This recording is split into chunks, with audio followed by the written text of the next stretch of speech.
Good afternoon. It's good to be back for our second session of negotiations between Jeffco Public Schools and Jespa.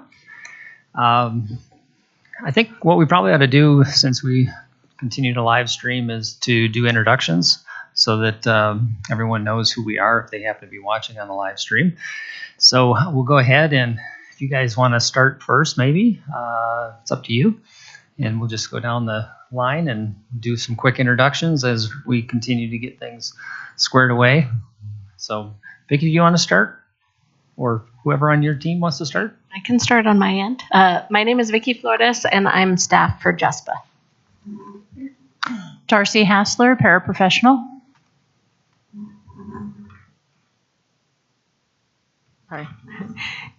Jennifer Munoz, Jespa Vice President and Secretary. Xander Kashub, I'm a kitchen manager and Jespa President.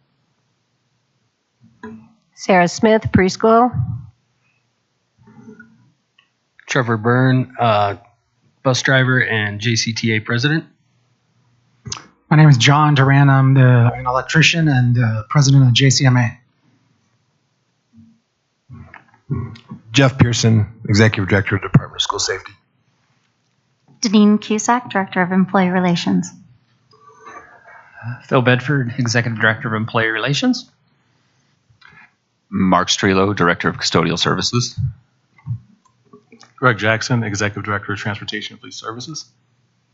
Jessica Goodkin, Director of Special Education.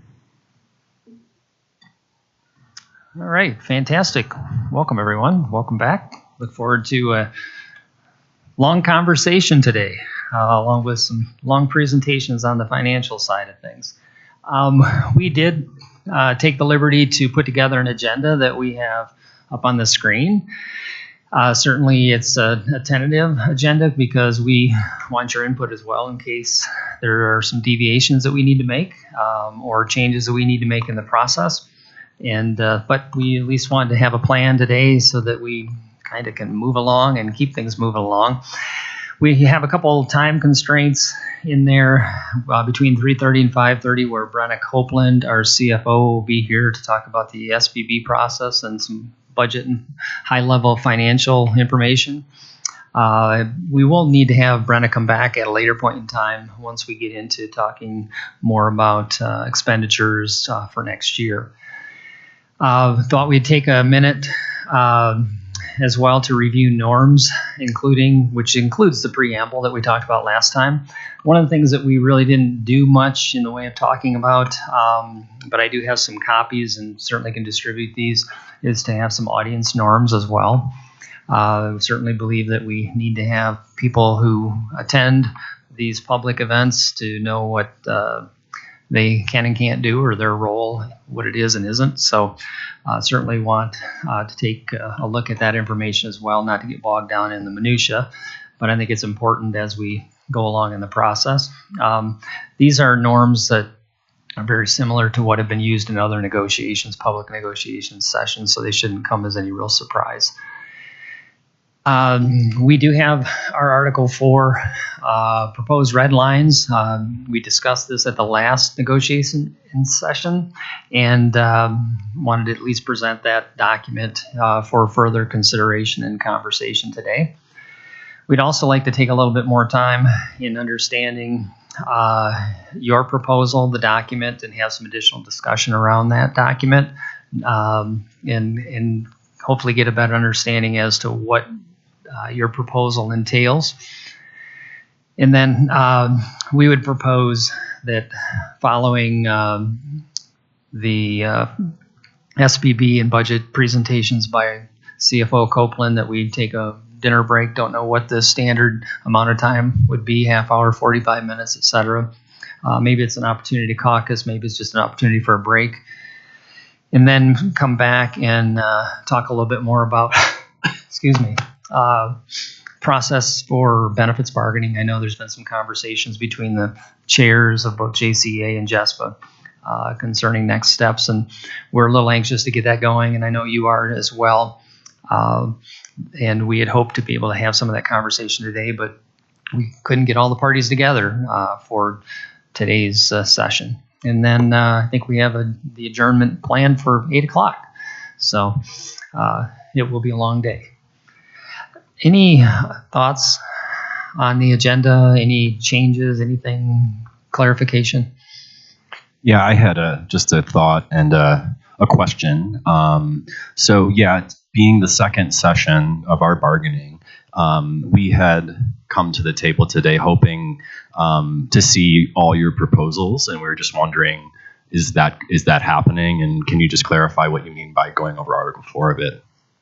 Yeah, so Article 4 is our proposal that we submitted with our red lines, and that's where we would want to spend our time today in clarifying and understanding, having you understand where we're at with the proposal and entertain any counters.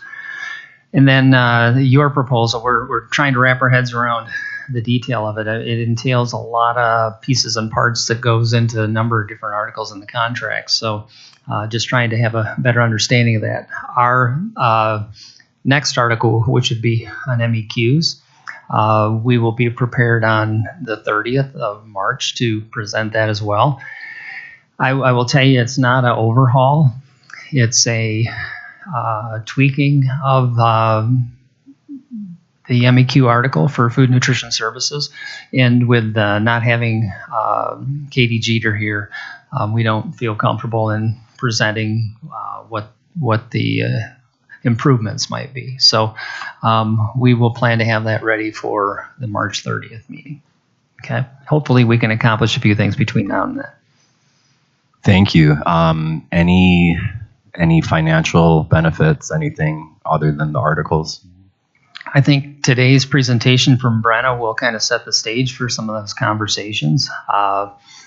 And certainly with the state legislature being in session, we know we have some ideas around the governor's budget proposal, et cetera. Things do change through the legislative process. And we probably won't be able to get into the financial conversation until we get into April, early April. But I will say this too, I do want your team to also know that we are going to be meeting, I think it's this week that I think Vicki, Jen, and Xander, you've been invited to a meeting with our superintendent with regards to the compensation structure review and getting some more information with regards to what that might look like. You know, I think the thing that's also important to recognize at this time is that there was agreement last year on the compensation side for an additional $1 be added each cell on the schedule. And we also know that that's not all that is on the compensation table. And we realize that. So what we need to do is understand the big picture being benefits and costs for compensation. And, you know, when we're talking about total rewards or total compensation, those two really combine together because of the total effect on budget. So to answer your question, we'll have more of that information. I think what is proposed in the way of budget, the bargaining for negotiate benefits, I think will obviously have an impact on the other side of the wages compensation conversation. Okay, because they interact with each other on the financial side. So that information, I mean, I think if we, it sounds like we'll probably be talking about the benefits pieces at the end of the month, March 30th. And if that's not correct, please let me know that. And then I think we'll have at least an idea based upon the meeting coming up, I believe this week, from the compensation review structure committee work. And we, you know, with all due respect, Superintendent Dorland has asked to have the people at the table to look at the support staff compensation with regards to several cabinet members, herself, and a few others, along with your leadership team, so that we can have a better understanding of what some of those pieces look like. And just to, you know, there's nothing secret here. Just to give you an idea, what we're looking at right now is collapsing what some of those lanes look like, or the steps, if you will, on the schedule, and the total impact and cost of that. And that's a big part of this. And then there's also, you know, we've committed to doing a market analysis, and that doesn't happen overnight, but we're trying to get a better understanding between that and benefits total cost. And I think your leadership team is going to learn a lot, and we're going to learn a lot together in that conversation. I think it's on Thursday. I think it's been scheduled for about an hour with Superintendent Dorland. So I know she has a keen interest in this conversation based upon our conversations that we've had with her. So I'm hopeful that from that dialogue, that will get us closer to being able to really get down to where the rubber meets the road on benefits and compensation. So with all of that I've just said, obviously, you know, we don't have a proposal for compensation or benefits today, and we won't until we have a better understanding of the work that comes from the compensation structure review committee. Does that make sense? Yeah, thanks for clarifying a bunch of that stuff. Fantastic. Okay. Drew, can you put the link on the Think- norms? Should be able to. Should be able to from here. Or he has to. Well, I guess he has to.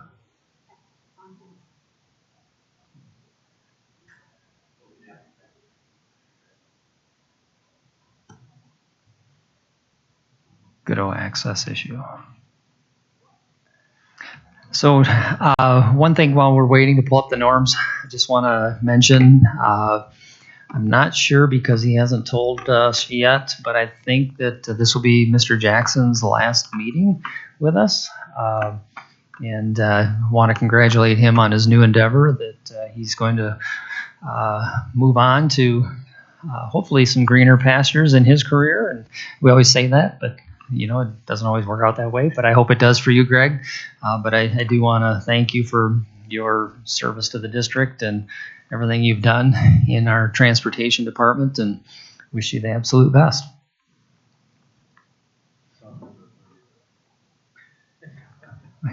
You can come on the 30th if you'd like. When is your last day, Greg? Congratulations on whatever you're up to.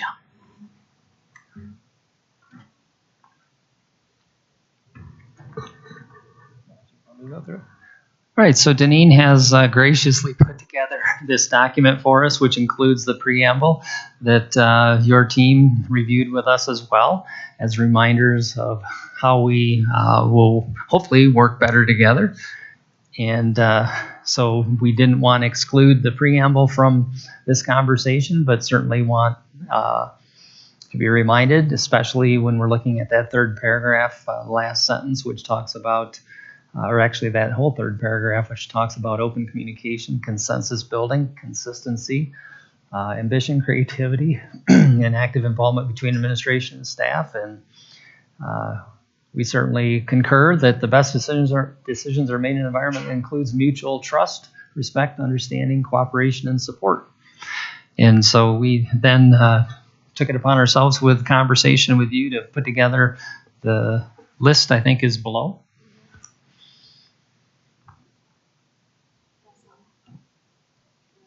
So we've got, in recognition of Jeffco Thrives, talking about focus on students, excellence, equity, integrity, and belonging. And then we created the norms that are listed. And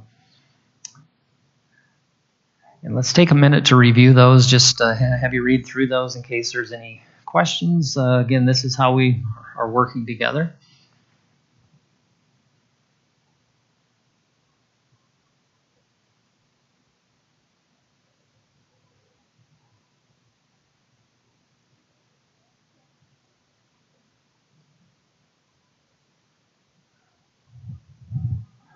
So I did actually want to clarify one of these points, or a couple of these points. So last time we were talking about, I think I had mentioned how, move this a little closer to myself, so I'm leaning. I mentioned about how coming to this table we're equals. And I think while what was assumed from that comment is a good thing, I think it was I think it wasn't correct. And so what I was trying to say with that comment was we expect to come here without any kind of hierarchy or kind of power struggle, right? We want to be at this table as your equals, you as our equals, coming here as people trying to make life better for our people. And not have this, you have control over something or we have control over something. It's we want to be equal. And I think, Deneen, you had, this is just the example, you called on Sarah to talk. That's not what I'm talking about. I'm not talking about giving each of us that 2 minutes to say what we think. And even though I appreciate that, I think it's good to have all of our voices heard, but that's not what I was going for with that comment. And I just wanted to clarify that. It was more about our power at the table together. That's all I'll say about that. I appreciate that, and I think as we think about it too, and what you just described, what we hope for is that we bring all voices to the table and that no one feels excluded in the whole conversation, and I don't want to have all the airtime for our team by any stretch of the imagination. So it's also, we also want to hear from your team too, and it's not to disregard what your leadership or anything of the kind. We just hope to hear from everyone, and I think sometimes too, if we don't, there's an appearance that our message may be driven from one person or one area, and that we aren't allowing our own folks even to weigh in. And I tell you, I've told this team, this is an opportunity for that open dialogue, and I've told this team, you can say whatever you want to say at this table. That's why we've asked you to join this team, and we want to hear from you. We commit to things in writing, and until we put those things in writing, are those promises actually codified? And so I think it's always good to have the conversation, and we may not agree with you, or I may not agree with a certain point, but there may be people on the administration's team that do agree with you, right? So I think it's really important for us to be able to have that dialogue, and that's great. So yeah, thanks for those comments. I just want to say, yeah, dialogue is great. I just don't want there to be an expectation of having everybody talk about a topic because it's expected. That's what I'm trying to get to. Yeah, no, that's a good point. That's an excellent point, because if we have to allow everyone to speak in a true interest-based bargaining model, everyone gets an opportunity to speak, and you do around the table, and you go around how many times until you wear everyone out. That certainly wouldn't be our intent either. We want to be able to expedite the process. So appreciate those comments, Sandra. And we are here to represent our collective voice and the membership of Jespa.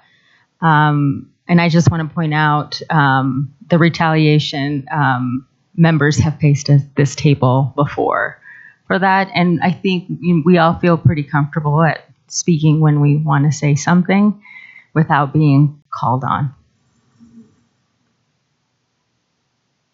I want to speak to that because I'm the one that did it. And I apologize if any folks there I made you feel uncomfortable. I just know that some people aren't comfortable sharing all the time, and sometimes if you ask their perception or what they're thinking, it can be a nice introduction to being part of the conversation. It was not in any way to make anyone feel uncomfortable or to make things that were going to be lengthy in process. So, I'm fine with even saying, having collective perspectives in the room, if that's more appropriate for your needs. And again, if I had offended anyone, I would definitely, apologize and want to apologize, because that would not be my intent ever. Just so you know, you didn't. We are just trying to clarify how we approach this, that our team is prepared and we try to keep it efficient. And just so you know, we're coming from representing our collective versus our individual opinions. Just to clarify. Thank you.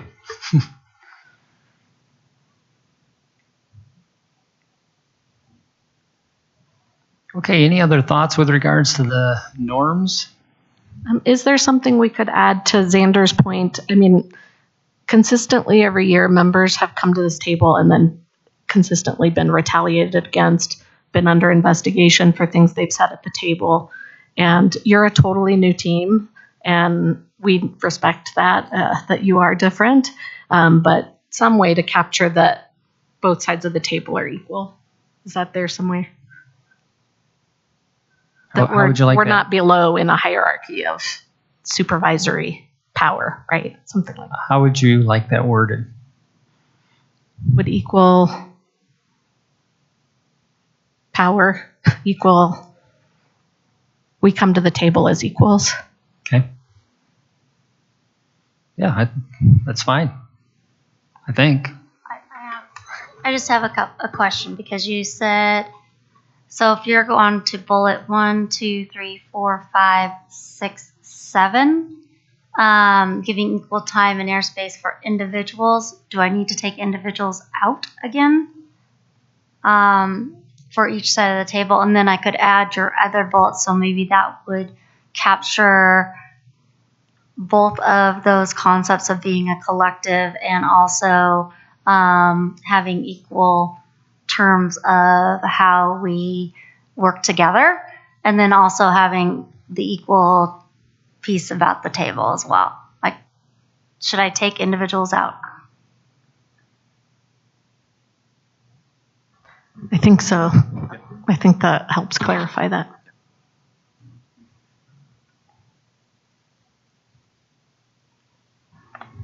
Hey, Vicky, can I ask one?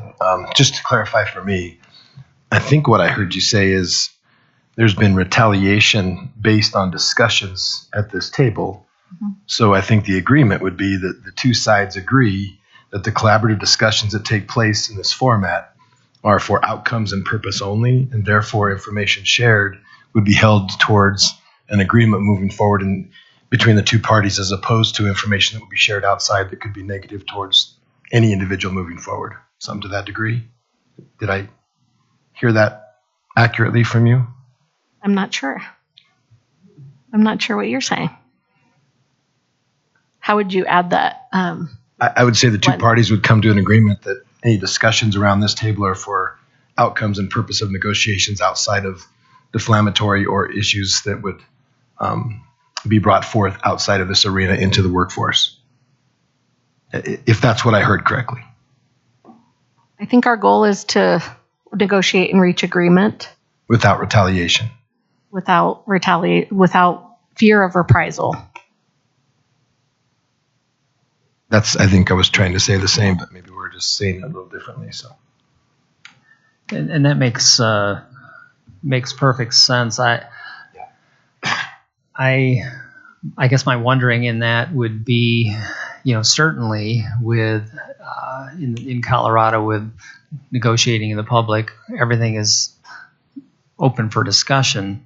And so what I guess I'm hearing is that because either or administration and employees are having conversations in the workplace about the conversation that goes on here at the negotiations table, that there might be some sort of retaliatory action, reprisal, whatever it might be, that makes employees feel uncomfortable if they're even talking about it. And I would hope that wouldn't be happening. I get that we also are working on changing some culture too.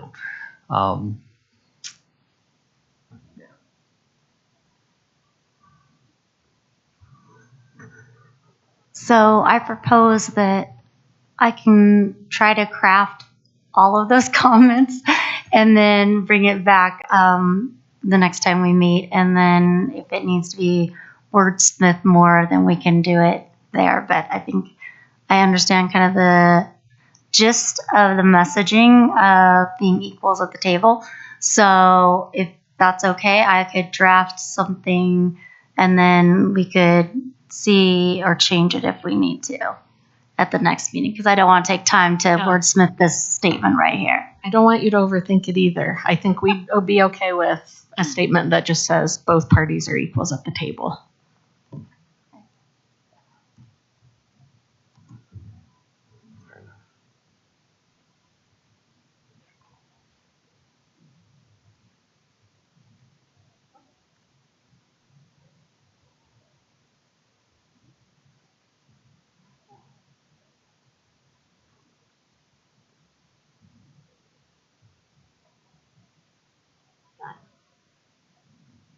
Okay, does that look good to everyone? Thank you. Okay. Is there anything else agenda-wise that we needed to include for today? Any modifications, changes, etc.?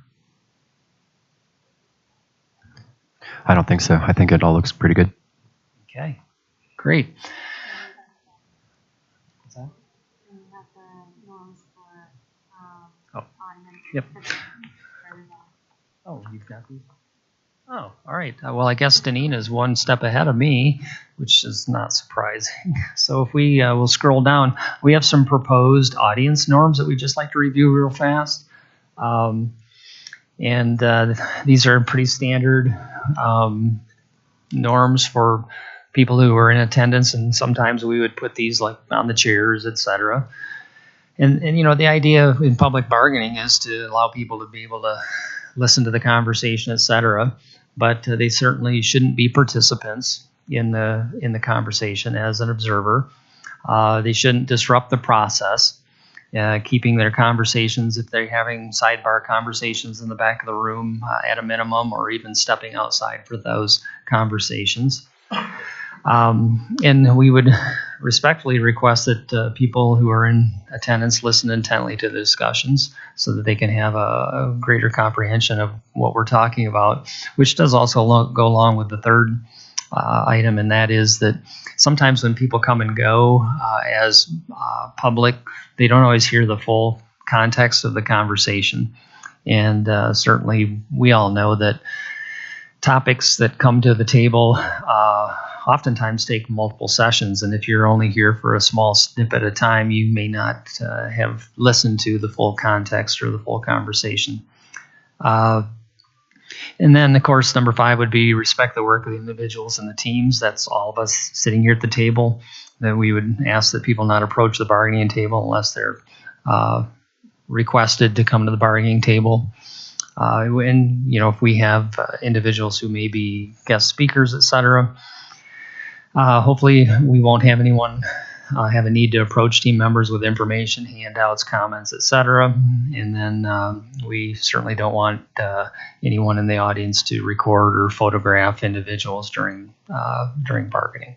So these are just some general audience norms that we have used in the past in the district. I don't know whether you're familiar with these or not, but they may be and sound familiar, and whether you have any comments or thoughts about this. I just have a clarifying question on the last thing on there. Please do not record or photograph individual bargaining members. What's the difference between what's happening right now, live stream, and someone doing it here? Well, we've agreed to have this live stream so that people who want to watch the process may do so and do it remotely. But the recording that takes place is the property of the district, whereas if someone else is recording or taking pictures of individuals at the table, they can use that information in whatever way they want, and potentially on social media, etc. And so we want to restrict that. They shouldn't be doing that. There could be all kinds of defamatory kinds of statements made with people's pictures, and that certainly is inappropriate.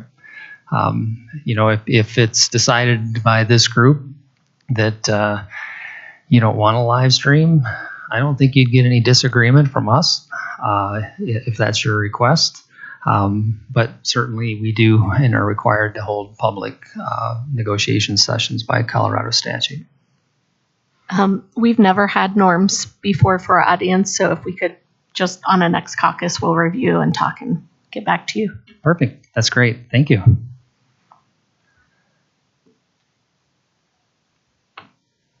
Can you send it to us or share it? Thanks.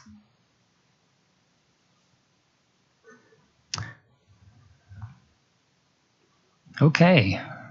I think we are ready to move on. If it's okay with everyone, to move on to conversation around Article 4 and our district proposed red lines within Article 4.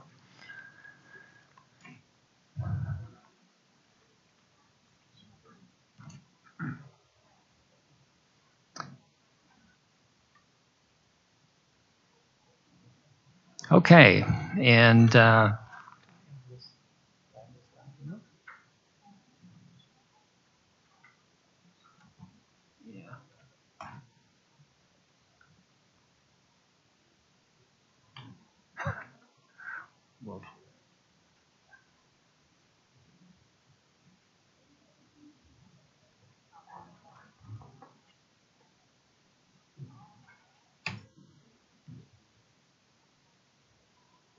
okay, well, we're going to go ahead while we're doing a little bit of sharing of documents here, and I'm going to adjust so that I can see the screen. So in looking at Article 4, we'll just jump right into 4.1, which is position advertising. And we had talked last time about job advertisements, and we wanted to clarify and postings. So that's not just an advertisement. It's not something that's going out on Indeed or in some other place, media, etc. But we also wanted to say in postings, job postings. We have the old language. We'll continue the following information: position title, pay grade, wage, number of hours, FTE. We included also benefits eligibility, so people will know what they're eligible for if they're eligible. Obviously, there are retirement benefits, etc., but also medical, dental, and vision, life, etc. Description of proration, and I know that's always kind of a little bit of a problematic in explaining what that really means as far as stretching pay. And just to go back on earlier what I said with regards to the compensation structure review process, that's one of the pieces that we're going to be talking about is the proration and what that entails. Proration, by the way, just for your own information, doesn't have to happen within a system. It's something that has happened in school districts or places of employment where people don't work 12 months of the year and pay is stretched over the course of 12 months in order to take into effect benefits, costs, etc. But it's not something that has to happen, but it's something that has happened here in Jeffco. And I know there are a lot of questions about that with regards to what happens to a person's paycheck when it's stretched over 12 months and they just began their job. We said department and or location of the position, and we get into a little deeper descriptor of that in a second. Closing date. We said geographic areas / articulation area, just to be a little clearer on that, especially when we're talking about potentially pool positions, that kind of thing. The level, and that was real important. I think we talked about that, and you had mentioned it even with regards to knowing whether the position's at an elementary school. If I'm in food nutrition services or custodial, it probably makes a difference to me whether I'm working with elementary age kids or middle school or high school. And then so the level of the assignment, if it's applicable. Obviously, there are many positions that it wouldn't be applicable. So those would be some added suggestions to help clean up that language, which I hope would also address some of the concerns and interests you had from your document with regards to the posting process. And if we could scroll down just a little bit.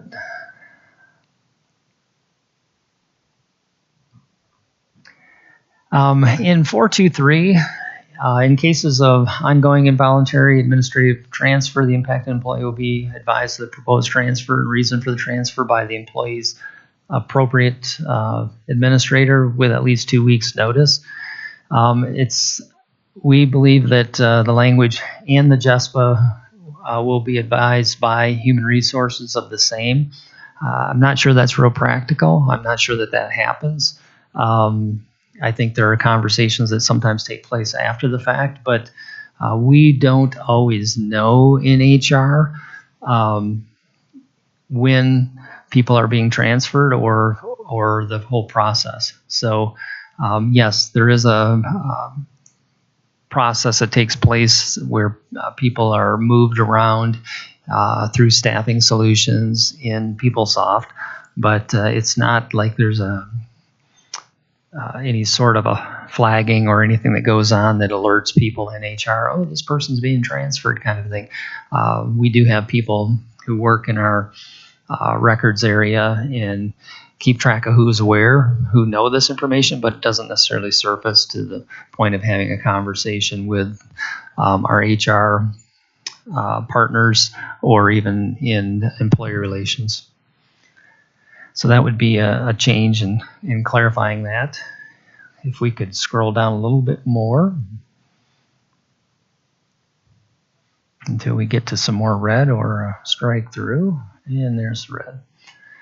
We talked about the selection tools, and for the process, final recommendation of hiring managers. 2 hiring managers will be based upon the selection committee's assessment.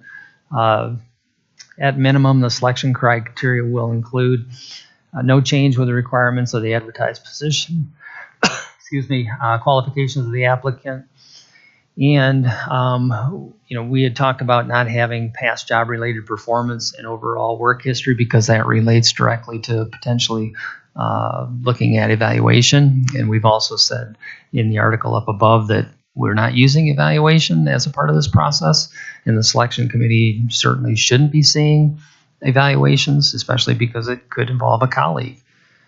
So we've removed the applicant's past job-related performance and overall work history, and instead we are saying reference check conducted by the hiring manager. So the hiring manager would have to do the reference check and provide that input to the selection committee for their rating of the candidates. And then in 445, towards the bottom, we wanted to put in here so it was clear. I think there's an assumption made that the hiring manager does have the right to choose who's getting hired, but we wanted to make it clear that the hiring manager must consider the selection committee recommendation, but is not obligated to adopt it. In other words, if the hiring manager thinks that the selection committee is completely off the mark, or I think we have even seen where the selection committee may have made an error in the process. They may have miscalculated. They may not have taken everything into consideration. They may have missed some of the additional criteria that may have been used in the selection process. And so the hiring manager needs to be able to say, wait a minute, stop. Either we're going to need a do-over or you're going to need to consider the additional criteria that we've put into this process. But, quite honestly, the hiring manager, it falls on that person anyways. If one of our hiring managers finds that there's an error in the process, or they truly believe that the candidate isn't the top candidate, they should be able to intervene and say, look, we're not going to pursue, or we're not going to proceed with this candidate. I'm sure that'll cause a lot of conversation and engagement between the selection committee and the hiring manager, and it better, because if the selection process, the selection committee is doing all the work, and they spend potentially hours in this process, and then the hiring manager says, no, this isn't the right hire, or you did something wrong, then there should be conversation to correct the situation and make sure that everyone's on the same page. But in essence, the hiring manager does have the responsibility to make that final decision. In 446, this is just a little cleanup because we don't completely understand what assuming no meaningful difference. We don't know what that is. I mean, it's a rather ambiguous term. So we said if there's no difference between the top candidates, it just kind of cleans things up and clarifies it. We don't know what that no meaningful difference is really all about. And then 447, this was for with regards to the notification of those final candidates who are not selected. We don't think it's appropriate for the selection committee to be notifying the candidates. That's the hiring manager job. If any of you are on a selection committee, I don't think you'd want to have to call the final candidates who are not selected and tell them that we didn't choose you.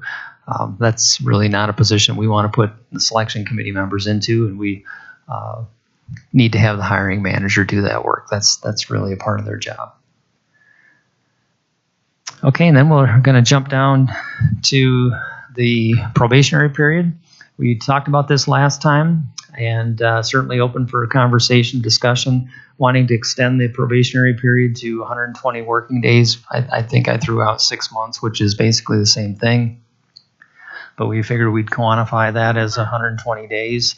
Again, the conversation that our team has had around, around this has been just being able to assess the work of the employee for that much longer and making sure that that person truly can do that work. So we could talk for a lot longer about the probationary period, and we will. And actually, I'll ask anyone on this team to share any of their thoughts. I know that they sent me some emails, et cetera, with regards to probationary period, but certainly would entertain their input as we move along in this process. I missed whose input did you say? This team? Oh, your team. Okay. Yes. Since they all are in positions of hiring employees, then I think it'd be good to hear from some of those who want to provide input. And Clarifying question on that. Yeah. So extending the probationary period from 60 to 120, and then in coordination with 4-5-3, an additional potential 60 days. That's just from my understanding, the entire school year for school-based employees. Yeah, that pretty an much entire school year to see if they're a good fit. Yeah, I think, and it's a good question. Yes, 453 is the extension, though. That's 60 days on top of the 120. So yes. Right. That's I'm trying to look big picture, whole thing. Yeah. A whole school year to see if somebody's fitting. Right. Yeah, and that's a good point. 180 days is pretty much an entire school year. But I will also say this, that we don't have very many employees who go beyond that 120-day or right now 60-day probationary period and have that extended an additional 60. We have a few, but it's not readily used. Yep.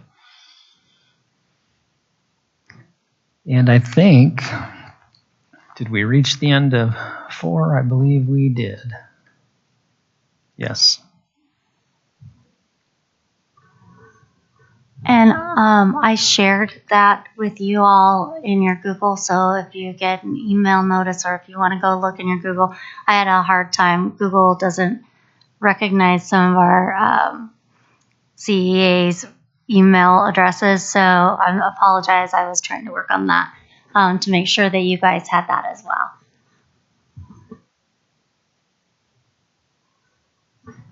And please forgive the formatting as well, as we bounced from Word to Google, back to Word, and et cetera. There's a little bit of clunkiness there, but we'll get that squared away at some point. And certainly would entertain any questions you might have with regards to our red line proposal for Article 4. And also entertain any comments that any of our team has with regards to some of the changes that we are proposing.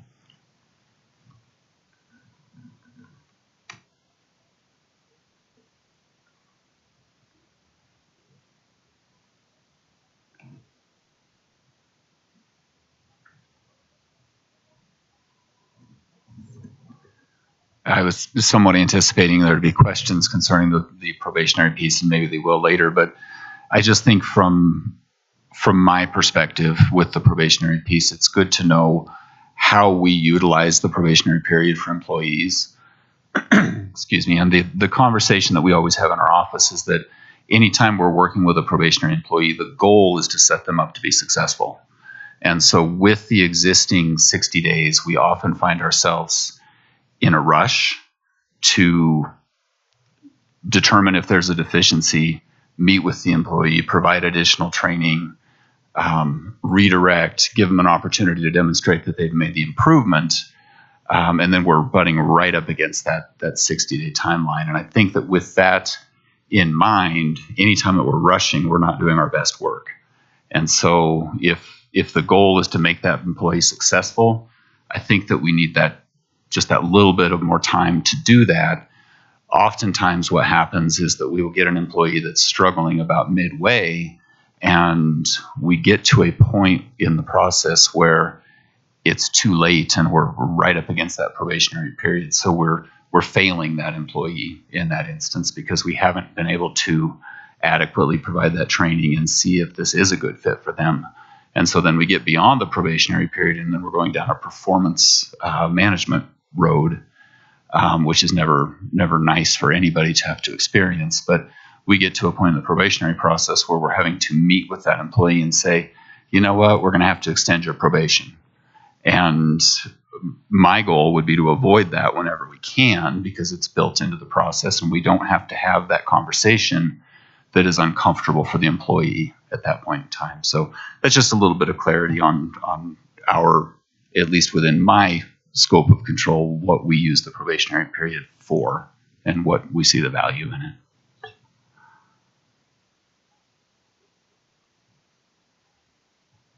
Thank you for that. I think we will take a caucus now and discuss the redlining of Article 4. Okay. You do have room 423. Do you want to use that? Or okay. All right. And do we have an estimated time?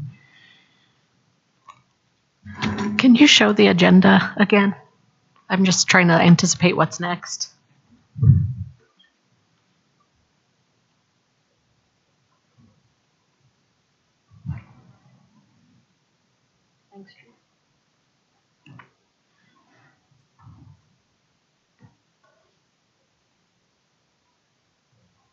I think we just need a short caucus. No more than, I'm almost thinking 15 minutes. Can we do 20? 20. Okay, so we'll reconvene at 15 minutes after 1 o'clock, it sounds like. Okay, thank you.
Okay, and I think we're back from caucus, so we'll turn it over to you. Yeah, thank you. We wanted to thank you for bringing Article 4 to us. However, we feel that we've been prepared and transparent about our proposals, and we can talk about those all day. We handed everything to you all, and we kind of expected the same from you to come to the table with all the proposals. We did talk about respecting each other's time, and again, we handed everything over to you. So I guess our question is, do you have any other proposals for us to see? Because we're ready to talk interest. We're, but not doing the redlining or the language exchange. Yeah, just for clarification, you're ready to talk interest with regards to Article 4? What we brought to the table, our proposals. Okay. So we have things to exchange, but we're hesitant because we don't know what the other proposal is. The Article 16 proposal, other than it's Article 16. Mm-hmm. So we'd like to know more of that before we start negotiating back and forth, just to make sure all the cards are on the table, at least what the interests and solutions are that are being proposed. Does that make sense? I hear what you're saying. So just for clarification purposes, the MEQ article, as I mentioned earlier, is going to be presented by Katie Jeter when she's able to attend. I don't think there's anything in that article that will cause us to not be able to continue with our conversation. But I also want to seek some clarification, too, that within the negotiated agreement, it specifically says that each party will share with the other party 2 articles for negotiations in years that we're not opening the entire collective or the negotiated agreement. And yet, I hear you, what you're saying, Jen, and that is that we haven't shared our entire proposal. No, we haven't. But you were provided a intent to bargain letter indicating our articles as well as our articles of mutual interest. And we both know that compensation and benefits is something that is bargained on an annual basis. So I detect an insinuation that we're not prepared to present our proposals. We just did. We haven't gotten a reaction from you on Article 4 at this point, and certainly would appreciate that. But more importantly, we would like to have an understanding as to what your proposal is, because you have provided us with a 2-page document that talks about, I think, 3 different bullet points, yet they're not attached directly to articles in the negotiated agreement. And I guess if you have proposals, we certainly would be more than interested in seeing what proposals you have. Or I guess the question would be, in understanding the document you provided us last time with regards to the comprehensive district plan to address chronic overstaffing, student-centered staffing, and create respectful, inclusive, culturally responsive relationship with students and our school communities, and then the financial pieces. We see a lot of interest here, and I think there's a lot of common ground that we share with you, but we don't see, proposed solutions to these. So I'm a little confused as to what the approach is with regards to this, and maybe you can clarify that for us. So just in the past, we've generally exchanged proposals at the first meeting, or I think there used to be like a lunch meeting that was just like, here's our proposals, here's your proposals. So we appreciate the letter. We just hadn't done it that way before. So we could talk about what that looks like. And then because we tend to exchange language back and forth the past couple of years, it wasn't always like that. 3 years, maybe 4 years ago, it was more of an interest-based process with no language written at all, and we ran into issues. So we've tried to be transparent about what the interests are up front, but also then get to writing language just to make sure it's fair and transparent, because that wasn't always there in the past. If we bring language already struck through and just start talking about red lines, you don't have a sense of what we care about in our interests. So we try to do both so that you understand where we're coming from, but then we also get it on paper so it's transparent what exactly we want to change. The two proposals that we brought both have a lot to do with the staffing crisis, but different areas of that. So we tried to break it down as much as we could without being too rigid about the proposals that we didn't get into writing them out in language just so that we could have the discussion. So I think we are both interested in that discussion on how to solve issues, but appreciate that you did bring a red line too. Wasn't sure about that. We're nervous about what, just to be transparent, what the actual proposal is in Article 16. And I think we just really want to know what that is. We appreciate that you're saying, it's not a big deal, it's minor. But we've heard that before. So we want to make sure we know where you're coming from. Yeah, and I think, again, until we have our content area expert, if you will, in food nutrition services, we're not planning to bring the MEQ proposal, the changes that are being proposed by food nutrition services. So again, it's not our intent to hold anything back, but I don't think that article is attached to or has tentacles into other parts of the contract. It's a standalone as it is anyways. So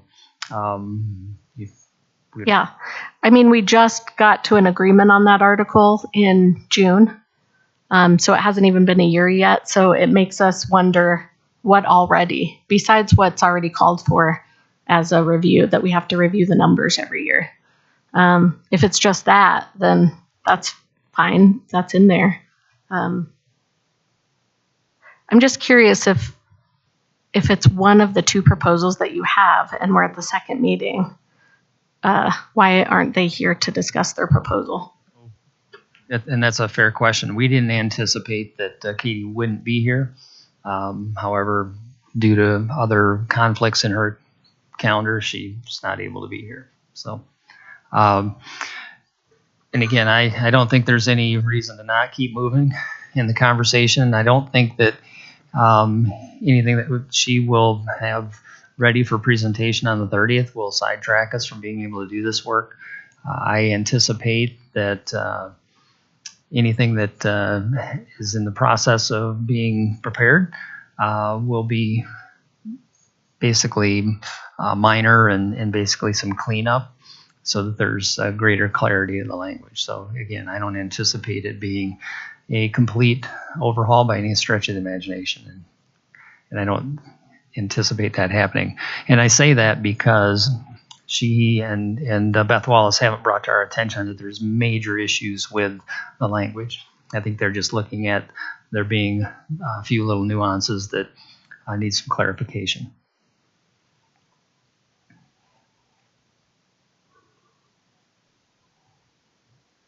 Okay, so we discussed your Article 4, and we also have an Article 4, so we just want to mention that now, that it's going to get complicated unless we figure out procedure. When we're trading language back and forth, whose proposal is whose, and they're going to overlap. So we just need to make sure that's clear as we trade. But the next thing on the agenda, I don't think we're ready to talk about it, but we're generating some questions for you all about your proposal. But if you want to jump into your questions and discussion on our proposal, we'd be happy to move to that next. So clarification, your proposal as in the document you created? Is that what, on the agenda number Yes. 4, it says Jespa proposal document and discussion? Yes. Is that, okay. Yeah, I think trying to get on the same page process-wise, we're wanting to understand, I see the high-level intent from this document. From for clarification, it sounds like you are planning to present red line proposals. Okay. So, in looking at the document, and I think our entire team should have it, and if not, we'll make sure that they get it. We have some questions around some of the items. I mean, unless we're looking at the contract language, for example, when I look at the first square there that says hiring and posting positions, okay, we have an interest in that too, and we presented that and referenced that in our proposal 412. The second, problems of outsourcing and elimination of outsourcing positions, that's certainly a shared interest of ours as well, but it's a necessity in this current job market. I mean, we can go through each one of these and react to it individually and have conversation around each of these if that's what you'd like to do at this time. I just want to not get too far along in the process so that you can understand what our interests are as well. Okay, I think I understand what you're saying. So seeing the language around these is helpful to you to see what we would actually write in language. Yeah, I think so. I think, Vicki, I think we can grasp the concepts of what you have in this document and in these areas, but until we understand what it is that you are actually proposing, there's a great room for interpretation. And again, I look at many of these bullet points, and certainly we have the same interests. We just don't know what your position is for each of these areas. So we're walking this gray line that moves between our contract requiring us to exchange interests and present solutions versus traditional positional bargaining. So we try to walk the line respectfully. So just know we're not trying to hide anything. We're trying to put something out there so you understand where we're coming from if we want to discuss. But we definitely are happy to put all of it into a proposal and trade it just for the sake of time and specifics. But if you do want to talk through any of these to see where we're coming from before we do that, we're happy to. Well, and I think we do need to have greater understanding and clarification, especially this entire team looking at this document. I want to make sure that our team has the document so that everyone is referencing the same information. I think I shared it with everyone last time that I saw, so I probably didn't share it with Jeff. Okay. Or Katie. We'll get it to Jeff.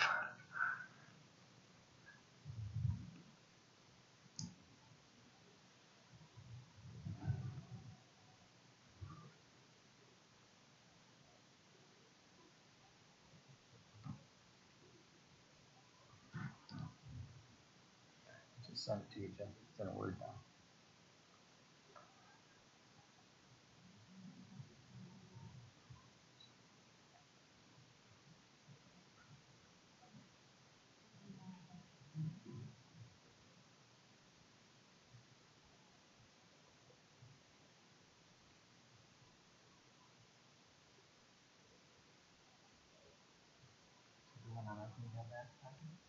Here. All right, let me send it to you.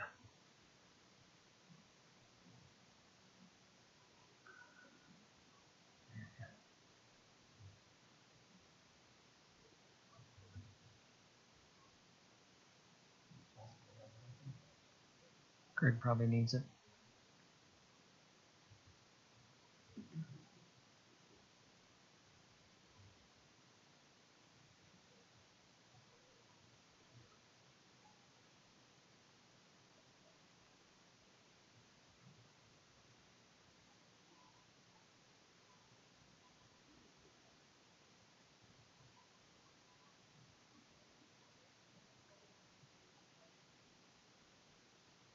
Get it?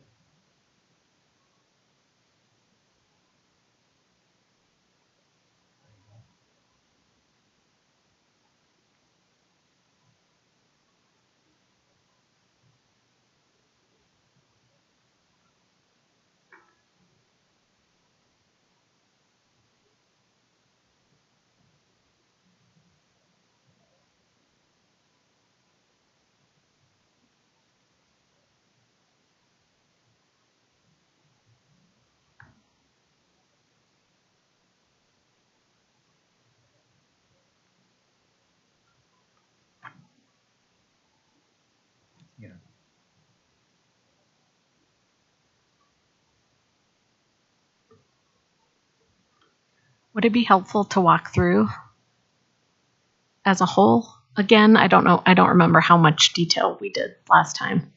Yeah, I think You we got tell us what you need. I think we got a good overview from Xander last time and Jen, I believe. But I think having our team be able to digest this a little bit more and be able to ask some questions, and as I go through it, certainly I see a lot of common interests. But one of the things that I do from the outset have clarification about is, their interest in improving our HR staffing systems. I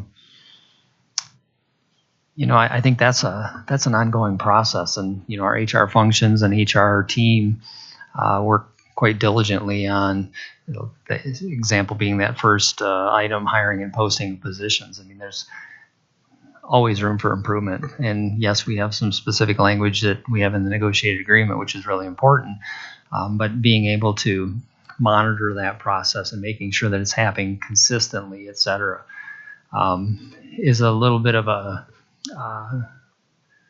challenge at times, and depending upon the hiring season, the ebb and flow of the hiring season, and when positions get posted. I mean, there's not a clear-cut checks and balances system, so that hypothetically, if a department, say Mark's department, is posting positions, not every one of those postings, there's not a complete review process, right?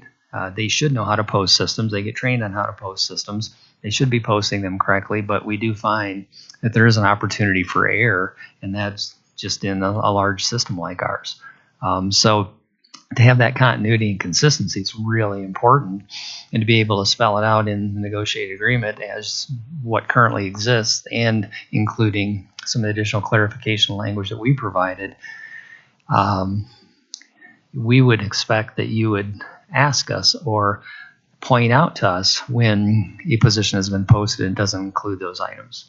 And not that we're expecting you to monitor the job board or anything of the kind, but in a system like ours where we're hiring on an average year of 1,200 employees, and who knows how many postings have been put up in the system, there's not a person who sits in the back room, so to speak, and just looks at and reads all the postings. And there's not one individual who does all the postings. They're done at 130 schools and dozens of departments. And so they come from a lot of different areas. And I just want to be clear that it's not a HR function exclusive issue. It's a district-wide issue that obviously has room for improvement. Has it always been that way, that HR, it's always up to the site to post their positions? I'm asking because we are told by administrators at times, like, it would really help if they didn't have to do their own, all of their own separate hiring. And I'm just wondering if that's a new thing or if it's been that way for a while, for anyone that's been around. It's always been that way. They've always, part of their responsibility as an administrator is to be a hiring manager. And we've had two different systems, but the expectation is that the hiring manager oversees that hiring process, and it always has been that way. If anyone wants to speak to this, I just want to point out that the first proposal on that sheet is really around systems, and the second is around guardrails around how we staff versus how we get the staff, maybe is one way to look at it. And we dealt with some issues at the Capitol last year around looking at transportation innovation, and are looking at this outsourcing, the second point there on our proposal, that outsourcing is growing. And we're looking at what some of the maybe pro-privatization of education folks are saying about what's happening. And they're using us as an example of how many openings we have. And so we need to look at different solutions, which means privatizing jobs, which is consistently growing, while we're also posting sub positions or not putting the right rates of pay for these jobs. So there's becoming a false narrative that Jeffco's just short-staffed just because everyone else is. and look how high it is. But we haven't even done the work to have kind of a strategic, overall comprehensive plan about how we hire. So that's why we've been raising this with the superintendent. So a lot of this you've heard us say before. There's no surprises here. There's nothing new. But the problem being solved by privatizing the jobs and going to private companies, that can't be one of the solutions that we can have to avoid having to create the systems in other areas. So I totally I think we know it's hard. This is a huge school district with a lot of layers, but we're just looking for what can we do to make this better so that we can get people in the door. And, the comment in the third about short-term Band-Aids, we also don't want to look to bonuses to solve the issue when we could look at other, long-term pay, benefits, or just structures and systems. So just to add to the conversation around the systems and structures, the way we are presently set up with regards to postings, as Danina said, has been going on for quite a while. I think there's been a little bit of dependency on the HR department to pick up postings at times and help support schools and departments and do their postings for them. But the actual intent is that each department, each school does all their own postings for positions. And sometimes they run into problems, et cetera. I will tell you that there's a lot being done behind the scenes with regards to how we're restructuring HR. And what we're talking about is the HR function, really, and how this whole process works. And we know that we have a system right now that when we had different departments, we had an employment services department that worked a lot with schools, et cetera. We now have a talent acquisition team and an HR programs team, which is basically your service partners. And so in the transition of different leaders in our department, with our new CHRO, Jen Jones, who has a vision for providing more service and support for our schools and departments, we're hopeful that having better structures and systems within HR that we're going to be able to deliver a lot better than we have in the past. But it does require people, and it will require building capacity within the HR department, which doesn't happen overnight. I do hear you, Vicki, with regards to our competitiveness, and I know we don't like to use the word, but the fact of the matter is we are compared to other districts, and yes, we do have a good number of vacancies, and it's not necessarily because we have some systems issues and some structure issues, yet sometimes those don't help us when we have the wrong pay posted or incorrect information in a posting. That doesn't help your cause when you're advertising and trying to market your positions. And we don't disagree with that in the least bit. That's a continual improvement process. That's not something that's going to ever be perfect, and certainly in a large district like ours. So I think it's important to recognize that there will always be some errors made and things that do happen. I think, what I also kind of hearing is, we don't want the Band-Aids. We don't want these short-term fixes. We don't want to have to provide incentives or retention bonuses, that kind of thing. Let's fix the overall problem. Well, that then takes us down into the category of talking about compensation. And of course, looking at how we fare in the market, absolutely, compensation and benefits is really important to consider. If we were the number one district in the state, or even in the Denver metropolitan area or Front Range, obviously that puts us in a little bit different position in this market. It also would cause probably people to say, oh, well, I really don't mind that they made an error in their job posting, but I can see that they're paid better than everyone else. So I think there's a lot of pieces and parts that are connected here, but we don't have any disagreement with you. We do not want to outsource positions.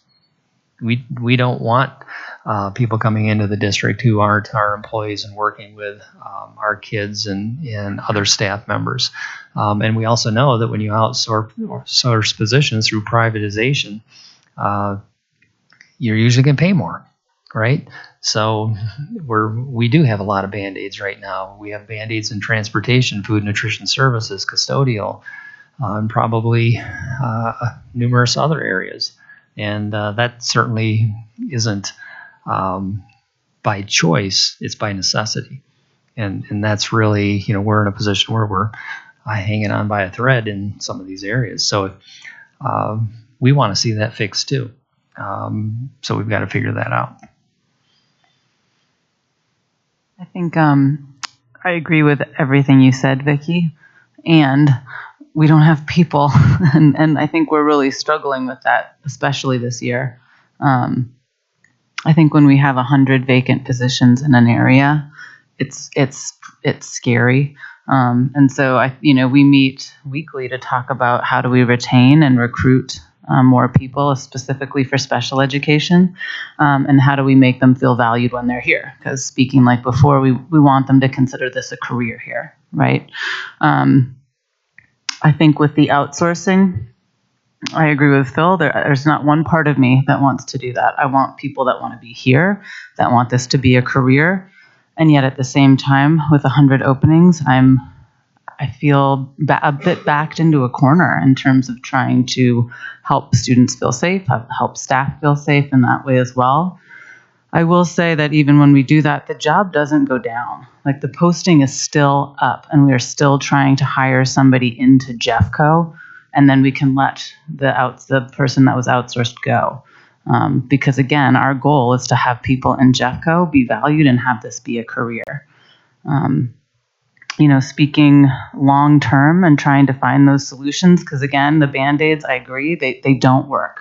And it becomes incredibly anxiety provoking and very stressful for, I think, everybody involved. And so we are trying to do, thinking about how do we get paras into teaching positions? How do we help support, looking into more education for them, more training for them so that they feel more efficacious in what they're doing. They feel like they can be confident in their job, and then they want to stay more. We talk about this every day. And so it's always in the back of our minds of how can we go about this differently and how can we creatively think outside the box to keep people in Jeffco. I want to add something as well. I agree as well, but I think there's also another component to this. Both I think in our world around safety, but I think in a lot of worlds, we're dealing with an entirely new society of education, right? The pressures and anxiety and things that are happening in our schools every day are much different than they were 10, 15 years ago. It is hard to bring somebody aboard, show them value, but then them wanting to stay, right? We deal with it all the time. I bring somebody into our department, they work for a month and I go, whoa, that's not what I thought the job was. No, thanks, I'm out of here. It's increasingly more difficult to get them engaged in a part of the system. I think if you look at Jeffco Thrives, that belonging piece is so big because the culture and climate of our district only relies on how important it is to our employees across the district that feel valued, that feel like they belong and want to be a part of what we do as Jeffco. And it's increasingly more difficult because we have so many openings. And I concur. We speak all the time. We just can't fill them. I mean, there's constantly this flow. And so I agree. I think there's got to be some kind of a system structure and overhaul to figure out how do we bring more individuals in, but then keep them, right? What's the longevity? How do we make sure that they're valued and that they belong here?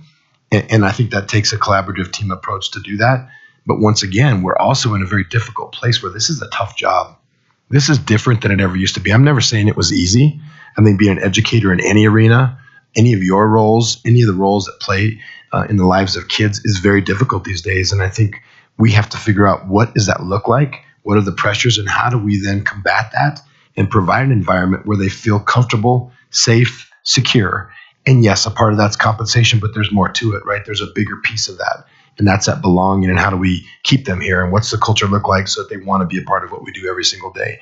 And we're struggling with that even in our department. Nobody, and I know everybody up here wants to outsource anything. We would love to not ever have to outsource, but the reality is we also have to provide an environment where kids get to go to school every day, and we need to transport them there. And when they're there, we got to have supports to provide the right environment for them as well. And if we don't have the bodies to cover that, unfortunately, sometimes I think we do have to step outside the box. But it is a system overhaul. It's rethinking. I think it's a collaborative approach we all have to take. So I can appreciate this, that we're thinking in the big picture, the scope of how do we fix this, because I think it's very, very important.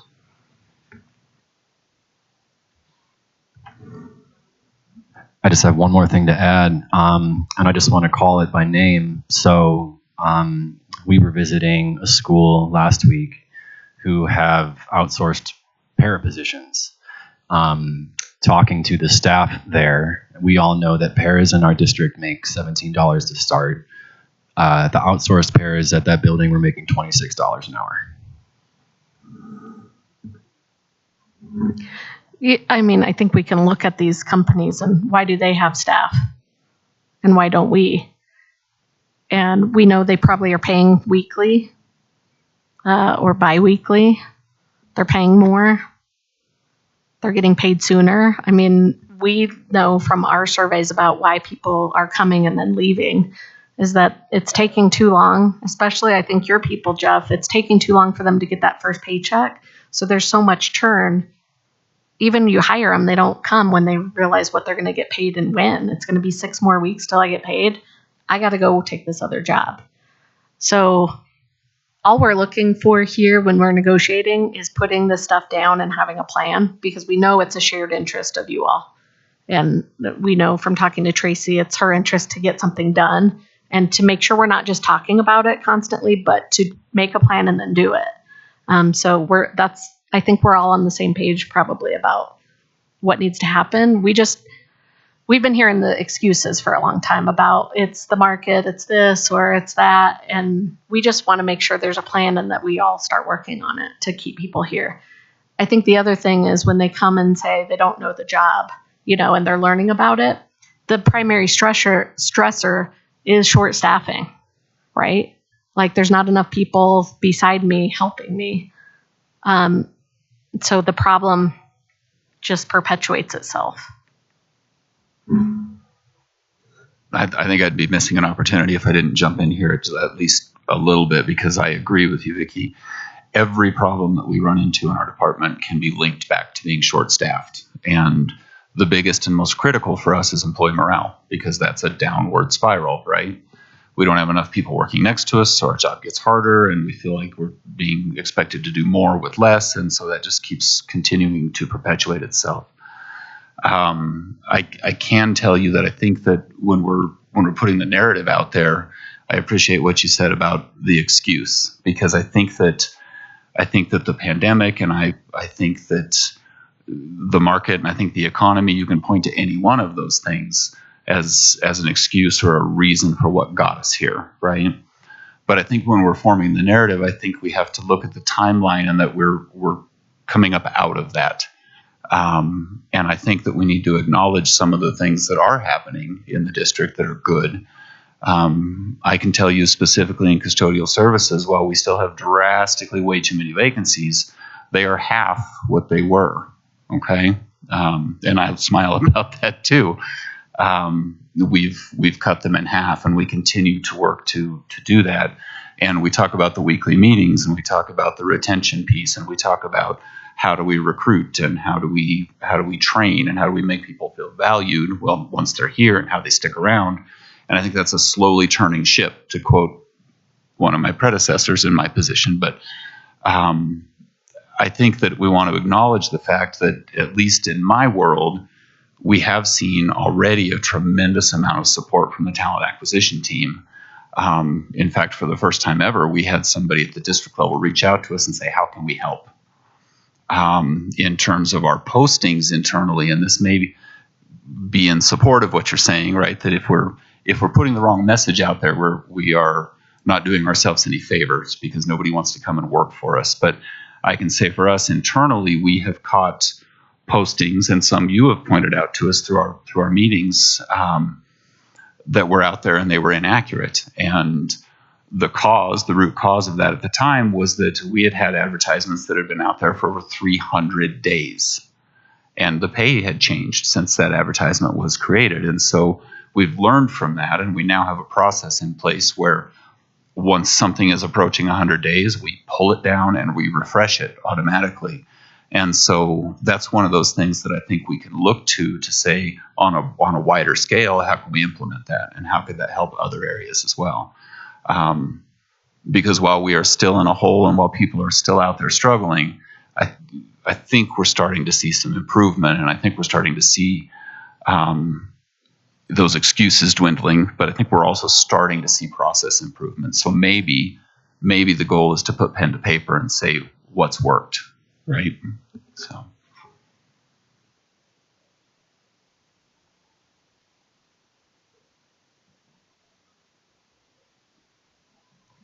I just want to say one of the other things that we see consistently over time in exit surveys is people have left because of just morale, not related to short staffing. And I think we're starting to see change there in terms of, do they feel respected at work? I think people have watched our bargaining sessions before and gave up hope that they would ever be respected in administration. And I think we're seeing a shift that we want to continue just to talk about. How do we make sure people feel respected and stay?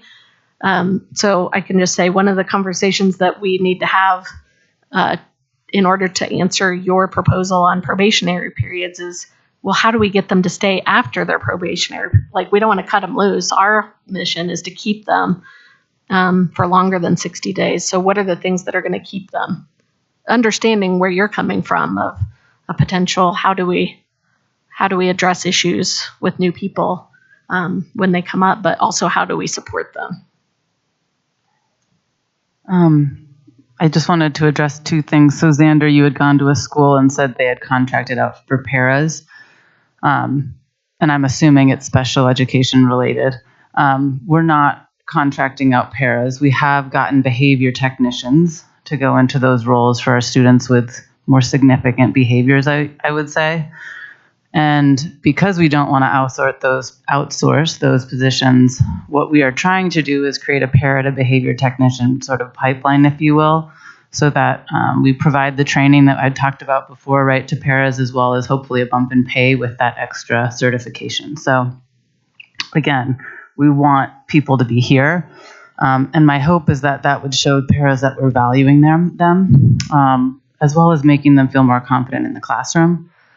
And the second piece of that is, we keep going to these conferences to try and hire out for more people, specifically in SPED, whether it be paras, mental health SIRs, and learning specialists.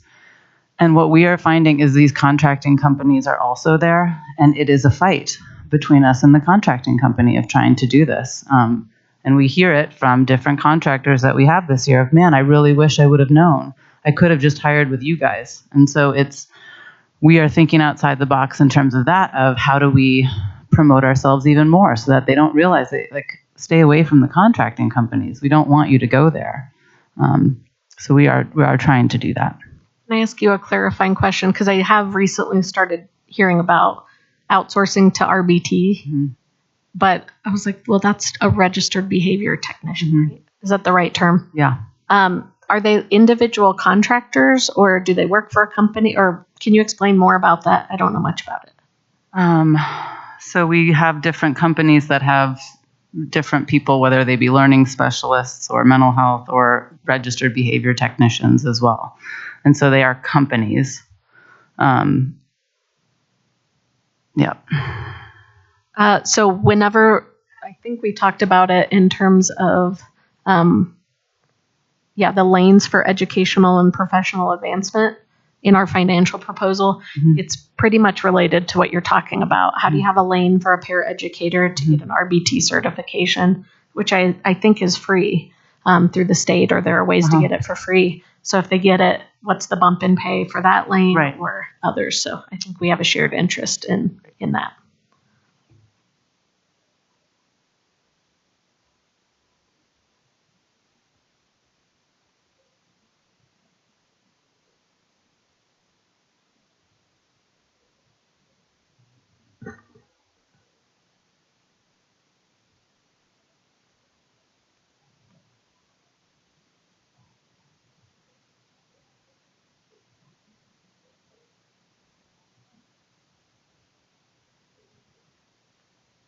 Do we want to discuss further any of our proposal?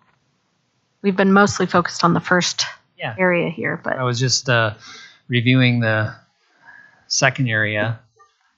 I think we're going to learn more about the SBB process when CFO Copeland is here today at 3:30 to get a better understanding of that process and potentially answer some of those questions that may exist.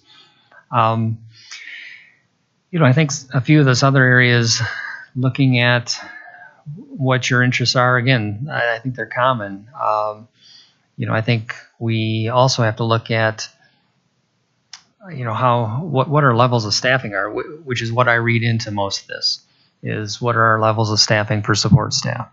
And whether it's decided through the SBB process or it's district budgeting, department budgeting, for example, transportation by having, bus assistance on all buses, having the routes and drivers to meet those transportation needs. There's a lot there that, we certainly don't disagree with. But we also have to look at the bigger picture of things too, as far as when we're talking about total cost. So I think, a lot of this goes right back to the compensation and how do we make our district more attractive to employees to entice them to come to Jeffco. And you did mention earlier too, Vicki, working on the culture and climate of the district and how important that is to retain people. But I think that's also a part of our attractiveness. If we have built a culture and climate that is conducive and healthy for employees, then people are going to come here. They're not going to come here solely for that, but certainly there's the combination of the two things that is really important. I think both of these items do meld together. I'm not sure, in looking at the administrator accountability piece, what your thoughts are on that. Just wondering what that entails, other than making sure that we're following and complying with the collective bargaining agreement, as well as doing many of these other pieces that you've identified in both of these areas. But certainly our team is welcome to ask any questions with regards to some of the detail that you've provided with regards to your interests. Phil, there's one on here. The address issues with SBB that prevent schools from staffing appropriately to meet student needs. Can you elaborate on that?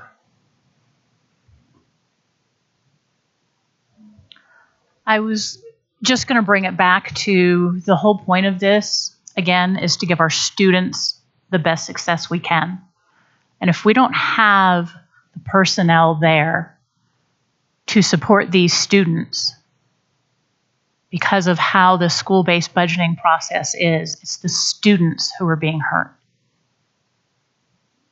If we don't have the required IEP people there, if we don't have the required bus assistants there, if we don't have what the students need, mental health, paras in the classroom, whatever it may be, it's the students who are being hurt, and that's what we're trying to avoid. And it makes the principals, in my understanding, in a hard position with this amount of money that's available to my little pot, to my little school. I have to choose what student support is there rather than giving all the students the support they need. Be it a digital teacher librarian, being it a mental health professional, be it another paraprofessional to be in the classroom, be it an interventionist, a learning specialist. I mean, you've done this, Jeff. You know all this. Which is why I asked the question. I just wanted to clarify. I think I want to make sure that we're all clear about SBB has some very finite rules and regulations on how and what principals have operational understanding of around what they can purchase, what they cannot. And a piece of that is not necessarily special ed driven. They drive those numbers for us, and we're provided that information. I do know that there's an opportunity to higher within around digital librarian, et cetera, some of those other pieces. So I was curious on that because I think two pieces that come to mind for me.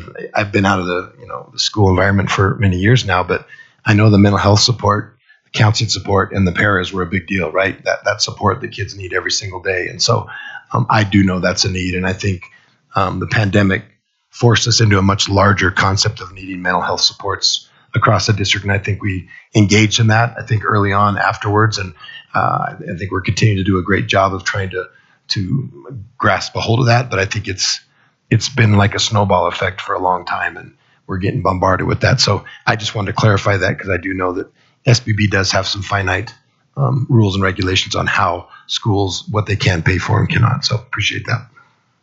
Just for further clarification too, our interest is to make sure there are guardrails and systems for ESP staffing in the SBB. Is it the SBB guide? Is that the right terminology? I don't have it in front of me. But what principals often are thinking through is, okay, well, I want my DTL and I'm not going to do a variance. So I'm going to go and propose that we cut all the paras to an hour or two or something drastic like that. Because the only folks that are not in the SBB guide as having a rule are the paras and I think the secretaries. So they become the only disposable element that a principal has to cut. When we're talking about mental health and we get a bunch of money put into mental health, which is great, that also, if principals are having to be forced to pay for something here by cutting here, then you just cut all of the classroom support that those students need minute by minute or every day that they're not going to get if they don't get to go see the social worker, right? Like the paras are also there to support students in their learning and mental health and to identify issues, as well as supporting the teachers who we so desperately need. When teachers don't have paras, we're losing teachers at the same rate. So what we're looking for is accountability to a structure that is not currently captured in SBB. So Darcy's a 4-hour para. She's not a 6-hour para because 6 hours would mean that she'd have to have benefits. And luckily, Darcy stays. But when we're cutting paras to 5.75 hours so that the principal can save money, it's just an unfair choice. And no one asked the question, how does this hurt the para's livelihood? And honestly, it's weaponized against paras as well, because we see paras get cut to an hour and we see what's happening. We see the advice given to them to just do it this way because then it's not a RIF. Just cut a few hours and then you don't have to go through the RIF process and help that person. And then they'll probably quit because they're on step 21 and they cost more. So then I could go on and on about this, but it leads to principals looking at their budget and saying, I'm going to get rid of this step 21 para, who's the most senior, because they cost more and they have benefits. So now we're getting into the perception that there's age discrimination happening as well. So we're hoping to kind of figure this out with Brenna's presentation, maybe some opportunities to adjust that process. We know there's been consultant work on the SBB process, and this has been our main concern in meeting with those consultants and Brenna the whole time is how do we provide guardrails for school ESPs.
Can I ask a question for a piece of this?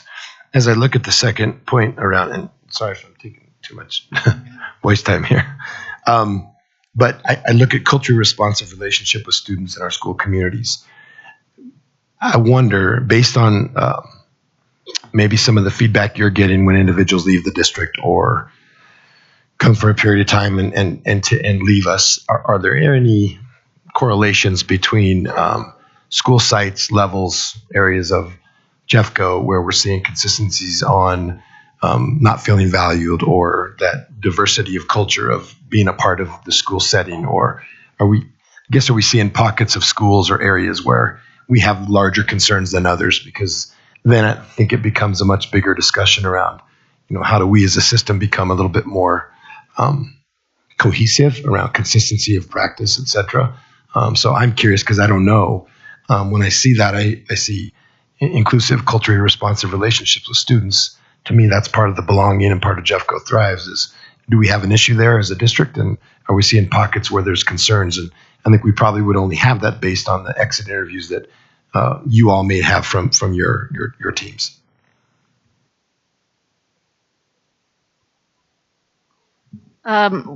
Y'all can chime in on this, but we've talked a lot about just making sure that ESPs are seen as valuable part of the school team as educators as well, so that, there's not custodians in buildings that are just kind of swept aside, but that they're valued as human beings, so that the students are seeing that as a model. So I would say that we kind of look at it as a class thing.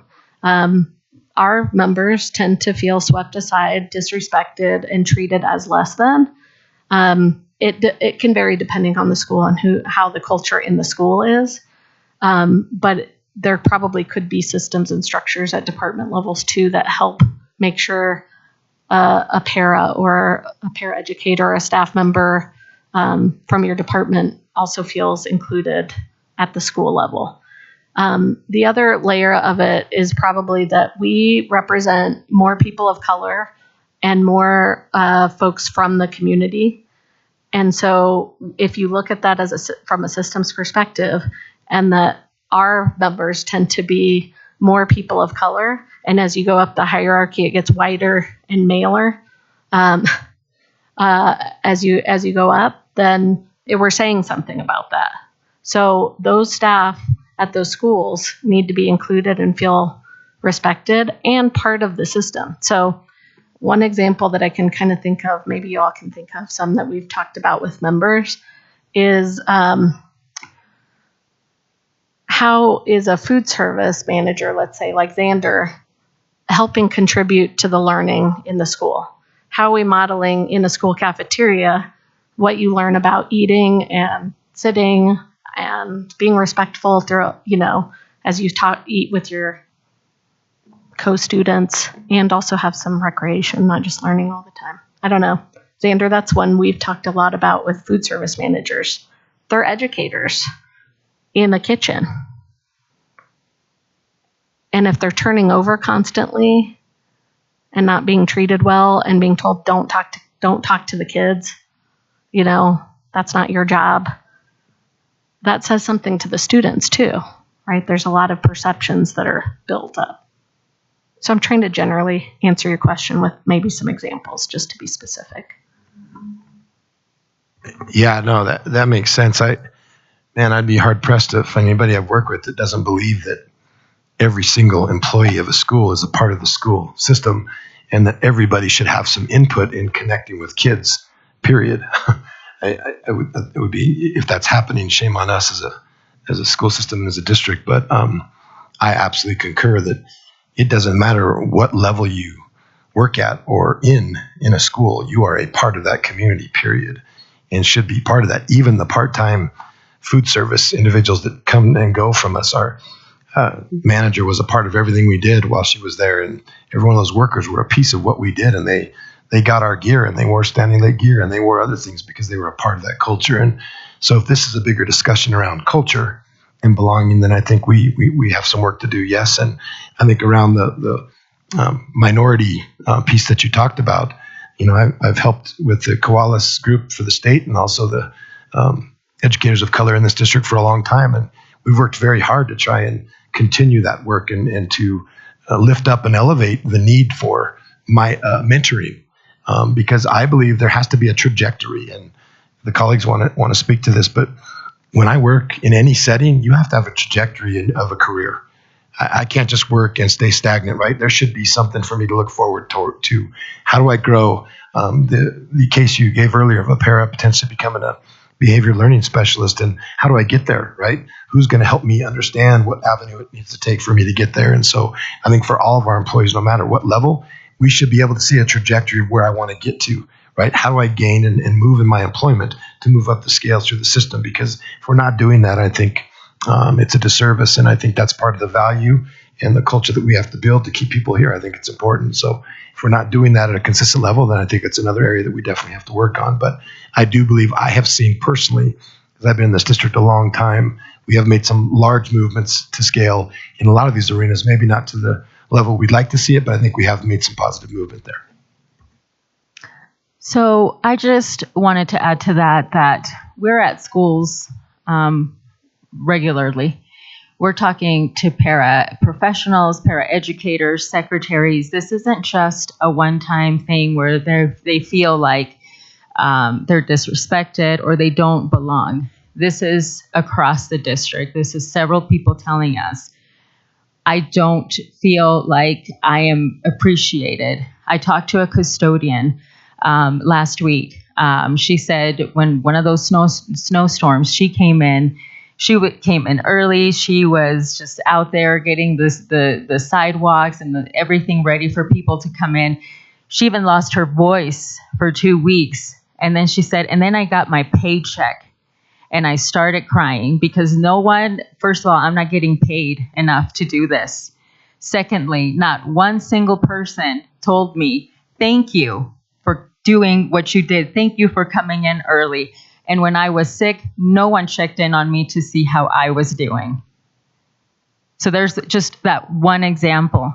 I talked to another para educator. Same thing. The work that they do, the diapering, the feeding, all those other hygiene items that they have to do with students. And then they look at their paycheck. And just to make matters worse, then they go and they talk to somebody that's an outsourced person, and they're making a lot more money than them. And that's disrespect as well. I work in this building. I've seen it in this building, not just done to me, but to a lot of other people in this building and other departments as well. It's the lack of pay is that you're just a secretary. What do you know? You're just a bus driver. You're just a kitchen manager. It's been said to me. And this is why I am here today. This is why I decided to step up and be part of the bargaining team, because I came from a corporate world. I came from a corporation where,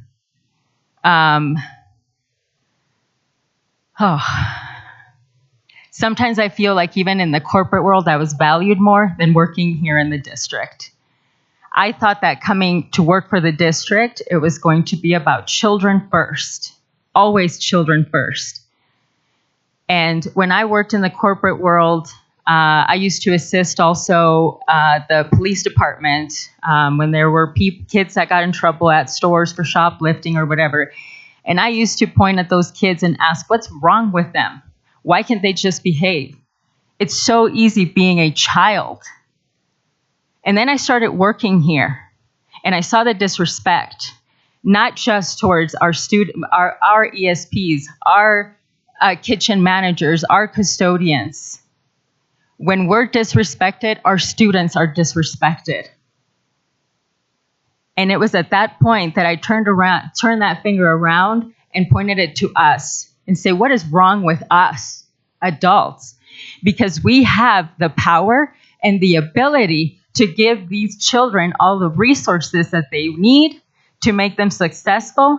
And yet, here we are calling me just a secretary, just a custodian, when we can all make this a better world and give our children better education and all the resources that they need. You want thriving children, you want thriving schools, then you need to let us thrive too. By respecting us in the jobs that we do, because we are experts. Whether some people, and maybe not you guys in this room, but we are experts. I am an expert in my field. Xander's an expert in his field. Trevor, Sarah, all of us at this table, the people watching us right now, we're all experts. And we've all felt the disrespect coming from the top. And that is why I am here. I have felt it myself. And I can sit here and give you examples all day long about what's been done to me, about what I've heard out when I'm in schools. And I would be here all day talking to you about what that is. Because I feel like there is no room for me in this building, in this school district, to move and feel appreciated for what I do. And I'm not the only one.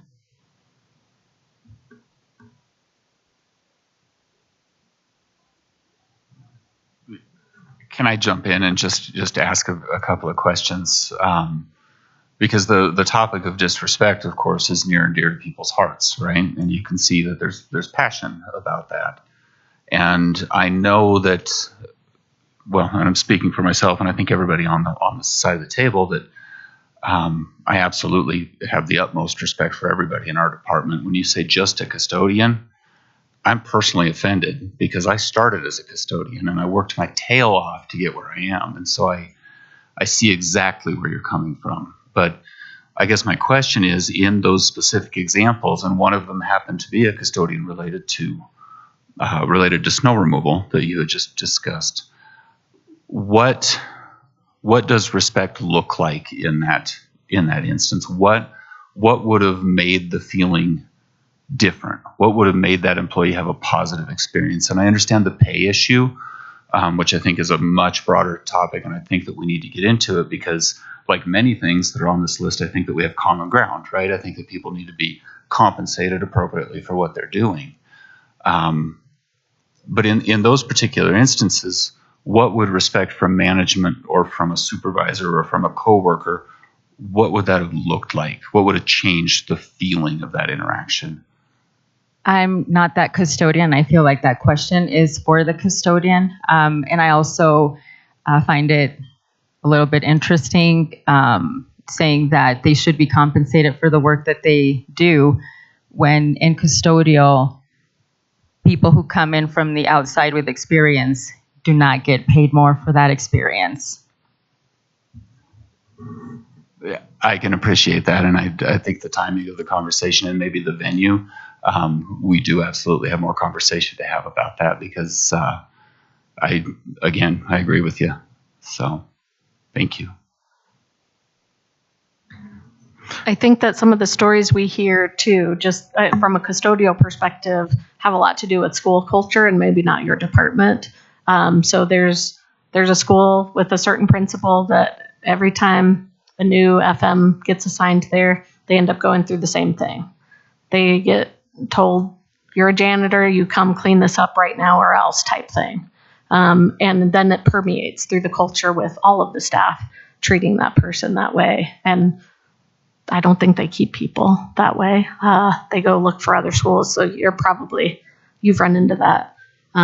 So I think most of it's probably common sense to us, what being respected looks like. Thank yous and pay and benefits and treating people like humans that have value.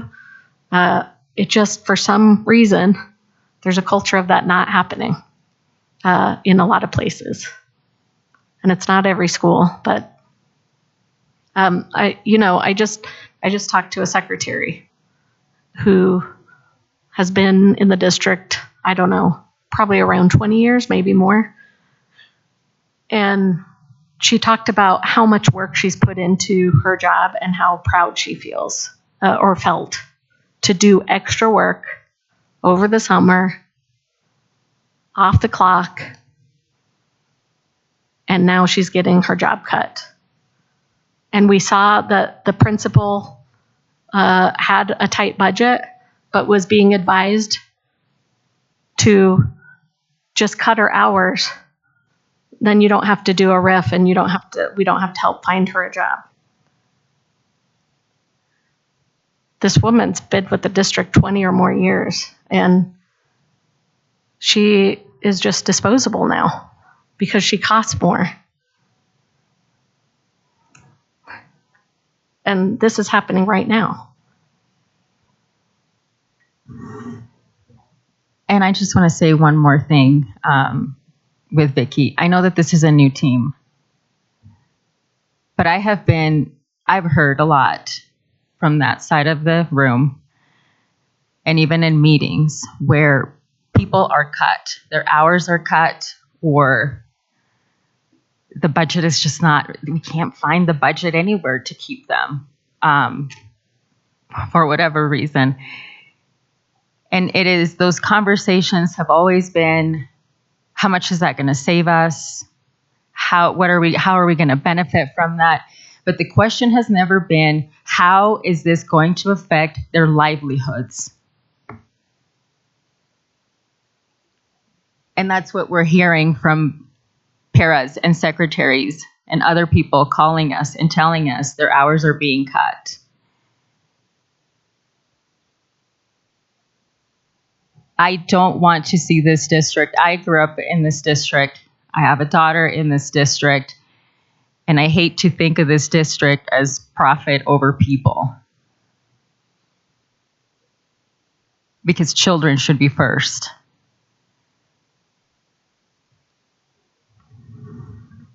I'd like to add one thing to this is, I think you classify respect as looking at each person who's doing their work as a professional to what they do. And again, I can say this from many times that I've received some email or some type of complaint.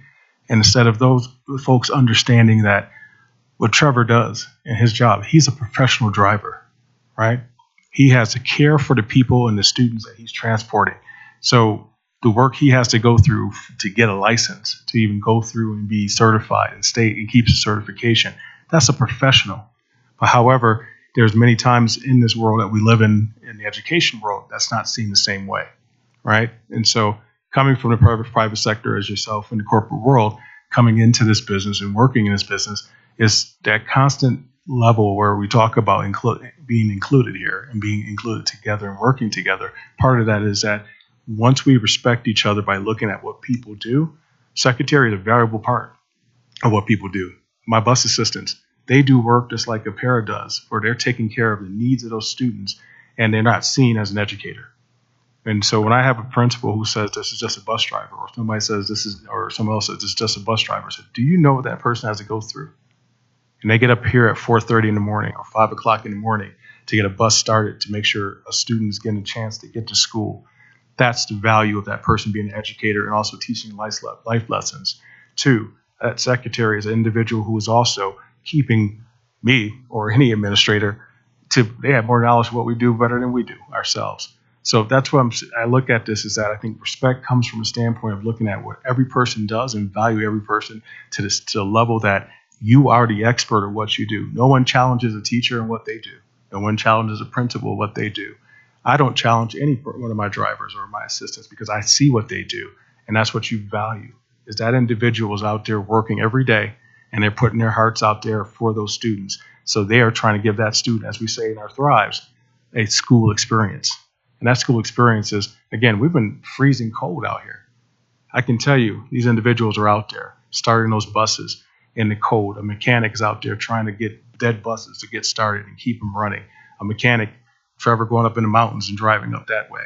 That takes dedication to go out there and do so. And that's the dedication I think that a lot of folks don't see. John out there doing the work he does. That's work that he can go somewhere else and make tons of money, but he comes here because he is dedicated to the students we serve. Until that is seen in the eyes of all, that we are all the same, we will always have this disrespect. Unfortunately, I think that, fortunately, you have folks who do support. and have that support, but it's not heard, right? It's like we get those small little glimpses of appreciations that come back for what folks do. I think it's something that has to be every day. That person out there who's moving that snow early in the morning time. People don't understand that it takes a whole lot going on to get school started in that morning. I'm up at midnight driving roads. Nobody knows that hardly, because we're trying to make sure we keep making it safe and a safe pathway for everybody. Two, you got Trevor and the rest of those drivers who come in early in the morning, starting buses, getting up there and being at that first stop before those kids get out there and those students get a way to get to school, because we have kids who can't get there. Jeff and his team, they're out patrolling all night. You got folks who it's so much that is not understood or seen, because everything is always stemmed from a building versus it being stemmed from every aspect of this district. Every person's district makes a difference, and every person's district is doing something. And again, I agree. There's a lot of areas that we need to work together and maybe build some way of having a collective way of going together and then putting this together, and how we create some process that will keep people here, that will keep people valued and make people feel like they're a part of it. Because that's part of what we see now. Our society today, where we are, we're competing with the private sector who's changing their systems and have changed their systems multiple times. We're still living in the same processes that was still 10 years ago. We have to change that process and start moving into where the new direction is. Thank you, Greg. And just to echo what you're saying, again, I'm going back to values. A one-time thank you probably isn't going to do it. Building up a relationship with your school community, and it's right here in belonging, respected, included, and we're going to differ on respected. Everyone has their own lens. I'm fine with that. Included, encouraged by others. I think that's the piece that we're collectively missing, is the included and encouraged by others as part of belonging into that school. At a school, I have no idea how other departments run, and I'll say that flat out. At the individual school, building the relationship with all the employees there would go a long way.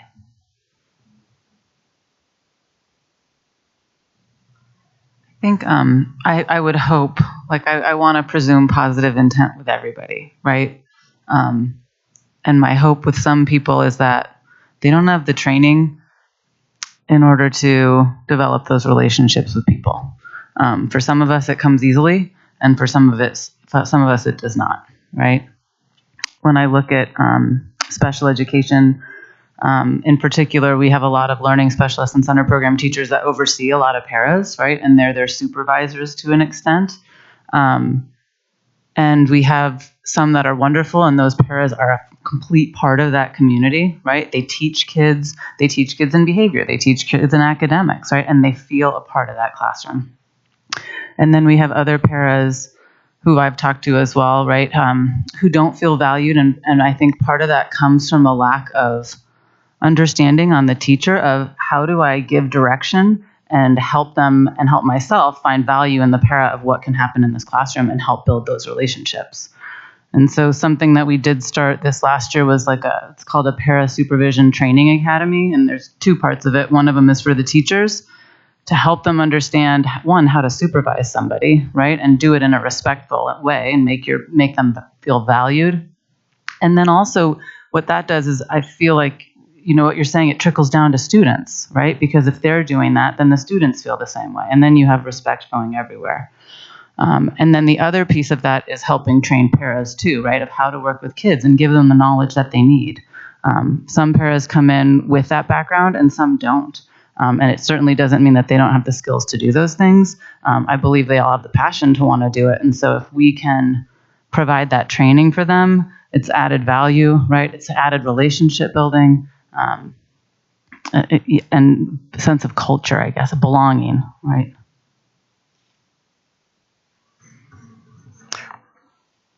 I'll try to talk to this a little bit. There's been a lot here, a lot of moving stuff, and it's good to understand each other's point of view from both sides of the table. I see Jespa as being, unfortunately, maybe it's just the nature of things, but we're kind of what do I want to call it? We're kind of the bad culture filter. So, we're kind of like the HEPA filter of the vacuum, So, we get all the gunk in there, the details, the small details. And, a lot of times I see the problem being that, and we're all moving fast in our position. It's hard to stop and really focus and find the right lenses. But I find a lot of times that leadership, I'll just say leaders, people who are in leadership positions, and that can be any of us a lot of times, but we need to look for the potential, We need to find the potential in things, the potential in systems specifically in what we're talking about right now. It's hard to use that old system forever, And when I look at paras, I can't believe they are the ones that have to be cut of any hours. I tell Darcy all the time, why don't they work 8 hours? That's like, I struggled through school. I can't believe I made it. And I wish I would have had a para. Maybe in that time, I don't know, maybe I needed to sign up and missed that too. But anyway, from the Jespa point of view, what would be great is, since we catch all them small details, if we could be valued Jespa, because we're here to advocate. We really, really are. That's what we do.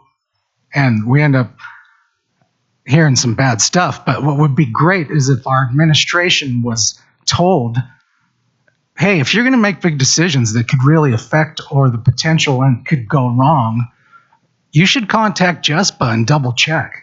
We're not here to fight with people. We would love to get a phone call before we had to go through a grievance, or look, hey, you guys have any other ideas? We keep running into this, but we end up being the grievance. And unfortunately, that goes a long way with the people we represent. We shouldn't just be the people there to do grievances and that kind of thing. We should be, it would be nice if administration, a principal, whoever it is, was to say to the person, wow, you know what? We need to talk to Jespa. Those are your advocates. Those are the people that we work with every year, at your negotiations table. And so that's a little thing, I mean, we just went through a long process of trying to deal with retention bonuses and bonus this and that, which we don't want to do. But when an administrator hears there's potential to give their employees a pat on the back with any kind of bonus, I would hope everybody be calling. Every administrator, wait. Transportation's doing this? Well, wait, what about my people? Instead of me getting 20 calls in a week saying, why didn't this person ask for that too? I got a brother who does this, but I'm not going to tell him to come here yet.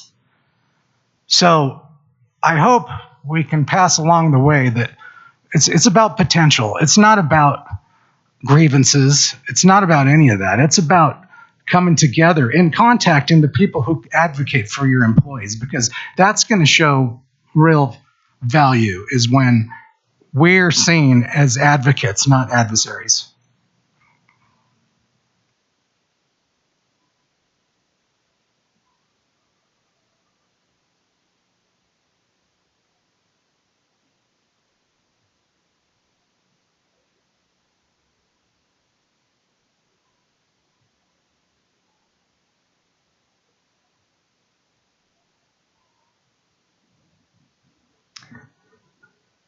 Where would we like to go from this point?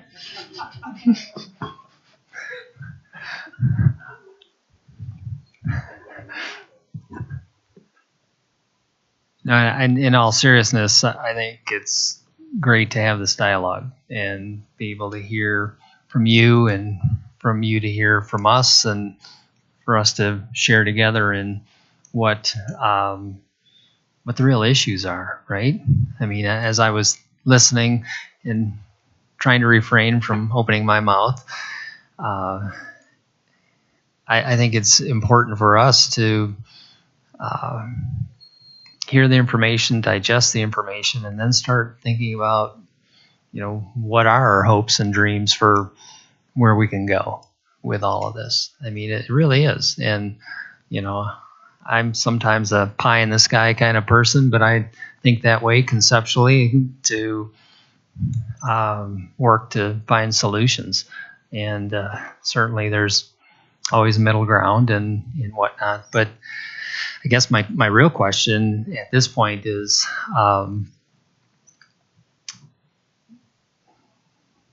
so how do we fix this? How do we fix this? We have, culture, climate issues, pay, benefits, respect. They all go together. And, this is a huge organization. And that's no excuse. That's who we are. That's what we are. And I can tell you from my experiences, having worked in significantly smaller school districts in 3 different states, that these are very different issues. Because when you're in a district of 10,000 kids versus 70,000 kids, you have a lot fewer people. And if you work in a district with 3,000 kids and only 800 employees, you know everybody, right? So this is it's a big issue. It's a big issue for us, and also knowing, and you heard from this team, that we do believe that our support staff, I believe you're the glue that keeps this place together. And I hope you don't look at that as a derogatory term, because I don't see it as that. But you are an important, extremely important part of this system. And our schools can't function without support staff, plain and simple. And I know that we have, there probably feels like a hierarchy and a class system, so to speak, because of administrators and teachers, other educators, etc. But the reality of it is, this place doesn't operate without you, plain and simple. And I think we've got to figure out how we can get to a point where we're making this, as John has heard me say, and if you've heard me say, let's make this a great workplace for employees, so that we are attractive. So that we're not always talking about how we compare to other school districts in our area to be in that market comparison. One of the things that I'll tell you that in the last few years when I was in talent acquisition, and it's specific to our educators of color, and some of the conversations that I've had with some of our educators of color here in Jeffco. And I think the question really can be asked of anyone, but I specifically asked this of them because I'm intrigued as to how we can increase the number of educators of color that we have in our district, and someday proportional to our student population. And my question is, and I ask this question of support staff and any staff, and that is, why would you come to Jeffco, and why would you stay? Right? Which I think is kind of the crux of what we're talking about today. Why would you come to Jeffco, and why would you stay? And I think if we can answer those 2 questions, I think we're going to get a lot of traction in a lot of areas. Right? We can all tell our own stories about why we came to Jeffco and why we have stayed. But we need to continue to ask that question continually. Not just when times are good, but continually. Why would you come to Jeffco, and why would you stay? And I think if we can answer those questions in this process, that's the magic wand, for us in this work.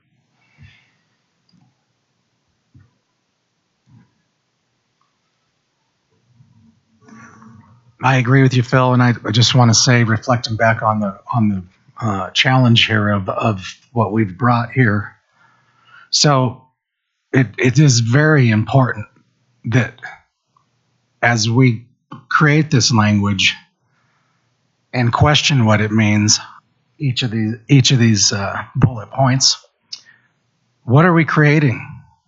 What are we doing to all those systems we know are weak and driving people away or whatever it is?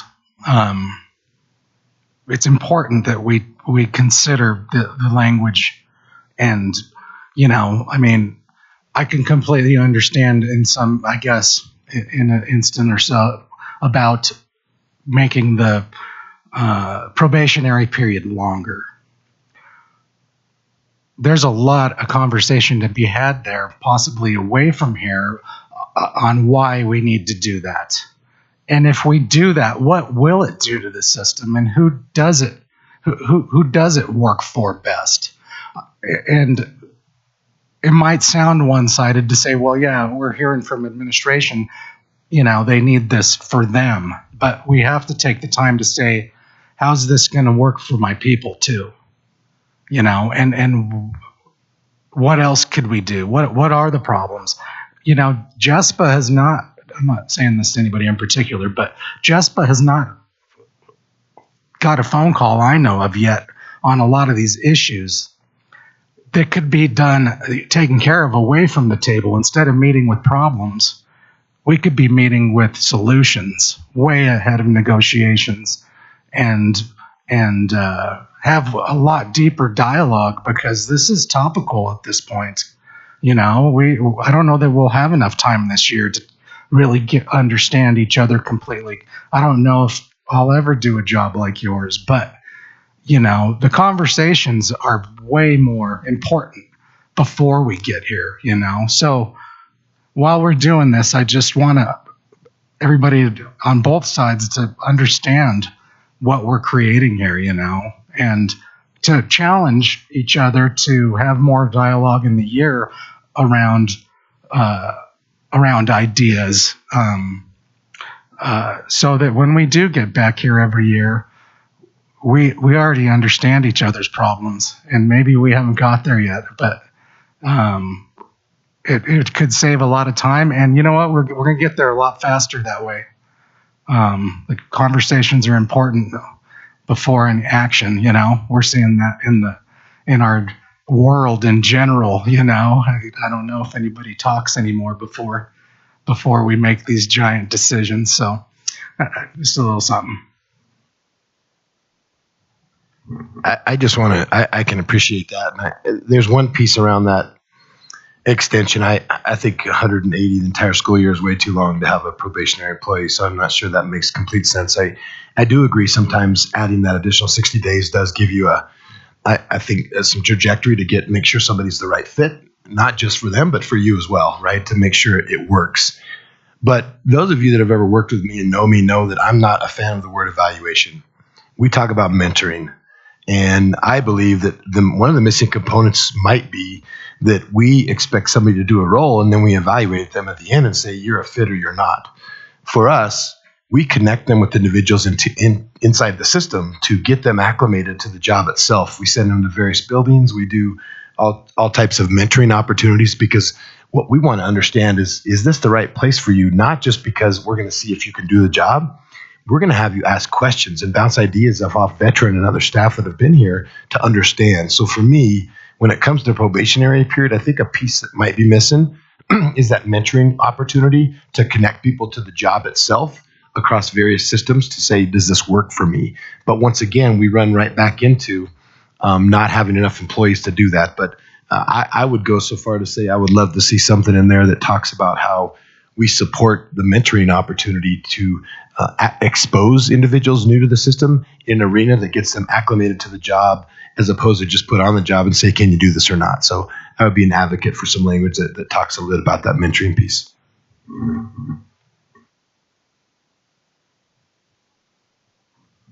John, I just wanted to acknowledge what you said and really appreciate that it should be more of an ongoing process. And and less of a reactory kind of process. And we're on just affirming that, yes, we are learning much about each other in this process. One of the things that I feel really happy about as we have this dialogue is we really have a lot of mutual items, and we have a lot of shared values. And so I think even though it feels a little more reactive, right, because we're hitting this one time frame, but I think as you talk about your passions and the passion to have dignity in the process, dignity and respect for all individuals, as well as looking at some of these components that are obviously compensation. And I think we both have an agreement of that, and we need to learn more. So I'm excited to have a conversation with Brenna and get some shared understanding and some shared language and those pieces too, so that hopefully through this process it will be more ongoing. But I am really happy that a lot of these things, we have a lot of similarities and less differences.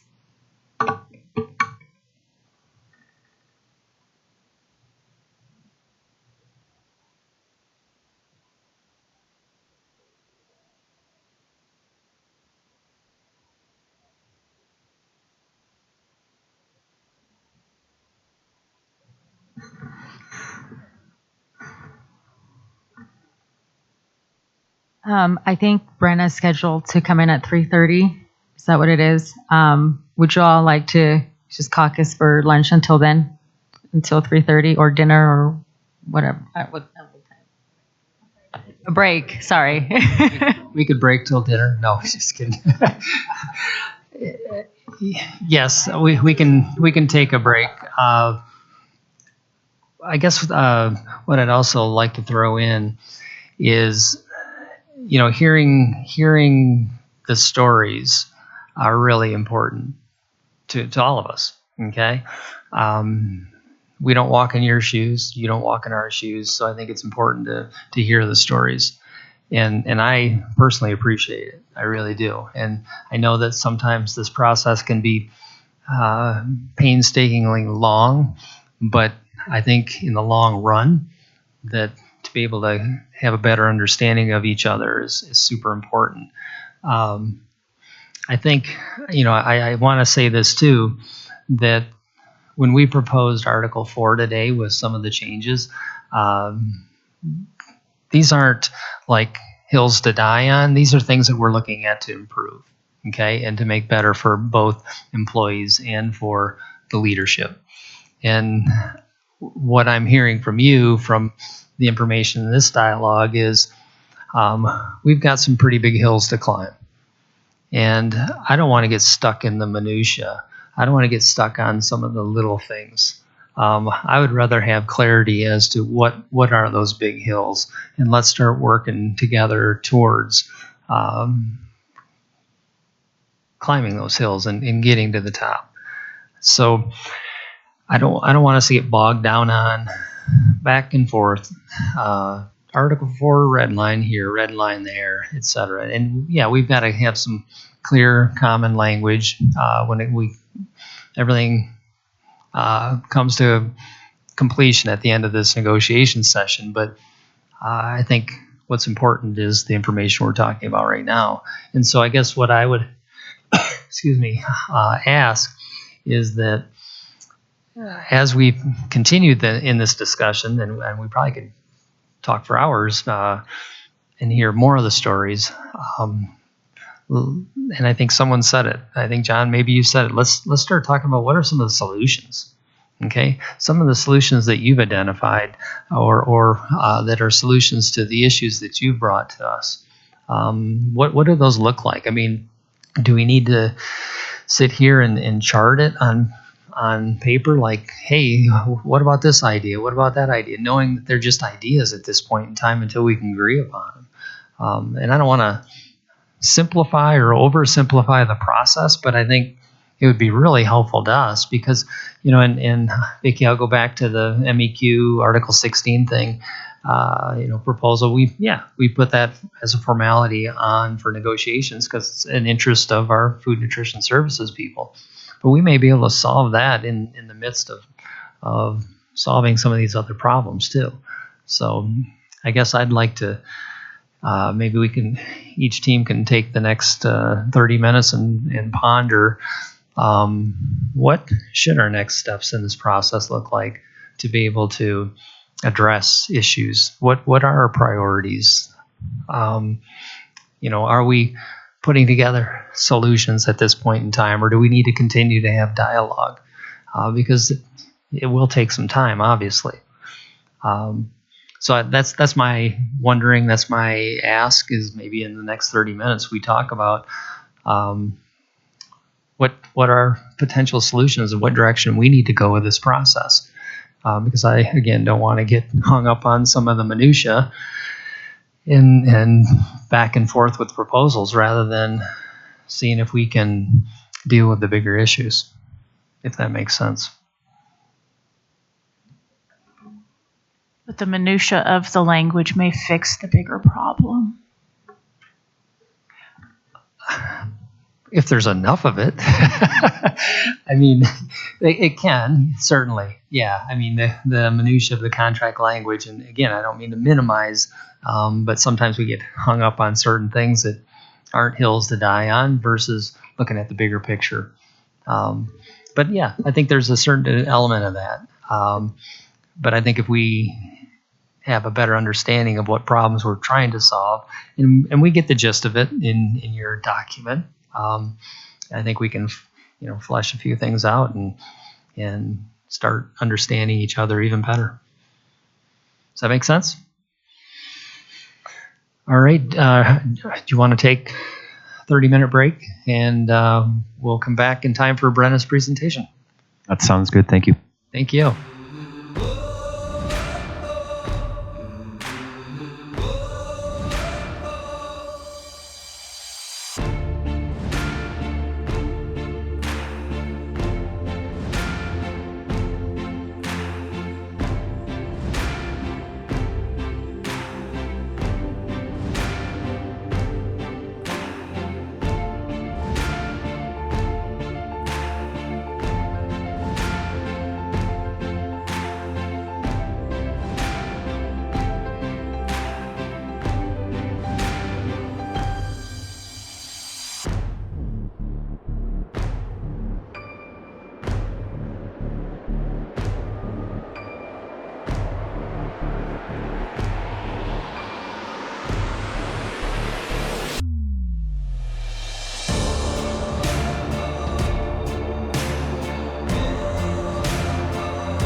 Okay, we are back from a 30-minute break, and we have scheduled for the next couple hours, actually, including Q&A, CFO Brenna Copeland, who will share with us her presentation and have conversation with her with regards to school budgets and how the SBB formula works out, and then also district revenue and finance. So without further ado, I'll turn it over to Brenna.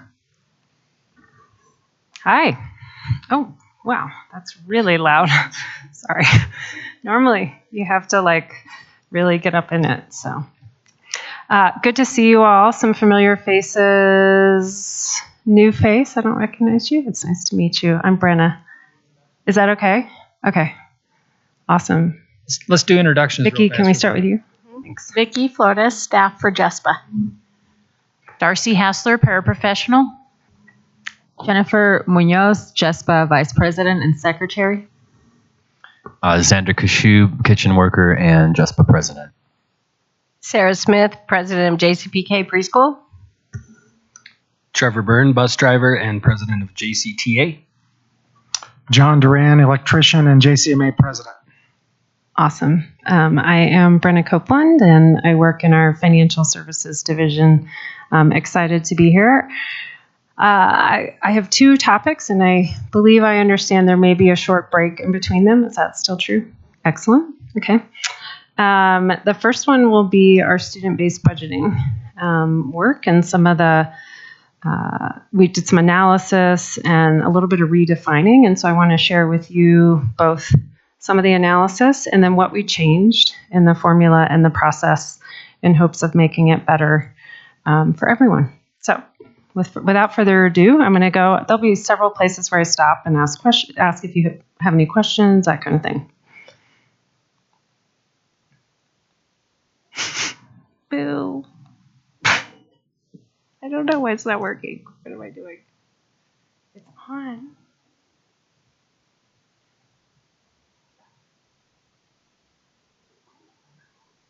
They ran out of batteries. So we can reread the agenda slide several times. Oh boy.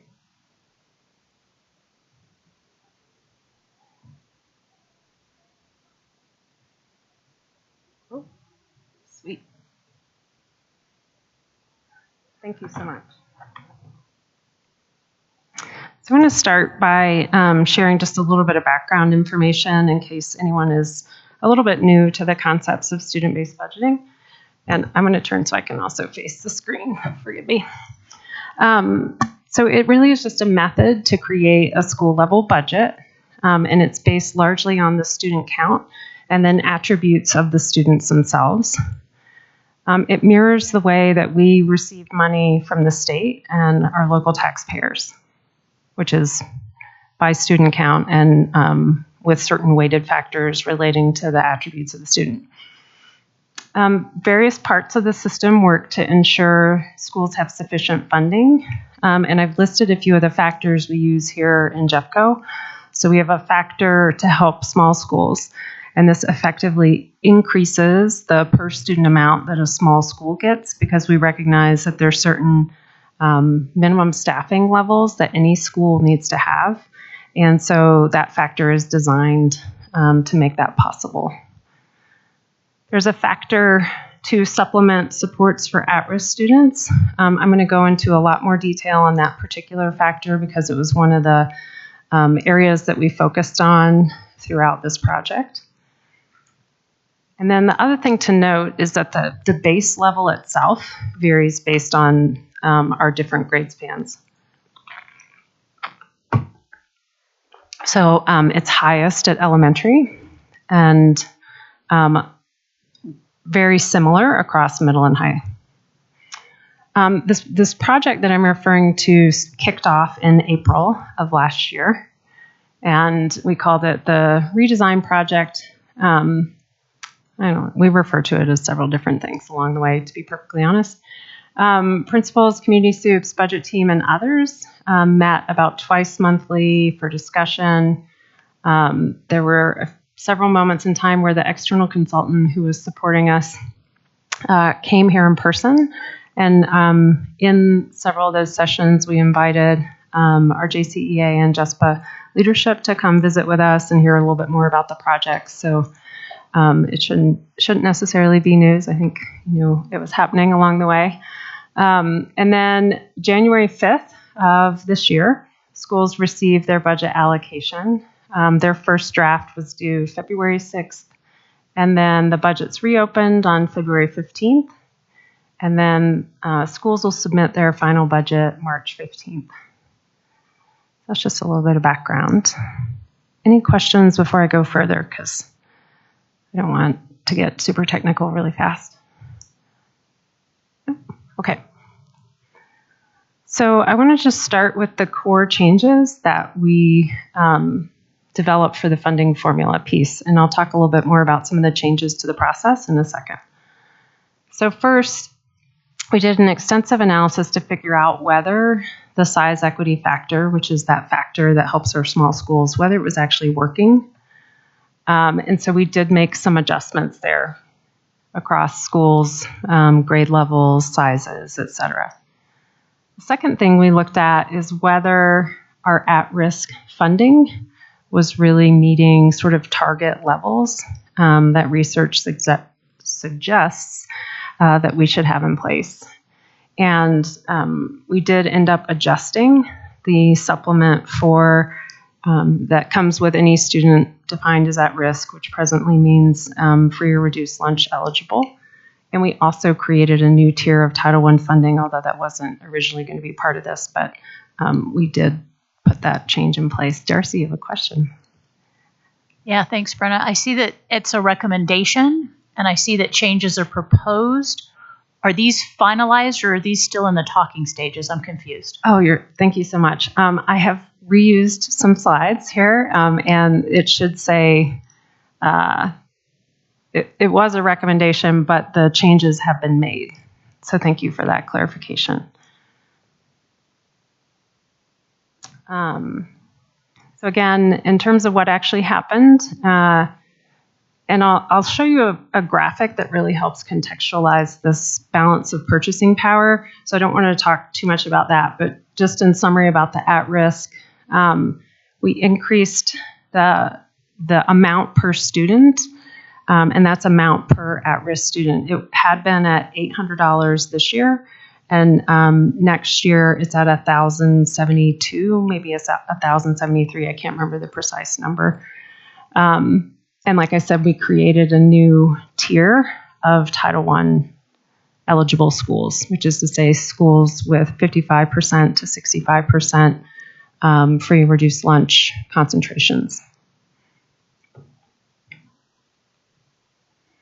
Okay, so this was some of the analysis we did, or our outside vendor did. And just to give you a little bit of background, this is a nonprofit organization that has supported a whole bunch of school districts around the country. They probably know more about school budgeting in general than any group I've worked with.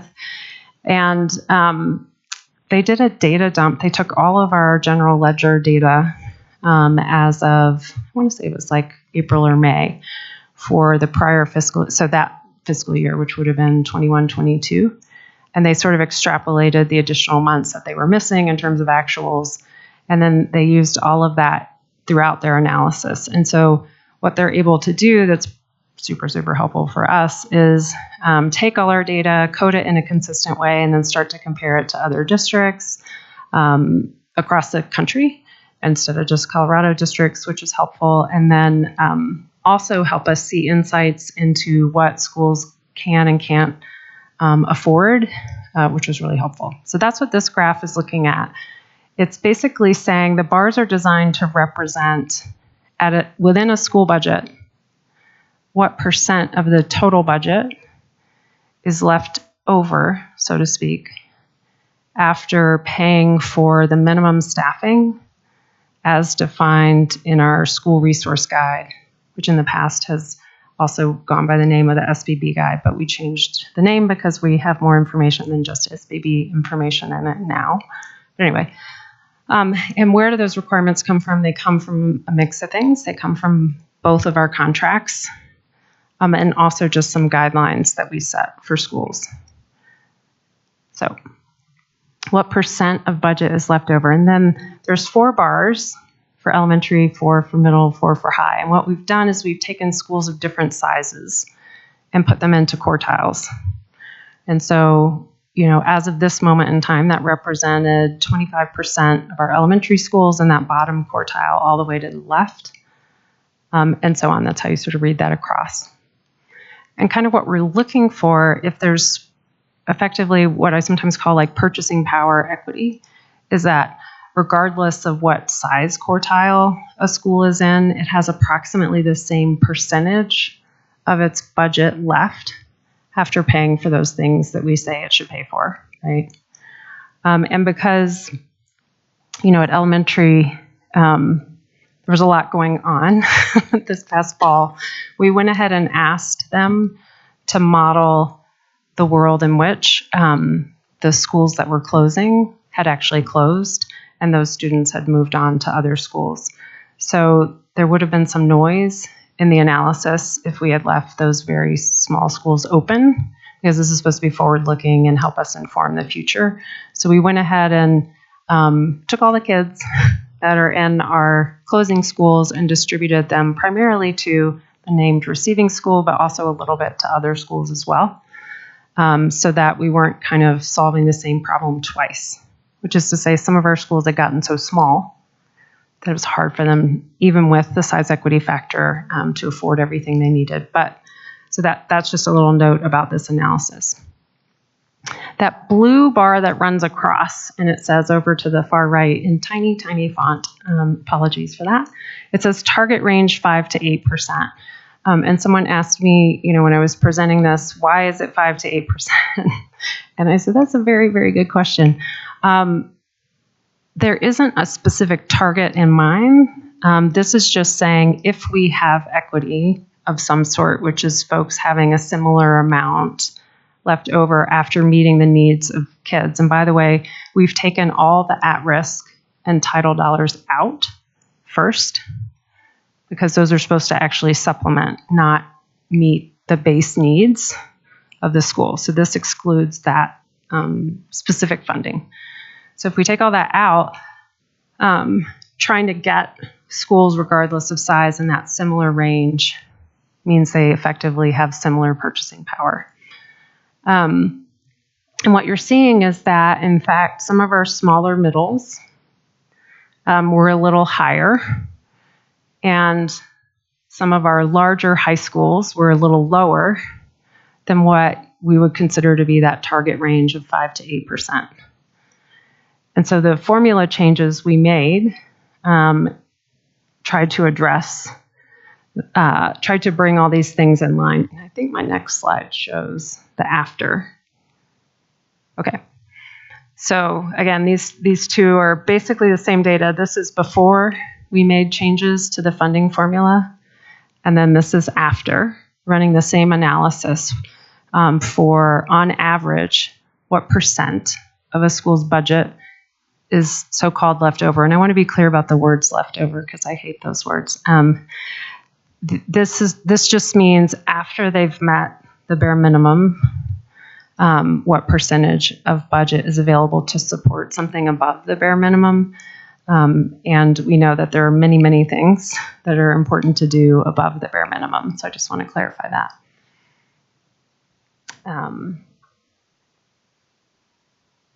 Okay. I think that's that piece. I want to pause and just see if there's any questions about this part of the analysis.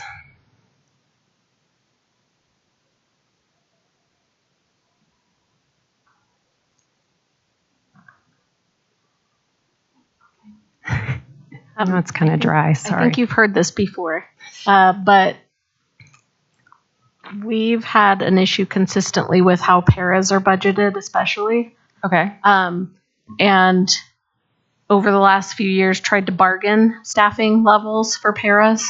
Mm-hmm. When I'm looking at this and I see the majority of paraprofessionals are staffed at the elementary school, but there's nothing in the guide that I'm aware of that requires paras This actually does include the recommended minimum para hours. Okay. So I Is that think a newer addition? no, it's been in there. I went back several years and looked.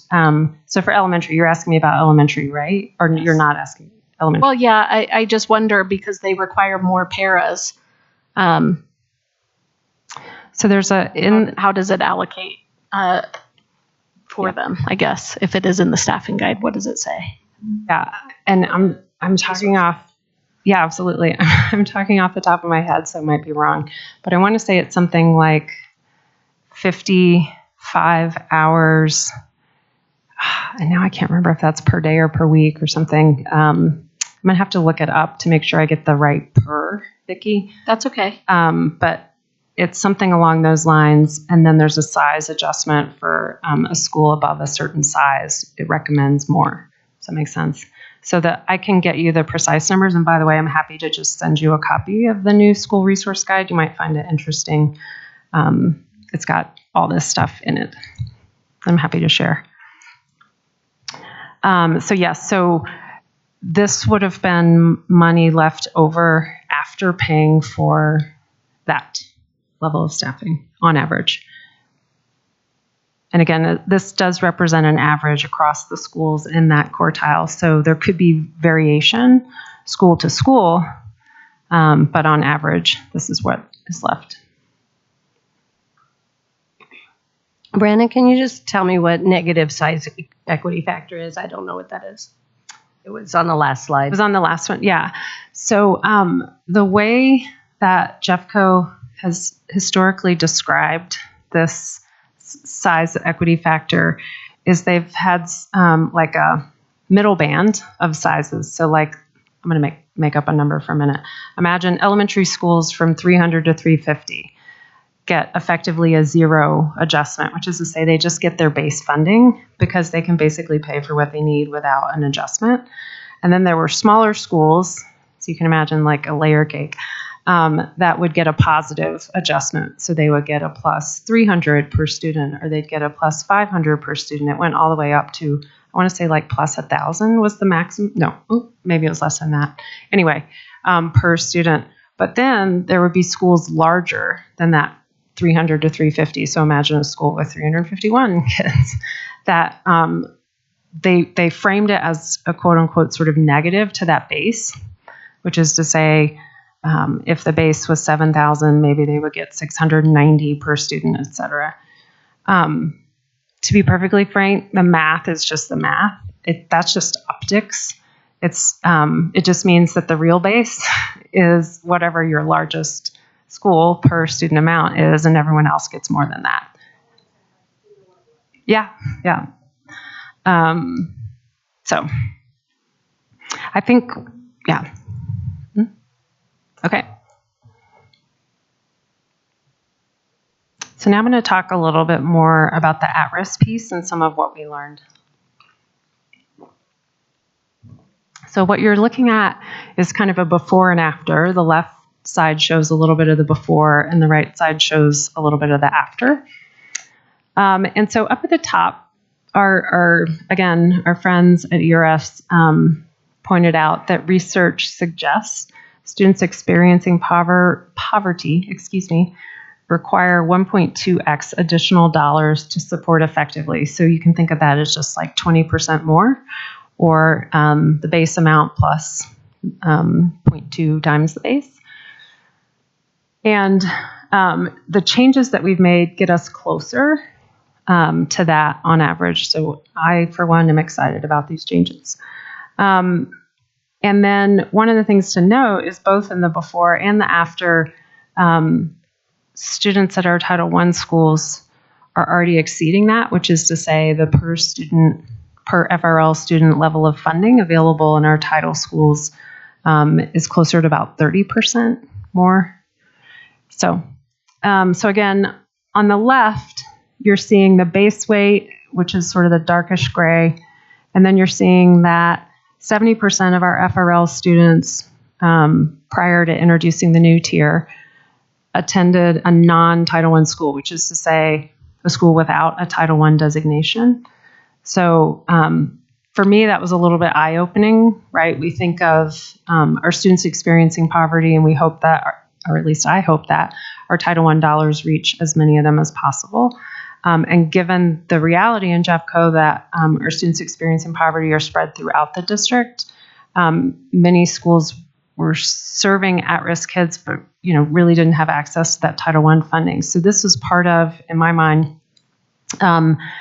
the need and the impetus to increase that at-risk funding that follows every single FRL kid in the district, so that every kid gets closer to the right level of funding. And then 30% of our kids, our students experiencing poverty, do attend a school with Title I supports. So over on the right, you can see by increasing that per student amount from the 800 to the 1,073, we got more of our kids closer to almost 20%, but we're still only at 17% more funding per student, which is closer to that 20%. And then also by introducing the new tier of Title I schools with a lower concentration, which is to say the 55% as compared to the 65% FRL that it used to be, we got more of our kids into Title I schools. And in Title I schools, the students get approximately 30%. Well, the students come with additional financial resources that the school can then spend to support the students. Does that make sense? I was about to say the students get 30% more, but it's not like we're handing it to the kids. That's not how we budget. Okay. Any questions on this part of the change? Okay. That was the part I was most proud of. All right. Whatever. Okay. So I mentioned at the beginning that one of the things that was helpful to us is to get kind of a second set of eyes on whether or not the district is deploying the maximum amount of resources in schools as compared to central and otherwise. And so I'm going to walk through some terminology that our outside partner used with us. And again, this is starting to use all our data kind of in their categories and compare us to other districts. So the categories will matter on the next slide where you actually see it, but I'm going to walk through them first for definitions. So green is effectively leadership and management. So this is district governance management of the support services provided to schools. And so examples would be our legal team, my team, labor relations, et cetera. You can think of this category of things as sort of true district overhead. Going all the way to the far right, the darkest blue is what they call school reported. So it's all people, services, materials that are budgeted directly at the schools. And so these are all the things covered through the student-based budgeting allocation. So that's the darkest blue. And examples include teachers, APs, principals. This middle color blue, I'm working all the way from the far right to the sort of middle blue. This is called Jeffco's School on Central Assigned. So in Jeffco, there are FTE that are not reported in the financial system as sort of working in a school site. But in our personnel files, you can tell an individual is assigned to a school site. And let me tell you, this frustrates the heck out of me. But that's a whole other multi-year project. So examples for us include our paraeducators, speech therapists, and learning specialists. Some of our paraeducators. So this would be the paraeducators budgeted through, my team's going to get so mad if I say this wrong. The 5290, I think, Doug? 2590. Darn it. Oh, hey. Hey. Hi. Did I get that right? No. Okay. It's okay if your CFO is dyslexic, right? Oh, geez. So that is a group, again, those are resources in schools, but effectively budgeted within a department, in this case, Matt's department, that particular resource. Then there's this lightest blue, which is staff, services, and materials not reported in the financial system at schools, but they do play out in schools on a regular and predictable basis. And because we code by account code for some of these things, we can then tell that they are school-based, but budgeted in a department. So this would be resource teachers, nurses, athletic trainers, etc. So it's all the blues combined to, these are really clearly resources in schools every day, some of which you can tell that in the financial system, some of which you can really only tell it in the HR system. And then that purple category is our shared services. So these are staff, services, materials that absolutely support schools. And this wording is a little weird, but it says on an as-needed or a regular basis. And I think what they're trying to say here, and I think that language is a little goofy, is just you sort of think of the cost itself as not necessarily attributed by virtue of a specific characteristic of the school. So I'm going to use transportation as an example. We wouldn't want to say like such and such school is kind of more expensive to run simply because they're running more bus routes, right? You try and provide the service district-wide, and so it makes a little bit less sense to think of it on the school-by-school level, right? So again, our shared services bucket, for purposes of the next slide, includes our warehouse workers, our bus drivers, our food service workers, et cetera, that are, again, budgeted at a departmental level and providing important services to our students and to our schools. But effectively, we kind of think about the service as a district-wide service. Okay, so that's their definitions. And all this was just so they can help us compare and index on this next slide. So when you add up the three blue categories, the light blue, the medium blue, the dark blue, we are actually spending about 79% of our total expenditures, excluding capital, at the school, right? Which is good. And then our shared services represent about 14%, and then our leadership and management represent about 7%. And so, actually, I think I took out the comparison, but and I'm happy to share the comparison if you want it, but if you compare this to their data set of districts that are somewhat similar in size to us and somewhat similar in attribute to us, we spend less on leadership and management and more on school-based services. So I think this has been a question over time, is the pool of dollars supporting either students through SVB or supporting students through department budgets, is that sized appropriately, right? How does that compare to other places? And so at least what this analysis did for me is gave me some reassurance that yes, our overhead compares favorably to the median percentage of districts like us, meaning it's less, and the amount of resources attributed at the school level is higher. So that was my takeaway. And then over to the right, I mentioned that we made some process changes, and I think this will hopefully help everyone. Again, many of our folks are budgeted within departments, but then work in schools. And so it's a fair question to sort of say, well, how do you pick how many people you pay for in a certain school? And so what we've done is we've tried to, in the new school resource guide, because again, those are resources that are not student-based. They are allocated effectively because we really do budget schools on a hybrid model of staff allocations and student-based dollars. How do we kind of set what the support looks like? So now our friends in CTE, student services, health services, dual language ESL, and special education have pages in the school resource guide where they kind of explain some of the methodology they use to allocate staff. So hopefully that increases some transparency about how all this comes together. Yes, great. Oh, question. Again, forgive me. This is all schools, or these are just our new Title Is? This is all schools. This is everything. Excellent question. Yes, together. Do you have Title I broken out?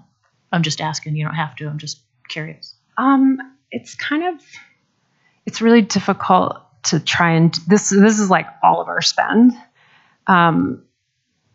If you took it out, then it would be sort of like you'd make some subjective decisions about like kind of how to allocate overhead to Title I. Does that make sense? So this analysis kind of only works fairly in the totality of the district.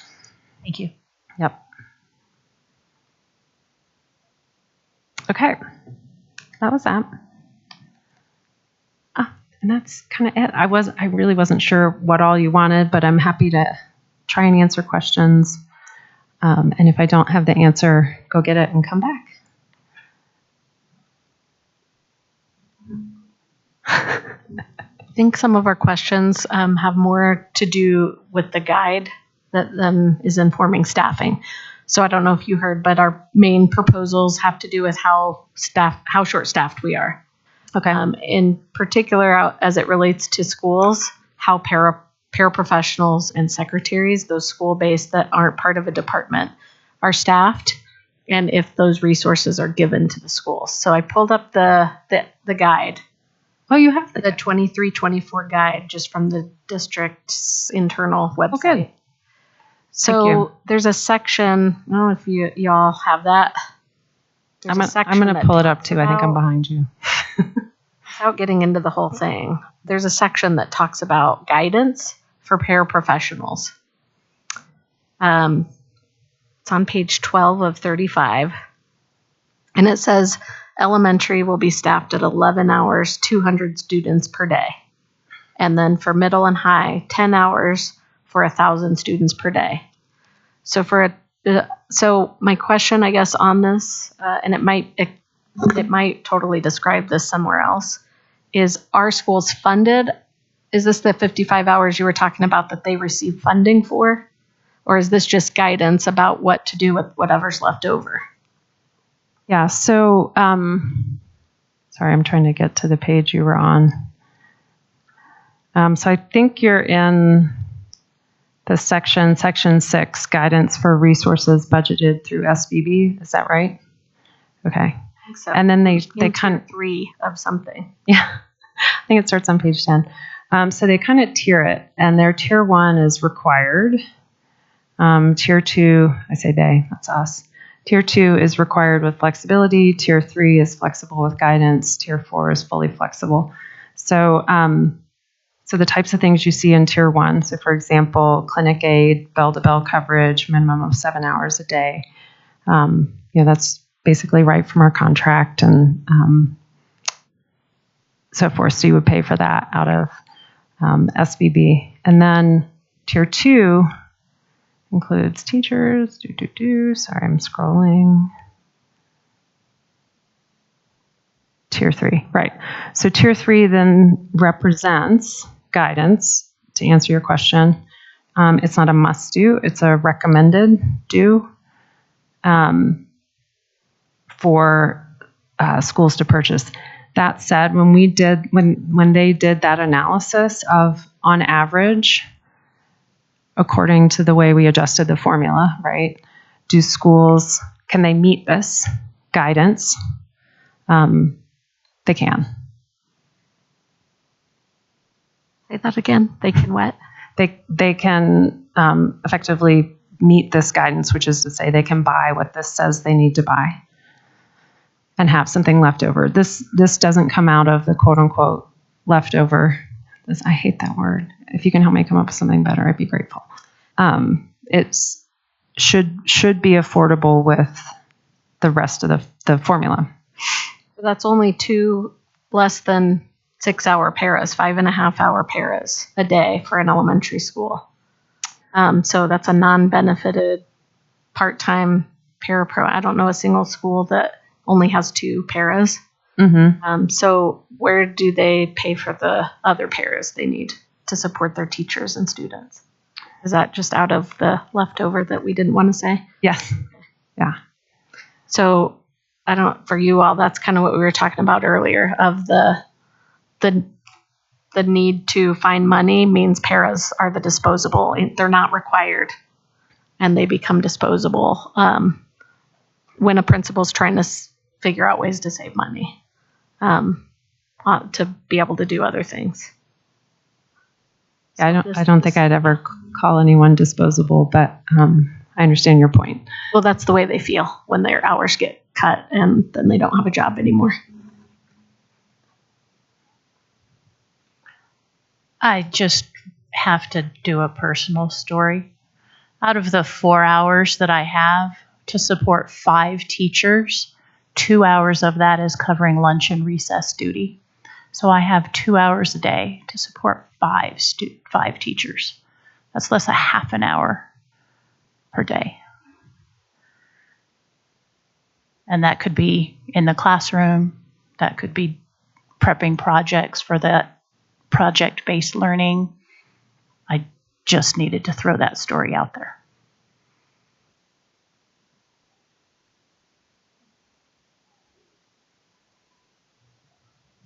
So I guess I have a question just about, you talked about recommended levels, right, for paraeducators. And I guess my first question would be recommended by whom, and what are the parameters that determine that recommendation? Because it sounds like there's a minimum level that they can fund, but then it also sounds like there's a general feeling out there that that's not adequate. Does that act? And I have family that are paraeducators, and so I absolutely appreciate, but I'm just curious, where does the recommendation come from?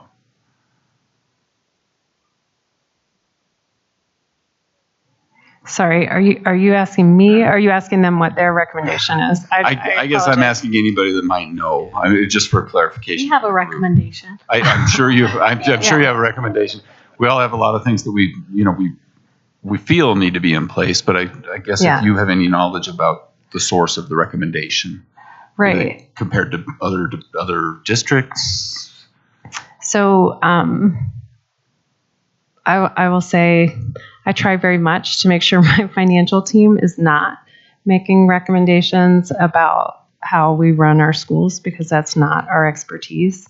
So a lot of what you see in here has been established over time, presumably by decisions made.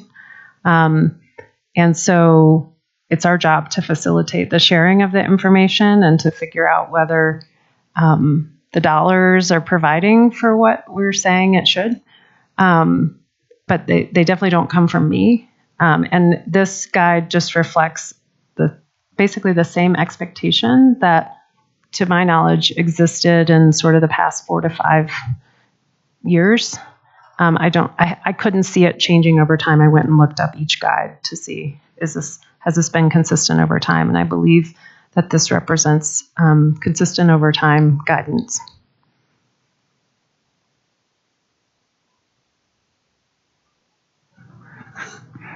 I'm sorry, that may not have been a fair question for the current venue. It was just a curiosity.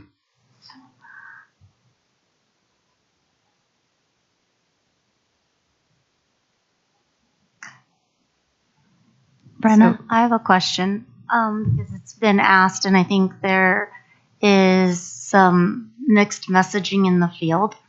Where in the guide, or what is the current practice for benefits within SBV for paraprofessionals? Yep, I heard this had come up as a question. And so every school,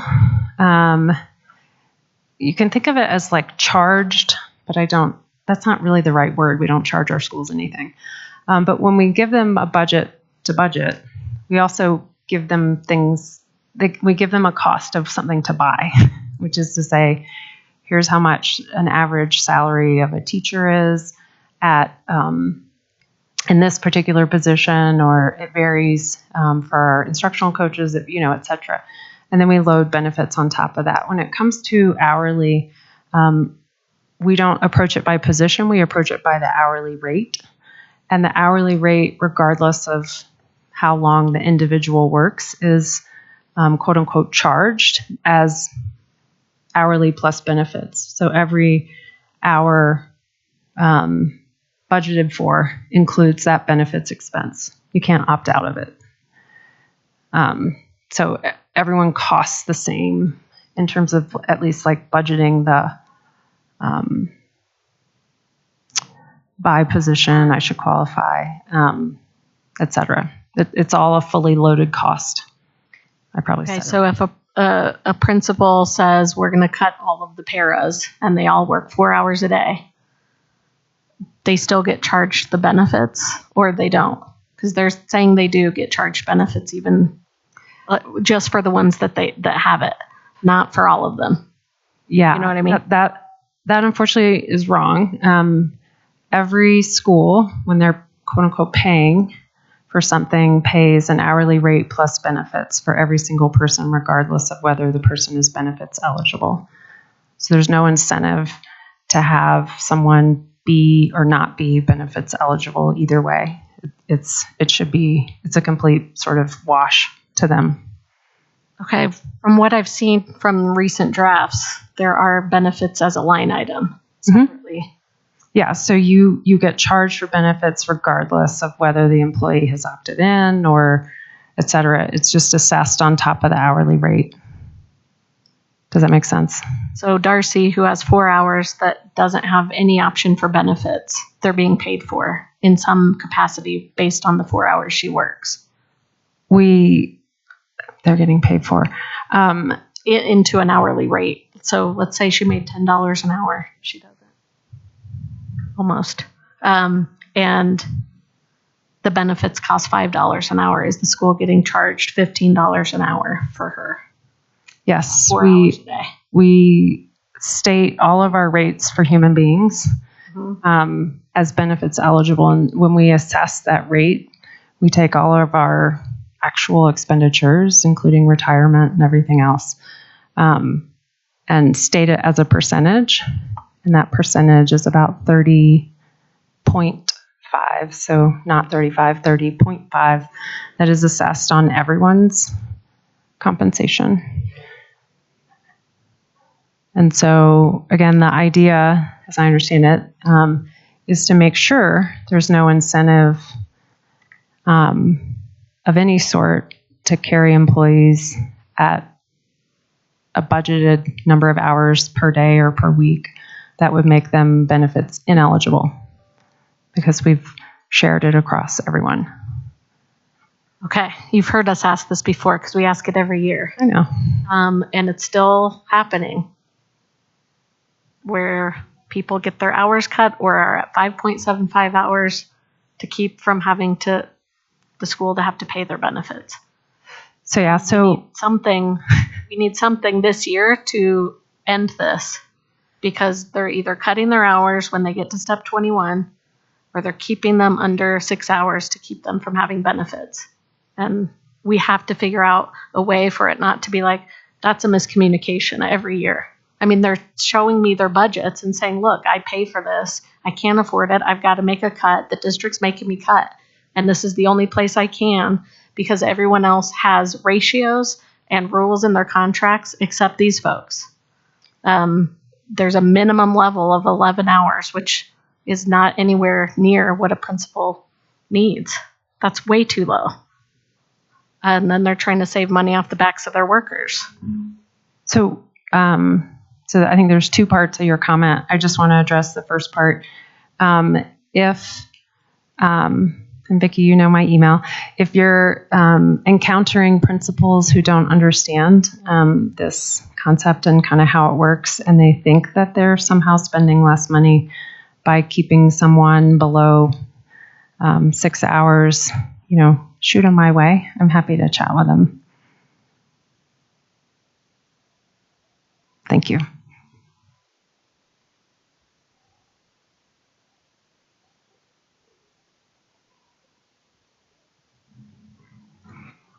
Additionally, and I know I asked you this last bargaining, I want to get it on the record again.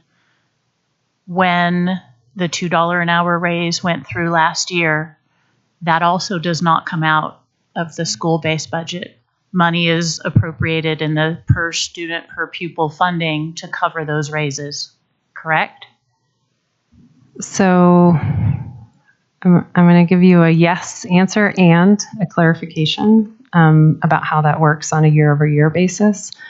So in the year in which a raise is negotiated, so for example, looking ahead to next year, we budget as a district centrally for that because we're negotiating. And by the way, I had to send the SBB dollars out January 5th, right? That was on that slide. And so at that moment in time, we send schools, quote unquote, enough money to pay their employees, but that's based on effectively more like what we're paying employees today. And we know there's going to be what we're paying employees tomorrow. And so once we conclude negotiations, figure that out, we have this pool of funds that we then effectively distribute out to cover the raises that we just negotiated. But as we think about the specific $2 that per cell that we negotiate for this year, for next year, that is part of the base formula. Does that make sense? So that's part of my clarification, which is to say the SBB we just sent out January 5th has the money to pay for that rate. It just doesn't yet know what next year's rate will be. Does that make sense? Okay. Another story we hear, I know you love these. Last year when we were bargaining for the raise and we were getting pretty close, principals were, and this was in front of one of our organizers at the time, said, do you guys want this raise or do you want your hours? Because if you get this raise, I'm going to cut your hours to pay for it.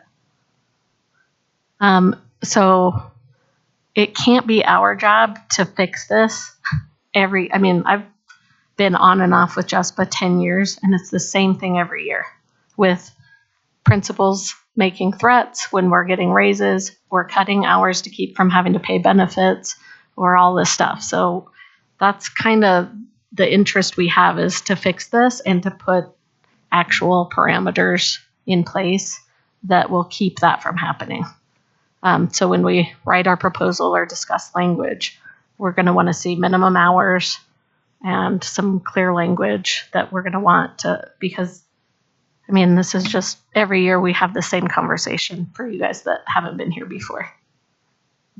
So just one thought on that. The other factor, of course, is just the total budget that a school has. And as enrollment declines, because the funding to the district and funding in schools, and sometimes enrollment increases, right, at certain schools. But there may be less money overall to pay for positions overall. And so it might, trying to think about what's happening in the budgeting process. It does in the end kind of contemplate ratios, adults to kiddos. And so as there are far fewer kiddos, there will be fewer adults. Okay, we get that. We get that's an issue. We've also seen per pupil revenue go up while enrollment declines. And then you see the overall amount coming to the district from the state continually increase despite that. So I guess I'm wondering, how does that get to the schools? Is it getting to the schools at a higher rate as well, or is it stuck somewhere? Yeah. So I'll go back to this one. So yes, in short, it is getting to schools, whether through the SBB dollars themselves or through the staff allocations that are made through our departmental budgets. A separate analysis that ERS did for us was to compare our per student formula, or SBB formula, to where it was 5 years ago. And on an inflation adjusted basis, we're providing schools more in that per student formula, the SBB formula, than we were 5 years ago. So in short, And I think my next presentation talks a little bit more about revenue and how the revenue both goes up and goes down at the same time. Love it. And happy to chat more about that. And yes, we are putting more money into schools than we were 5 years ago on an inflation adjusted basis.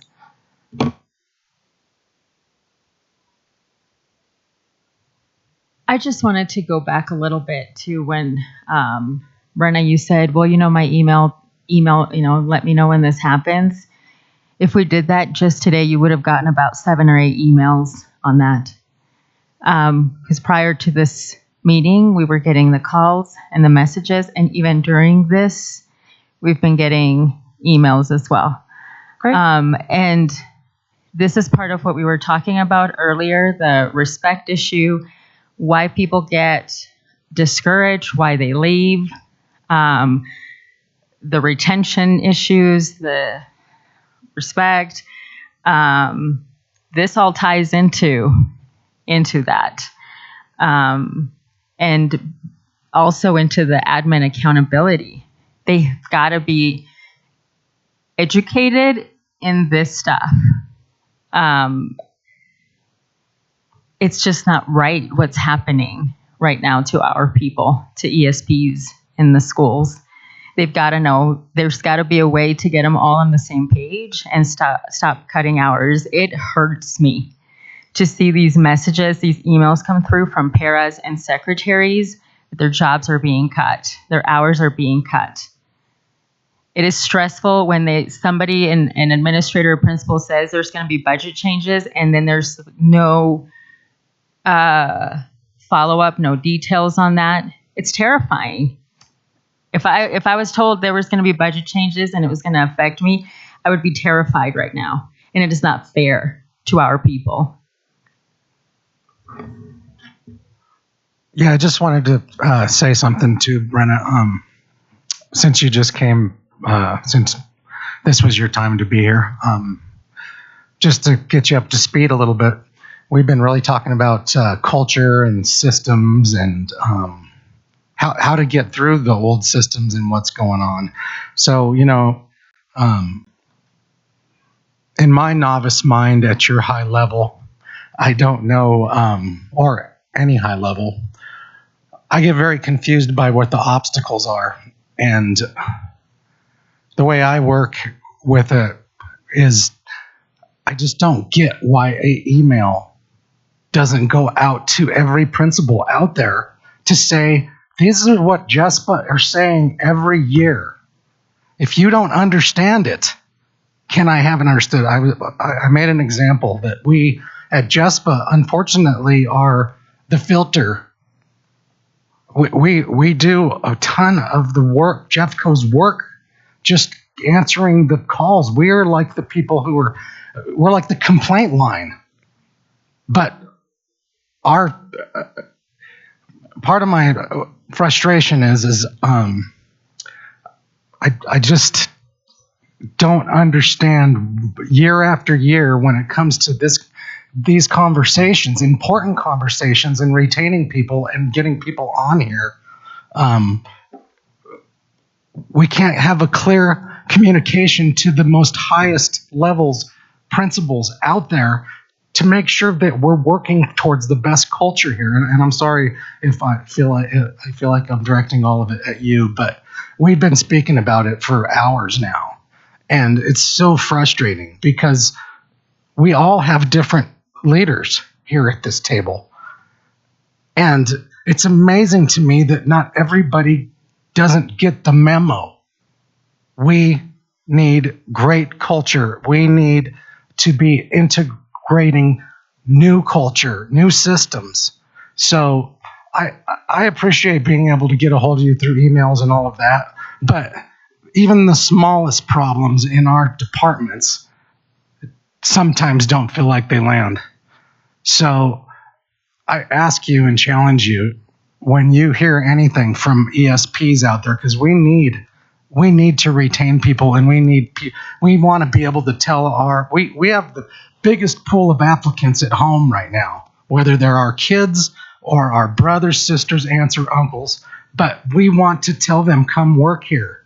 Not, we've been asking this question for years, and that's not directed at you, Brenna. We know how big the district is and how hard it is in something this big, but we have to change it. We have to.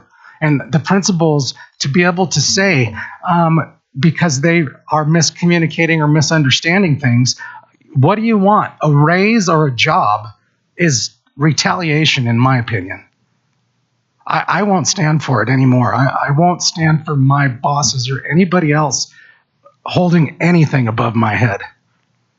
And that's what the workforce is coming to in this country anymore. People are done being held above things above their head. You know, we're failing. We can't do that. We got to do better. I just wanted to make a comment.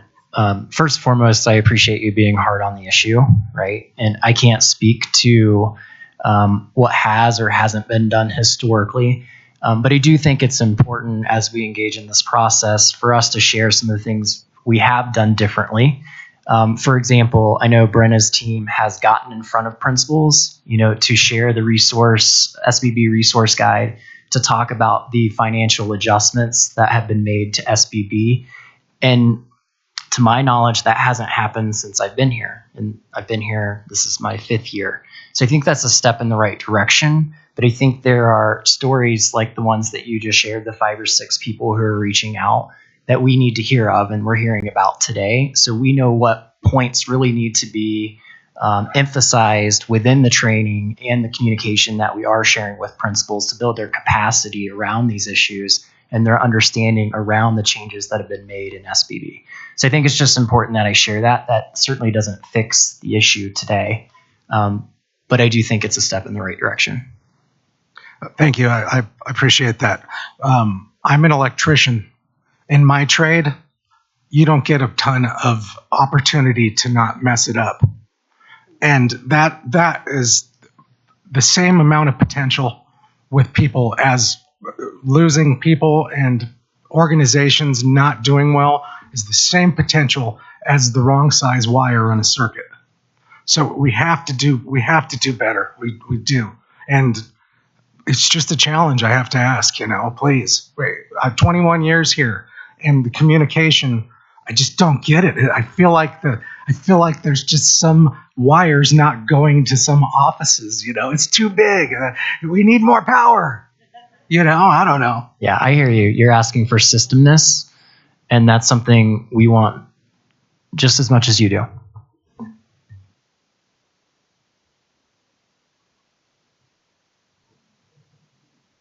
I think we were on questions, unless Phil had something he wanted to share. Can I share one more comment?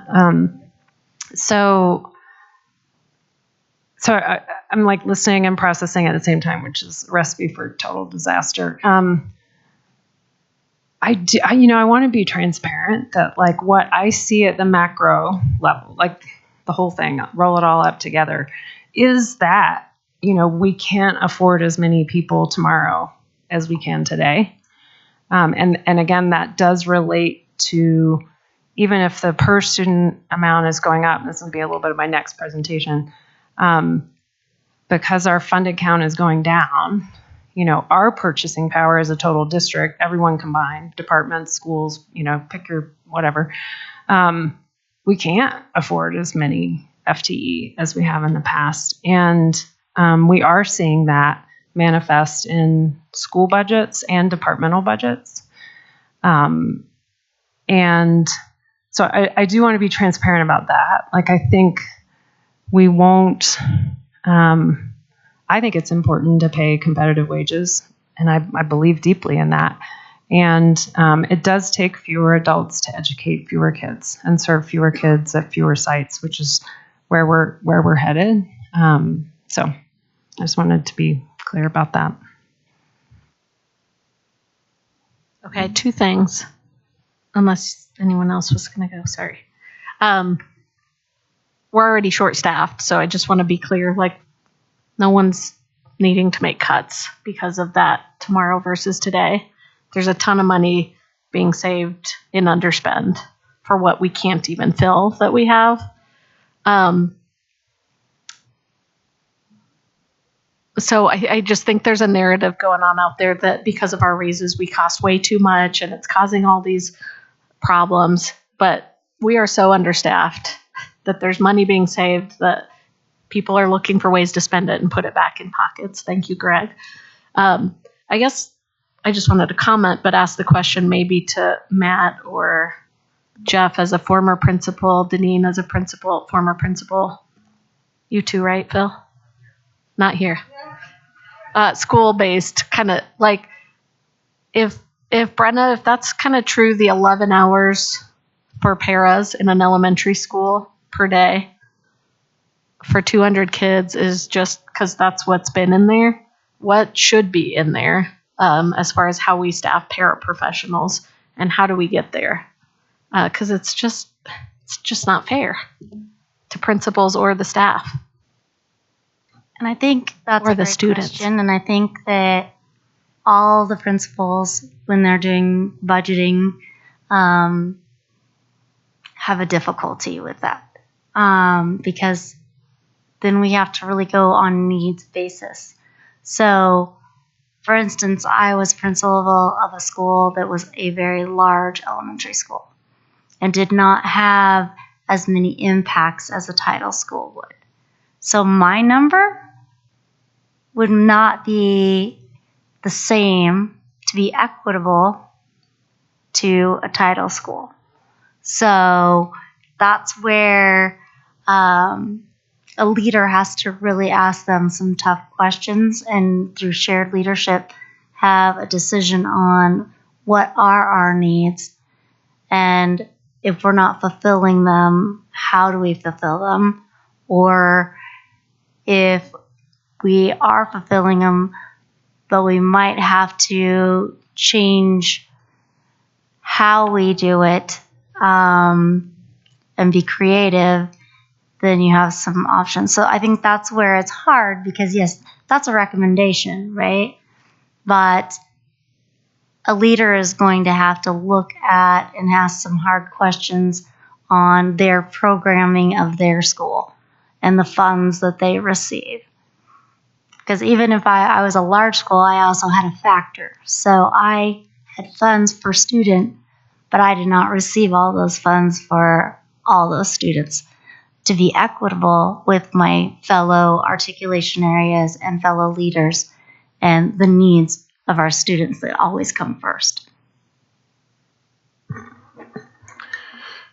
I will add, being the principal of a pretty decent sized high school for a lot of years, I will tell you that the very difficult task it is to put the puzzle together around funding and taking care of the needs of your school.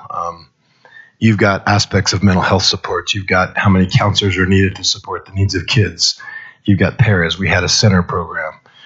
We had a diverse group of students who, many of them were at the poverty level, many weren't. So, I mean, Stanley Lake was a very diverse population. And so, as Deneen said, you sit down with your leaders and those individuals in your school, and you sit down and you prioritize the needs of your kids. And I think we heard it earlier today. I do believe, and I think we operate, that we make decisions based on what's best for our kids. And I would hope that that resonates across the district. I cannot speak for others.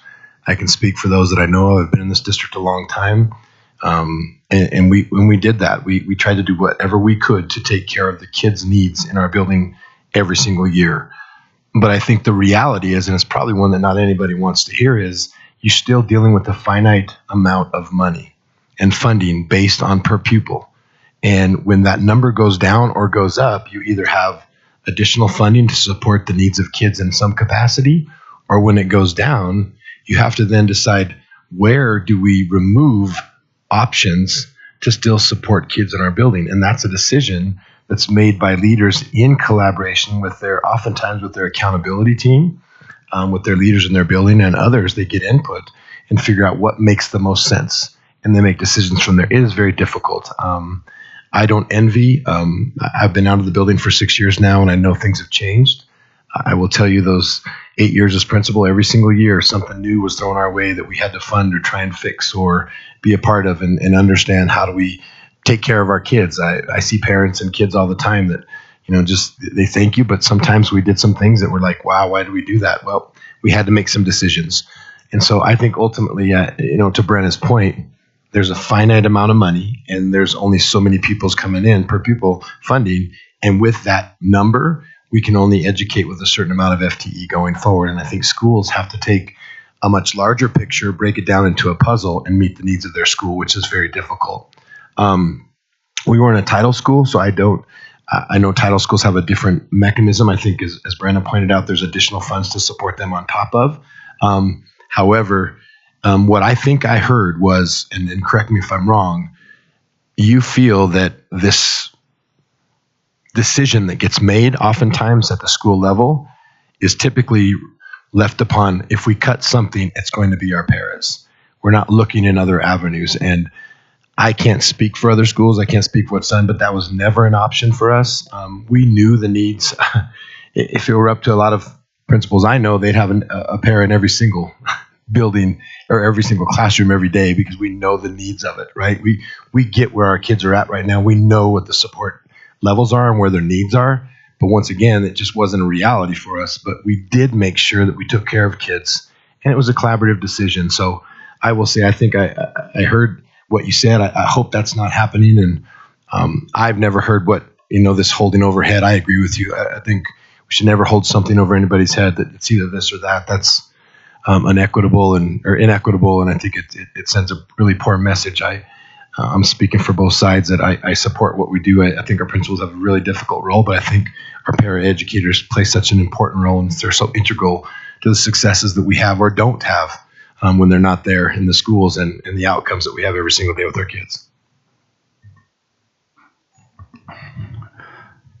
I got a call this morning before we came here from a dean asking me how to cut a para position because of the budget. That happened before I came here. They called us. They said, how should we do this? I mean, I'm thankful that they called us, but it literally it's happening now. And then just to add, this always comes back to students. If we decide to cut anything in the schools, it affects the kids, right? And who is responsible for the failure of those kids when they don't have their needs met? We're ESPs often feel guilty for that because we are so connected to our kids. If we see a kid not get what they need, we hurt for them because we can't provide it to them because we have other jobs to do, right? We're so short-staffed and we're so thin that we can't just go help them because we have other things to do. But we really want to help them. And so we're on the front lines of seeing these kids just start to fall off, right? And there are legal implications. Kids needing having IEPs met, that on occasion, and it's not more than an occasion, it's happening. These kids don't have that. And so that's just a whole new side of the coin, right? Where that's a legal thing. But there are all these other situations where it's just, these kids are just falling away because we aren't giving them the supports that they need. And that's just the baseline. It's about the kids getting what they need so they can be successful in life. And that's where we're coming from. I want to clarify, and Matt might want to clarify further with this, but there's that difference, that split between special ed funding around the needs, supports for kids, and the hours that are necessary that we fund for paras, and then there's other paras that are hired by the school to support just the needs of the school, especially at the elementary level, just para, some call them student aides, teacher aides, all the same thing, right? Same pool. I will tell you, oftentimes at the high school level, you might get some additional funding for 1 year and hire a 1 year only option year to year because you had some additional funding, you might go, hey, I need a hallway monitor, or I need somebody that's going to help me with makeup work, or kids that are failing. We've got some ingenuity options that we've got a para that might be able to come in and support and take 3 or 4 hours a day and sit in with kids and support them, because I don't have teachers that can do that. Those are sometimes those 1 year only options that I just want to clarify. Some of those are out there. Those are considered para positions, but oftentimes those are hired as a 1 year only because we had this additional fund and we have a need that we'd like to meet. We'd like to keep it going every year, but we were not sure the funding's there. What I think I heard is we want to make sure that whatever that necessity is or the expectation isn't getting cut, that we're just removing what I think I heard was the recommendation or the additional. I will tell you that the special ed side, the para side that covers the hours and supports for kids is funded directly from schools and hours per school, and that's funded by Matt's department. And Matt can clarify if that's wrong, but I do want to make sure that everybody knows that there are oftentimes those one-offs, paras that we support just because we have some funding. We want to support kids in our school, and we find a way to make that happen. Would it be helpful for me to clarify anything related to special ed? Sure. Okay. So generally speaking, special education, you can see up there as part of that centralized school-based resource. I would imagine it fits into that category. But essentially, we have 3 types of classified staff in special education. We have paraprofessionals who tend to support students with more mild disabilities. We have our paraeducators, which are people who serve in our center-based programs such as our AN centers or ASD centers or SSN. And then we have our independent support paras, which tend to be more one-on-one with students. And then, of course, we have note takers and things like that for kids who maybe are deaf and hard of hearing and rely on that resource. But ultimately, for the paraprofessionals, we provide schools an allocation that we send out in terms of funding that they can then use to buy paraprofessional hours. Whereas a center-based para, we actually allocate based on a ratio, adult to student ratio, and depending on the type of the program, the ratio may go up or down. Some needs are greater in our centers than others. And then with the ISPs, or independent support paras, that's all entirely driven by student needs. So an IEP team actually determines whether or not a student needs that. And if that's what's determined, then we provide the funding to for that school to fill that position.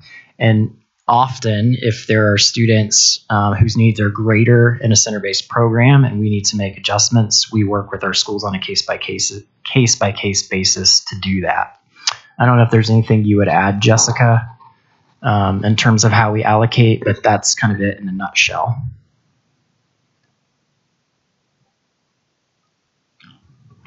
Yeah, Matt's right. It is a case-by-case basis, and we work with principals and school teams to determine need, and we have them collect data to determine what those kids need and why they need it and who should be providing it. I think a lot of the time, even with our one-on-ones, even though we call them one-on-ones, right, we really want them to be dedicated adult support, so it can be any person in the building providing that kind of support for that student as well. And it is, I mean, we've had struggles, I would say, this year with understaffing, and still looking at need though, and still trying to work with principals and still trying to work with school teams in order to make sure that students are safe, staff are safe, and students can feel successful. I think maybe one, and I don't know if this comes up, but like with our ISPs, for example, the independent support paras, the goal is to build student independence. And as they become more independent and less reliant on the adult who's facilitating that independence, sometimes what you see is an IEP team say, while the student used to need all day, everyday support, now they only need partial support throughout the day. And then you tend to see a reduction in the ISP hours as a result of that conversation, which they're typically a part of in some manner or another. They may not be at the IEP table when that decision is made, but they're typically informed of, the progress the student's making, and they can see the progress for themselves because they're often the ones who, helped get the student to that level of independence. But that may be something that's coming up. I don't know if that's part of the stories that were shared today, but that is specific to ISPs and special ed. I just want to piggyback on that because in the field, when you have that situation as a leader, somebody's getting reduced in one area, I always looked at if I had additional hours or any kind of funding that I could provide those extra hours in a different role, like a paraprofessional, and then trying to weave that in. So I know that we're always talking about people getting cut, but I also do know leaders that try to make up those things, and sometimes it just can't if they don't have the funds. But I always know that all of our leaders like to try to help people for the most part. I don't know some of these other scenarios. I've never run into those things. Thank goodness. So, and I'm not saying they don't exist. But on the other note that some leaders are also trying to make up for some of those hours in different ways if they can, especially with an ISP.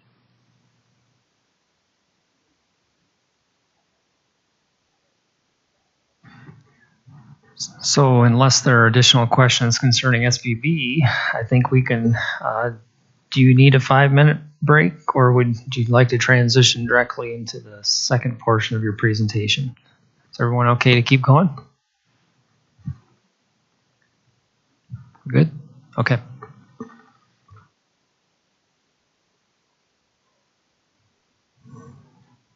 Okay, part 2. So wanted to spend just a little bit of time, and a lot of what we're going to talk about is revenue, because I want you guys to understand and have all the information that you possibly can about sort of what our revenue budget might look like. And then we'll spend a little bit of time talking about our expense side as well. And some of this is information I've shared also with JCEA, and some of it I was able to preview with the District Accountability Committee. So anyway, I'm on a road show, so if anyone else wants it, I'm happy to also share it with whomever. Okay, so you probably know this because folks pay attention. The governor's budget that originally came out in November and then was sort of updated in January includes an expected base per pupil increase of 8.1%. And currently the base per pupil in our funding formula is $7,400, $7,475. In addition, he's proposed to reduce the budget stabilization factor. And just a reminder, that's just a long phrase that means there's kind of an amount of money they're supposed to give us that they don't give us. So this is sort of like a deduct from what they give us. They're going to reduce that deduction from 3.67% to about 2%.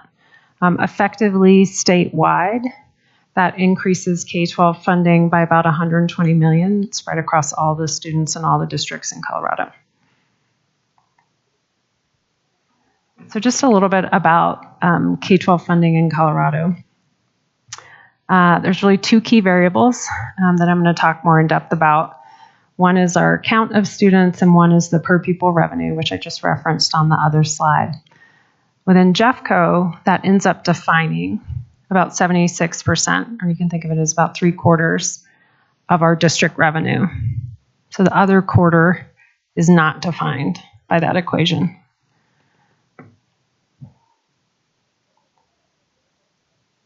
So sort of jargony, but again, this is the kind of language that if you want to go out and independently verify any of my numbers, you can kind of search by this and find this information on CDE's website, et cetera.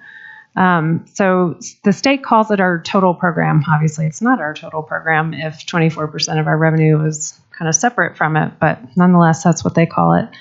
And some of it comes directly from the state. That's that big orange part, which is about 40% of our total revenue.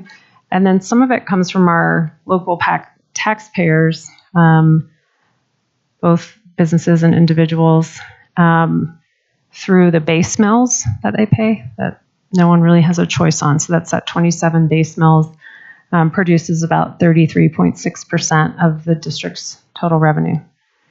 Our remaining 24% of revenue comes from overrides, which are voter-approved additional property taxes, categorical funding, miscellaneous fees, interest, and other, and then a portion of the specific ownership tax. And the specific ownership tax is what folks who are purchasing a vehicle or re-registering a vehicle pay.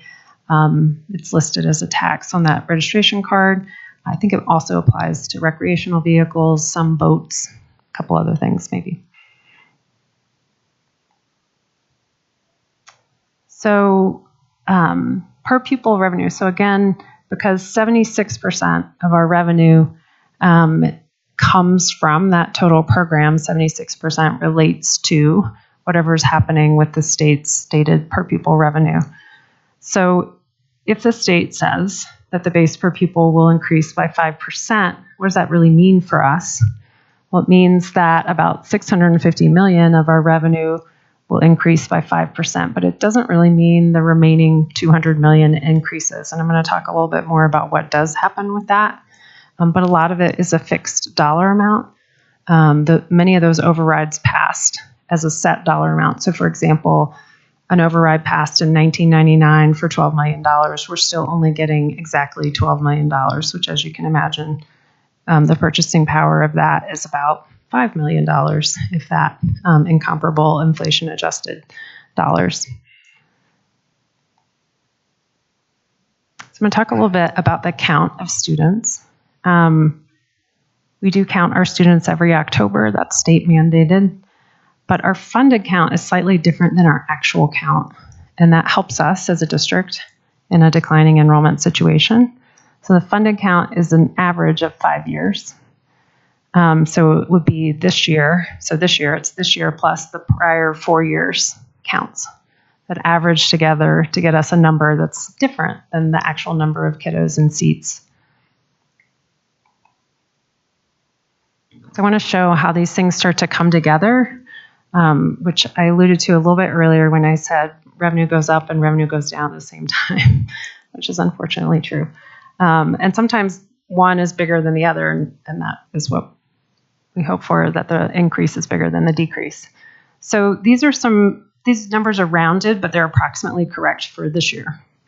The district pupil count, so this is K-12 kiddos in district schools, district-run schools, and those are the schools that our general fund budget applies to. The charter funding we pass through doesn't really get reported in the general fund budget, so you don't want to think about that number up here. So last year it was about 68,000. This year it's about 67,000 K-12. So the actual student change, the actual count of kiddos, went down by 1,000. The per pupil revenue for this year, the state provided, it was actually 3.5%. My numbers, it was easier to round it a little bit, so I rounded to 3.3. But it went from about 9,000 to about 9,300, the per pupil rate, right? Which represents a 3.3% increase.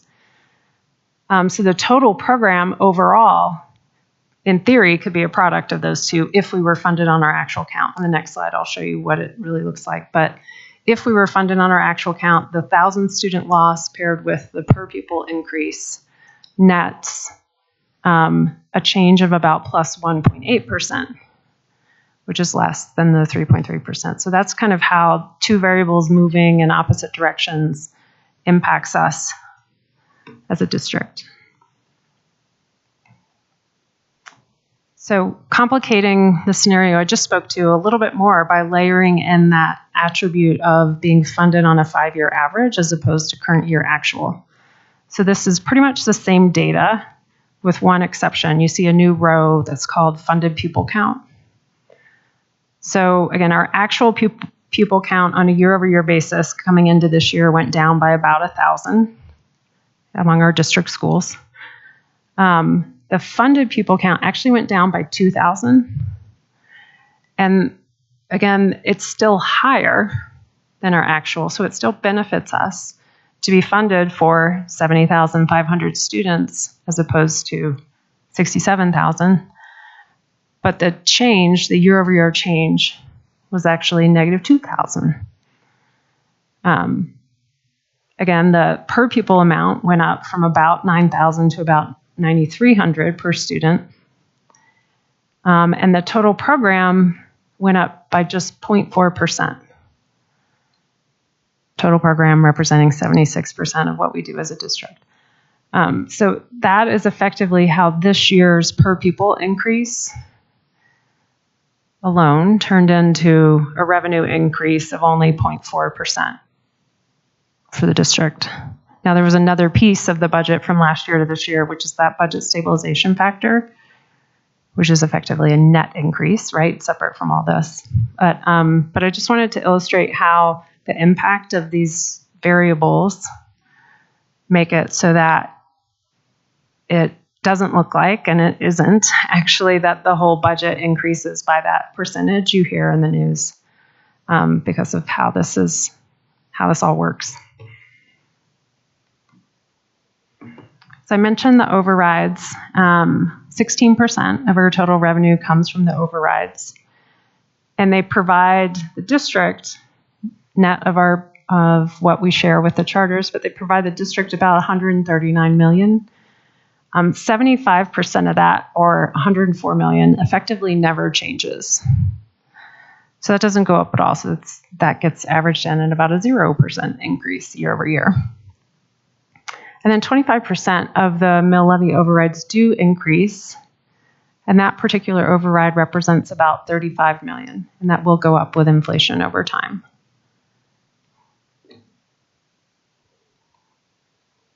You don't actually have to do a turn and talk. I apologize. I would have taken it out. But this slide is really just designed to help kind of contextualize all of this, which is to say 885 million was kind of, I've rounded, this year's general fund budget, and you spread it over, from this other slide, our actual pupil count among district schools for K-12 of 67,000. So if you divide 885 million by the 67,000, you should get something like 13,000, but I should do it on my phone because I might be wrong. So you might ask, like, how is it possible that we're spending more per kid than we're getting, right? And the answer really does come from that funded count is higher than our actual count. And that will go away at some point in time. If our declines level off, which they probably will in about 2 to 3 years, I hope, then that'll be flat and the average will catch up to the actual and they'll converge. But I'm going to just check my math so I don't say it wrong.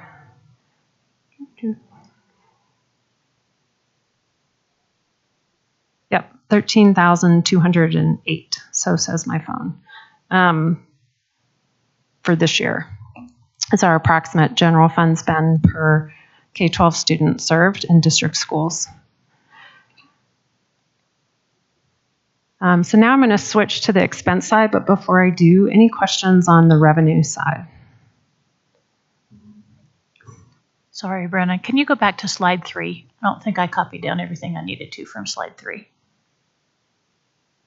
This one? Okay.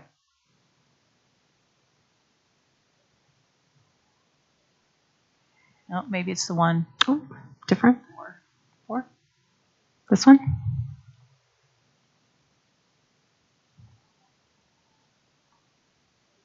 No, you still look like it's not what you're looking for. Well, I have a little note that says go back to slide 3, and it says the governor proposed increase of 8.1%. So maybe it was. Oh, slide 2? Slide 2. Yeah. Okay. Thank you. Yep. Brenna, are you going to share these presentations with us? Of course, yeah.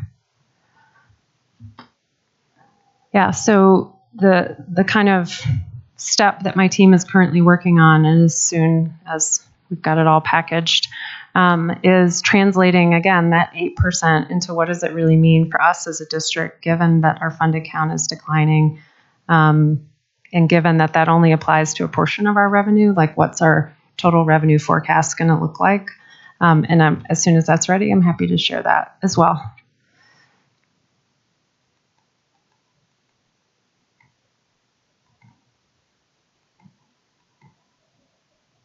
Okay, so what do we spend on? We spend primarily on human beings. So this is within the general fund. The big blue wedge is all salary accounts. The big orange wedge is all benefits accounts.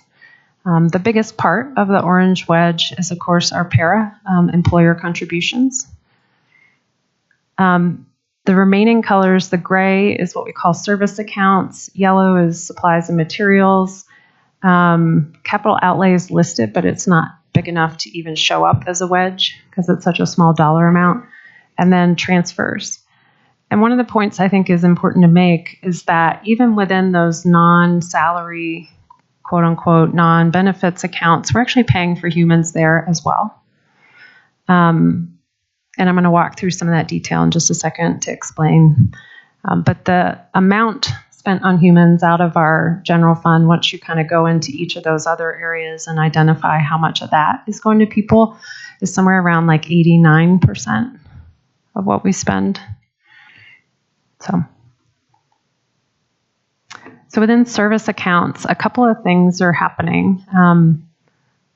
That big blue wedge right there is money that we quote unquote spend out of the general fund as an IT purchase service. And it flows into the IT fund and then pays for the things that the IT fund pays for.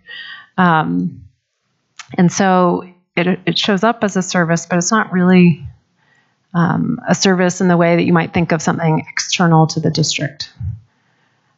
Now, there are other service expenditures as well. That green wedge that you can't quite see the font on, that's student success for about $8.7 million.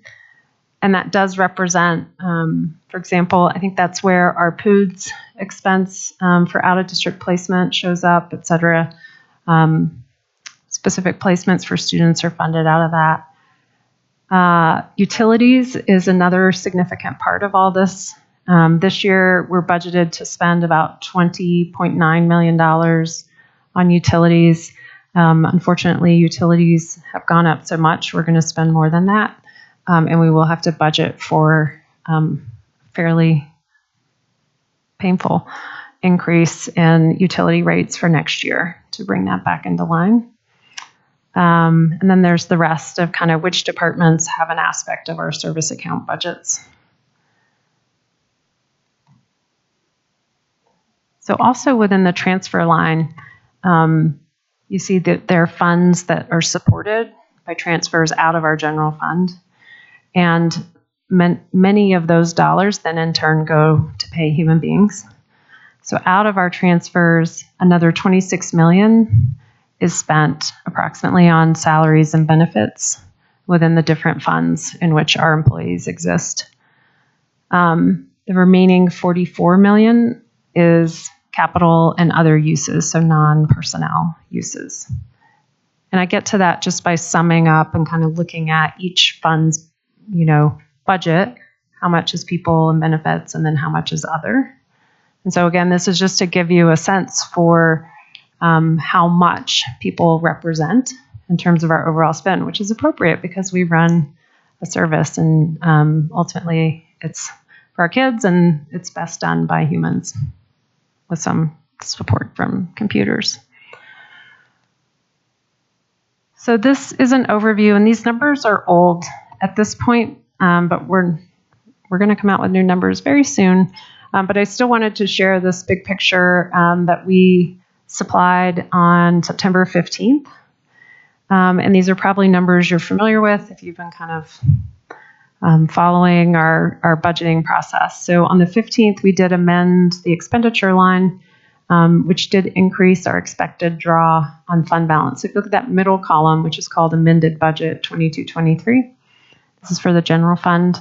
At At that moment, we are budgeting for $851 million in revenue. Expenditures out of the general fund is a combination of the line that's called expenditures and the line that's called transfers. And that amounts to about 885 in expenditures. And so when you net those two things together, 851 in revenue, 885 in expense, you get this sort of negative, the amount that we're spending above and beyond our revenue, which is $32.5 million. So that's the budget that was amended in September. And obviously represents a draw on our fund balance. Now, if we kind of weren't going to change anything, and this is before school consolidations, before all the other things we're doing, if we weren't going to change anything, that number would have probably grown to about 48 million for next year and 68 million for the following year. And just so you know, you can only build a multi-year forecast if you have some assumptions. And the simplifying assumptions that my team is using to generate a multi-year forecast, which as I understand it, I don't know that there always was a multi-year forecast, is that the expenditures are growing in line with whatever revenue increase we're projecting. So that's sort of like a net neutral position, which is to say we're not growing expenses by a percentage greater than revenue. We're kind of matching that. So whatever assumption we're carrying, and at this point we were carrying a revenue increase assumption that was smaller than what ultimately came out, but we were also carrying an expense increase assumption that's smaller than what we're likely to end up paying. Does that make sense? Maybe not, but that's how this multi-year was constructed. So looking ahead to next year, we have developed a plan, and I've presented on it in a few different venues and conversations to remove about 30 million in budgeted expenditures. And this is a little bit more detail about where all that's coming from. So 12 million is connected to school consolidations. And it's split kind of into two parts. 5 million out of school budgets and 7 million across departments relating to services delivered in the closing schools. So that's a figure I've shared several times in the process, and it is bearing out in the budgeting process so far. We also will be able to reduce budgeted expenditures in FY24 compared to 23 because we have fewer kids. And that's that. It's about 1150 in another part of my presentation where I was rounding because it's easier, round numbers. I said 1,000, but that's the kids we actually lost in this October count. Many of our schools were able to carry their expenditures they had budgeted for either through carry forward funds, one-time funds, additional budget assistance funds, so that they're truing up on a year-over-year basis. But we know that we will be distributing student-based dollars to all of our schools for a count that's lower than it used to be. And that's how we know that those funds will no longer be budgeted and expended for the whole district. So that's another 5-ish million. Then another 3 million in further reductions to departmental budgets relating to a mix of central and school-based services. So combined across all these, we have about 20 million, 12 of which we think is coming from the school consolidation, 8 of which is coming from declining enrollment and other reductions. Finally, the last piece of the puzzle is we are recommending that the board consider deferring 10 million in what would be a transfer into our capital reserve fund for next year, and seeing what plays out over the next couple of years, so FY24 and FY25, see what we're able to do with the properties that are becoming vacant in hopes that we're able to replace those promised funds that are part of our capital improvement program, replace them with sale or lease proceeds from the soon-to-be vacant properties. So again, our goal here is in the end, and this is my CFO hat only, there's many other perspectives at the table, but I don't want us to be carrying expenditures in vacant buildings because that just is effectively a drain on the whole system. So I would rather not have to be paying for any of those, so that we focus our funds on the buildings that do have kids in them. So that's the 30 million. And that's the last slide. So happy to field questions on either the revenue or the expenditure or this cost reduction plan. The large transfer for transportation, can you talk about that? Sure. You're talking about, it was like a third of the total transfer, I think. 21 million. Yeah. Is that where you, yeah. Yep. What, I don't feel like that's a pretty sizable transfer that we hadn't seen before. It's always in there, and it's in the audit. So the transportation fund, and Greg, feel free to jump in if I speak wrong about your budget, averages about 30 million a year. 21 million of that comes as a general fund transfer. Approximately 5 million comes from the state as a dedicated categorical funding from the state. And then the rest comes from fees, approximately. And so you are correct. 21 million from the general fund represents about 2/3 or a little more than 2/3 of the transportation entire budget. And that's simply because there's only two other sources of funding for transportation. One is fees, and we forgave bus fees, student bus fees this year. We still have field trip fees. And the other is just that one source of funding from the state that's dedicated to transportation, which is approximately 5 million, and it's been approximately the same for several years now.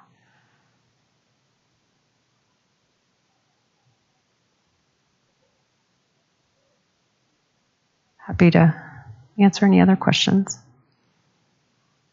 if I haven't put you to sleep.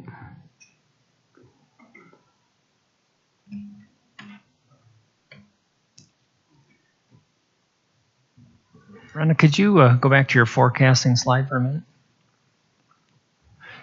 Can you explain going from 22-23 all the way to 24-25, how you arrive at those numbers with regards to the differences and what assumptions you've made in, does that include inflation, cost, anticipated costs, increase in salaries, et cetera? Sure. Yeah, and just I'm kind of constantly working to refine our estimates, and so these are old because we haven't finished the new round of estimates.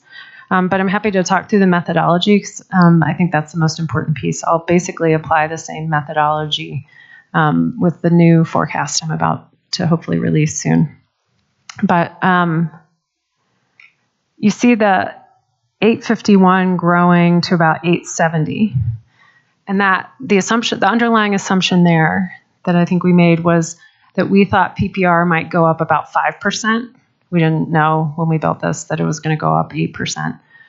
And we also knew our funded count would decline. So our funded count, because I already know 4 of the 5 variables that drive funded count, and I know the year that will drop off, the oldest year, the year that is furthest back, has the most kids. And so then I can say, I imagine that our 68,000 or 67,000 will go down. And I know this in part because we're graduating 12th grade classes that have about 6,500 kids in them. And we're bringing in about 6,000 kids in them. We're bringing in kinder classes that have about 4,500 district kiddos in them. And so you can see it kind of moving through the system. And that's been happening for several years. So anyway, a fairly safe bet that the count will go down about another 1,000 next year because of that moving through the system. So, but then the funded count will go down by more than that, about 1,700, 1,800. So those things offset one another. So my 5% per pupil is partially offset by the funded count declines I talked about a little earlier, and that's what gets me from 850 to 870. And then one of the key principles in decent forecasting is you want whatever assumptions you're making about revenue to generally align to whatever assumptions you're making about expenditures, because otherwise you're kind of, I don't know, either gaming it one way or another, and that's not my goal. So the expenditure assumptions there simply represent, largely status quo, so keeping, things pretty much the same and offering salary increases, et cetera, that somewhat match that revenue increase. So really the year-over-year difference, the 32 million to 48 million, mostly has to do with the funded count subsidy going down, because that's really the only thing that's changing. My percentage increase assumptions about expenditures basically match those for revenue on a per student basis. But then because the funded count is going down, that's really what's making that 32 million grow to 48. Does that make sense? But this is before the cost-cutting plan I just shared with you. So I do think the part of that plan, the 20 million, that represents some significant cuts, that is likely to happen. I think we're on pace for that, so that it won't look this dire. And the bit about potentially deferring that capital transfer, I don't want to speak for the board, but it's certainly something we're bringing forward for them to consider. So that will improve this picture. But then the same methodology just walks out to the following year, making an underlying assumption about enrollment and making an assumption about a revenue increase that sort of matches an expenditure increase, by and large. Okay, I have a question. Yeah. Kind of looking at this a different way and looking at your numbers here. Mm-hmm. Did you say you took charters out of this equation and they're not here at any Yeah, point? and they never are. Okay. So I'm looking at that spreadsheet from the CDE that says here's what the funding is, here's what the governor's proposed budget is, and here's the difference. Mm-hmm. So when you say they project the change in funded pupils for next year to be a negative 2,525. Is that a number they get from the district, or do they trend it to see? So that is both. They generate their own estimate because, again, they know we're funded on averages, and so they have 4 of the 5 variables. Okay. There's one other thing happening next year. So when you hear me talk about the K-12 funded count is going to go down by about 1,700, which is still my best guess. And that actually matches to theirs. And even though it's not the same number, I'm going to tell you why. I think the 1,700 is the right decline for the funded count for general fund. The additional 800 kids relate to the Colorado preschool program. So that funding is moving out of the funded count. So it's no longer part of the formula at all, and is now coming from a new agency. Now, for the general fund, we have never pulled that money in to the general fund, that the CPP money for the 800 kids. It's always go directly into the child care fund. So it's a dedicated funding just for that purpose, and so it flows directly into that fund. So that number is correct because we're going to no longer be funded through the school finance formula for those 800 kiddos instead. But by the way, that money never came into the general fund in the first place, and these are general fund numbers. It always went into childcare. Next year, it'll come from a different agency and go direct into childcare still. And the funding will actually increase And so I think we're pretty excited. The team, trying to plan and budget for next year, is the one part of the district, I think, where we're going to increase spending, which I'm super excited about, and hopefully serve some more kiddos and do really cool things. But I'm just a numbers person. What's the new revenue source for the preschool fund called? Does it have a name? I'm trying to write it in the notes. What is it? I think the mortifying aspect of this is I think it also abbreviates to CDE. So it's like, or maybe it's CED. This is, darn it, Colorado Early Education Department. So it's a nightmare if you get things out of order like I do. Okay, so that makes sense to me. So based on this proposed budget, this is not a proposed budget. Sorry. This was a forecast we generated back in September. Based on the governor's proposal. Oh, thank you. I meant $35.5 million in the positive for fully funded total program, plus a change in the budget stabilization factor of $10.5 million for almost $46 million increase just in the change in total program after budget stabilization factor.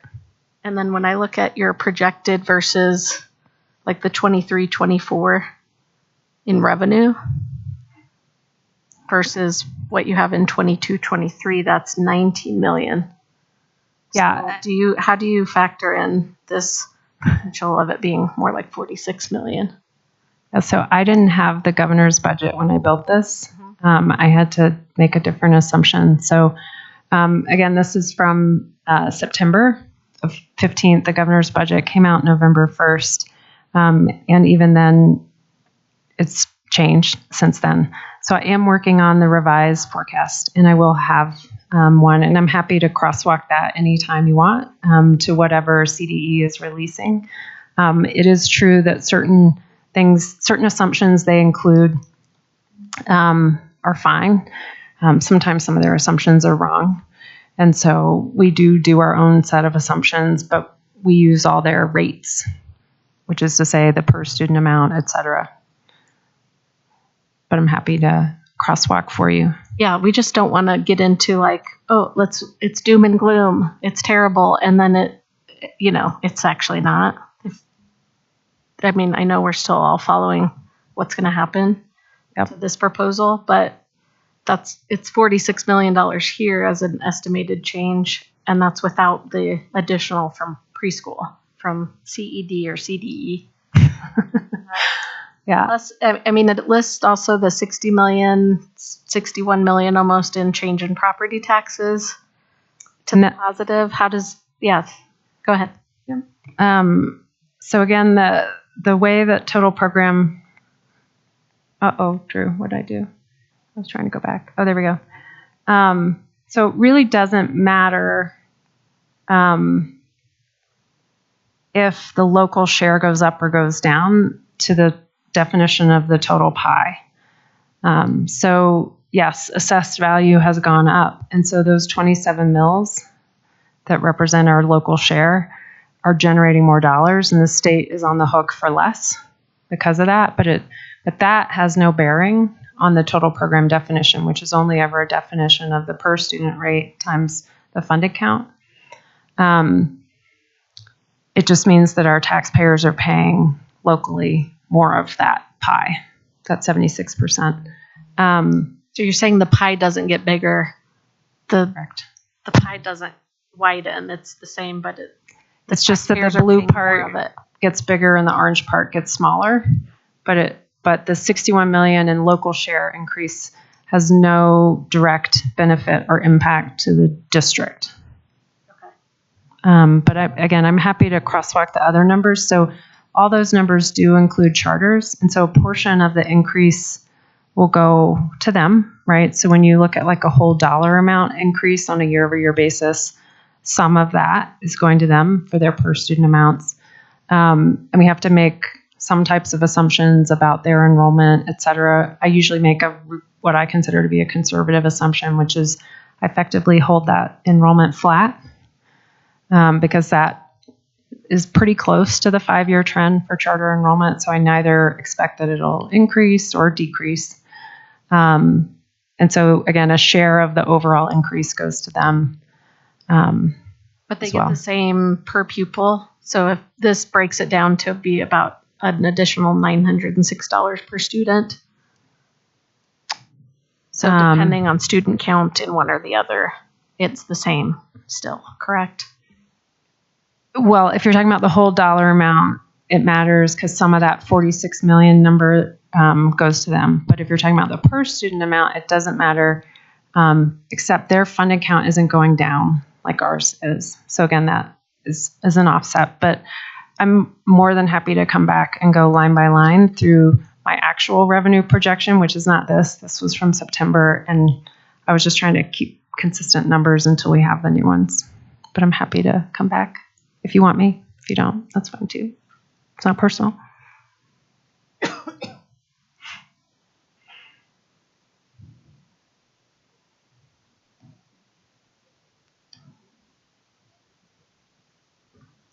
Any additional questions for Ron? At our first bargaining session, we talked about ratios, and some departments have them and some don't. And now through the school resource guide, we see targets, not necessarily ratios, but targets. And Jessica had brought up that they have ratios, and Mark brought up that they had ratios. And my understanding was that we're going to look at some more ideas about ratios today. Do you all have some thought? This is, not specific to what areas? The ones that don't have ratios.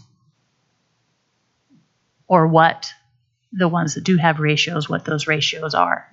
Is that conversation going to happen tonight? It certainly can. I think we need to have a little more specificity to what that all entails. I mean, when Mark talks about ratios, he's talking about square footage to labor hours, that kind of thing. Or when we're talking food and nutrition services, we're talking meal equivalents, that type of thing. So I think or meals per labor hour. Pardon me? Or meals per labor hour. Yeah. Just certainly. Are there any additional questions with regards to Brenna's presentations? We don't want to necessarily keep her here if she doesn't need to be here, but if there are any questions.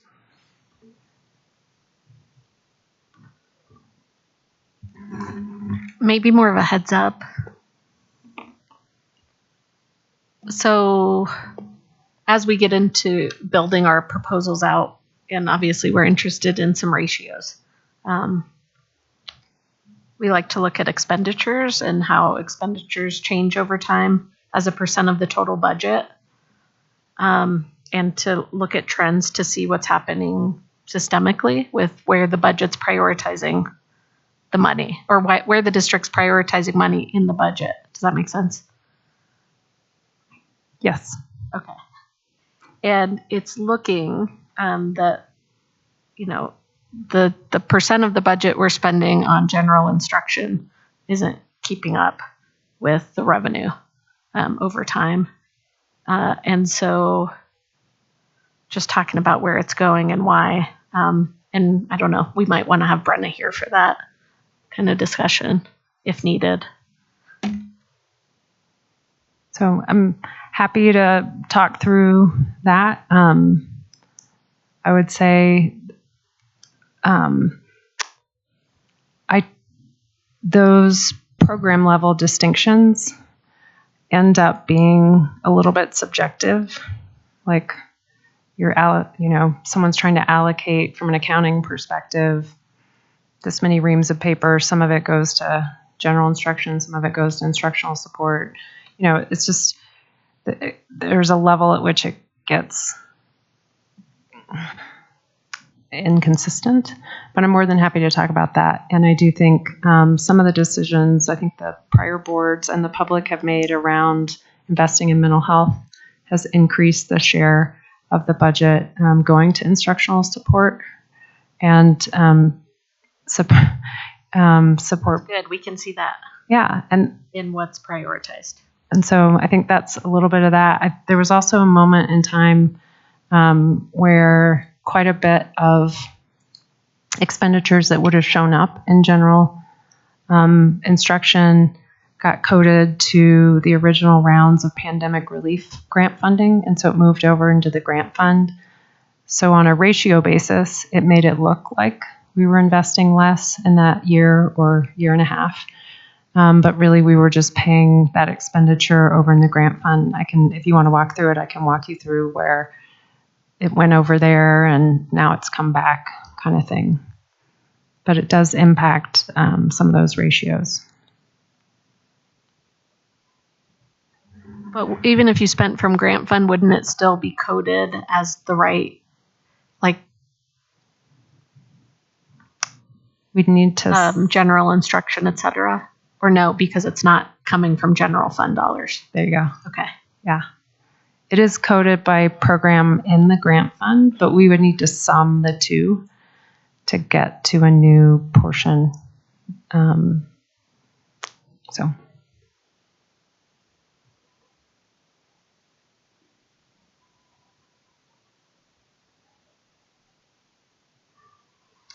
Okay, unless there are any additional questions for Brenna, this is probably a good break point for dinner break.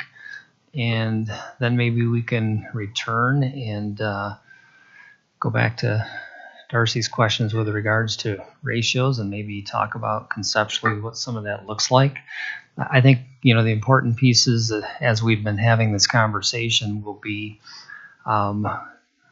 on a conceptual basis, what are some of these parts of what you would like to see happen, and hopefully in conversation with us, and having an opportunity to cost those out, which is going to be really important in the grand scheme of things.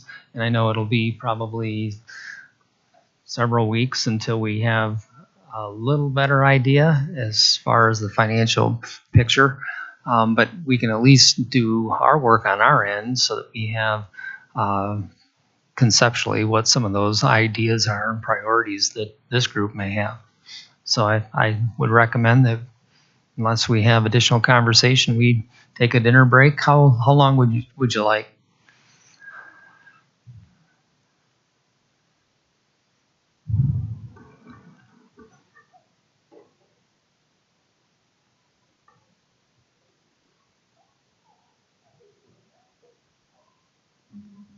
We think an hour, but none of us have food here. So we got to order it, go get it, etc. Okay. We think an hour, but can we let you know if we need a little bit more time? No, that'd be perfect. Definitely by 7 at the latest. Yeah, perfectly fine. I guess while we're talking about that too is in the future, if you'd like for us to coordinate efforts so that we can minimize time away from the table, and certainly would be willing to. Yes.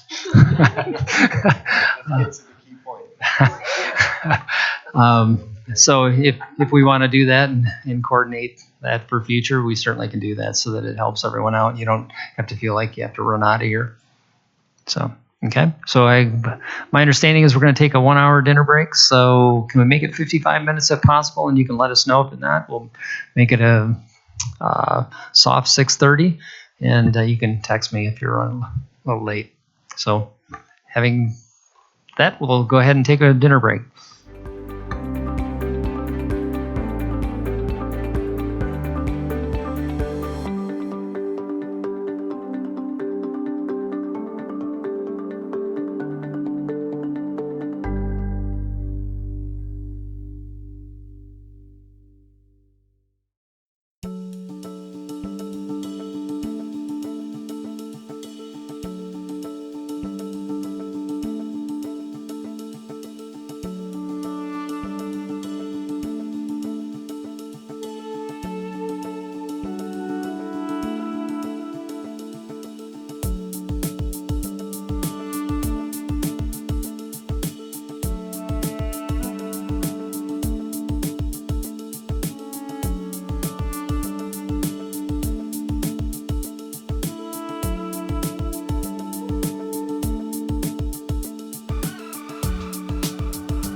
Okay, we are back from break. It is almost 6:40, and I think we would like to proceed, but not knowing exactly the game plan for the rest of the evening.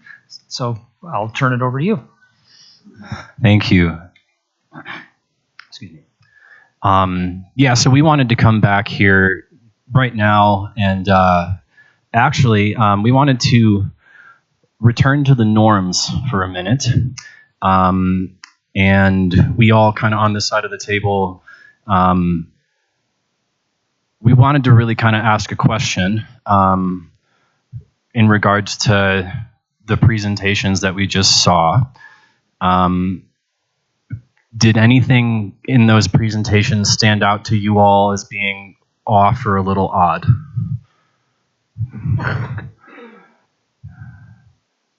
Just generally. I've seen the presentations a couple different times since the fall, and even with JCEA a few weeks ago. So I don't believe there was anything out of the unusual. I think maybe, and feel free to pry into the question a little bit more, but I think there's still some uncertainty with regards to next steps. And that's not Brenna's final budget conversation with us. There's more forecasting that has to take place based upon what's going on down at the Capitol right now. And so I think there's definitely missing information with regards to being able to solidify where we're at. And sometimes this doesn't even happen until, legislative session isn't open or doesn't conclude until early May.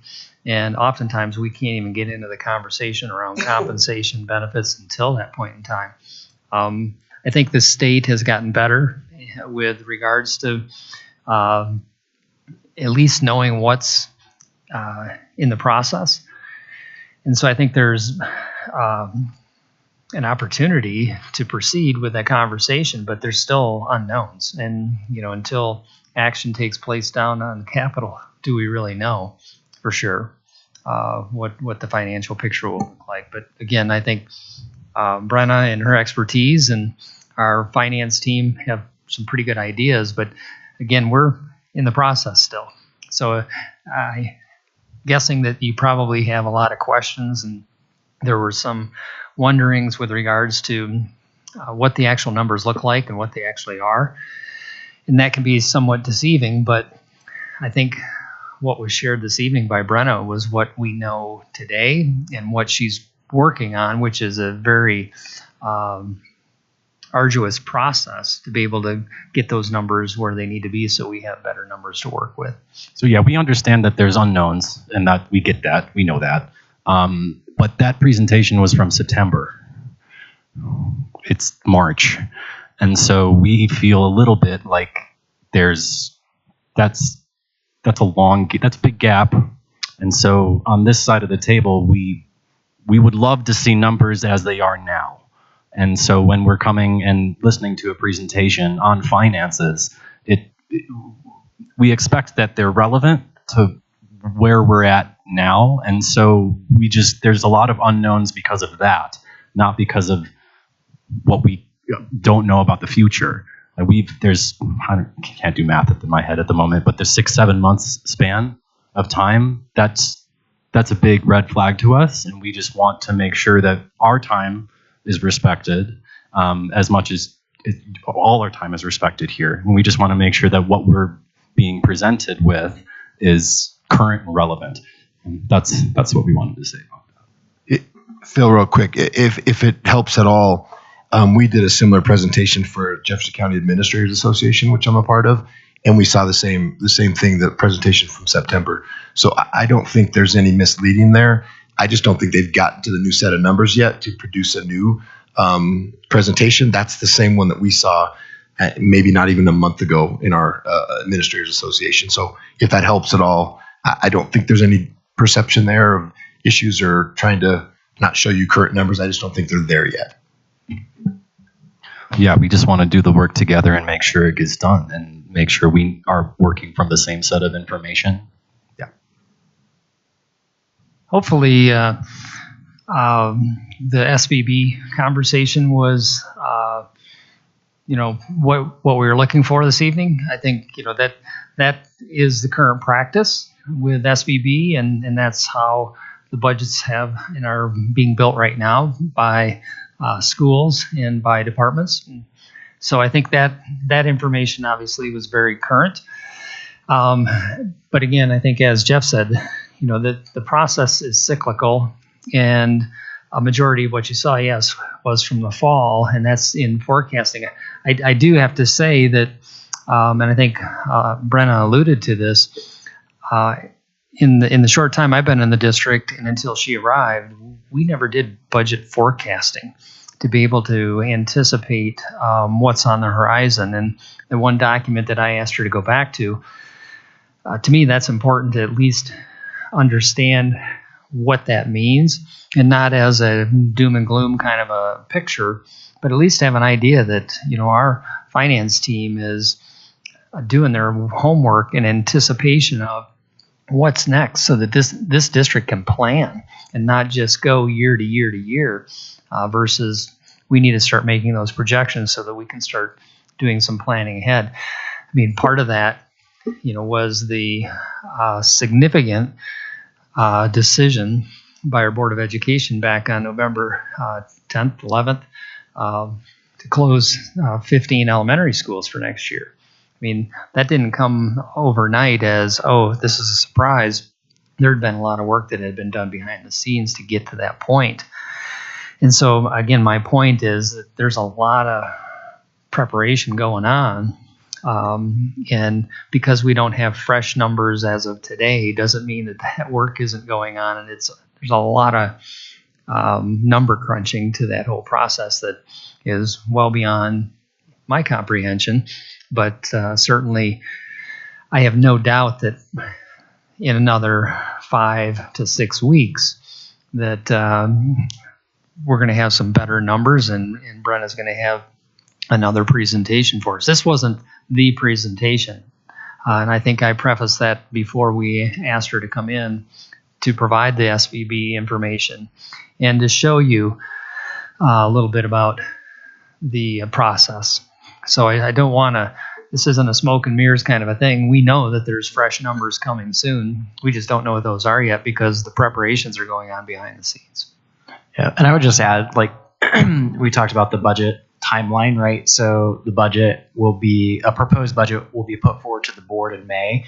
And part of the reason why it's in May is because if you look at the timeline, there's so many things that are happening along the way that impact various budgets. For example, special education right now had a pause period where they're looking at the number of students with an IEP and determining how many learning specialists a school should get, right? So that didn't happen in September. That wouldn't be reflected in those numbers. And depending on the outcome of student counts and things, we may make adjustments in terms of the amount of FTE that's available to serve students with disabilities. And this year, we anticipate that will go up, which wouldn't have been reflected in her budget, but will be reflected in the final budget that's put forward to the board in May. So there's a lot of moving pieces throughout the timeline. So I would encourage you to take a look at the timeline. It does tell a story of its own, despite what you saw today.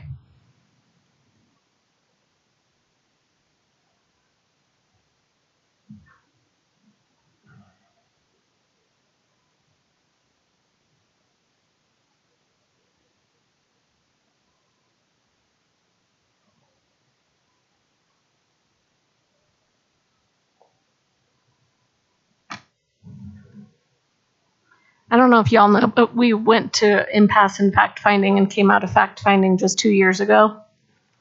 And so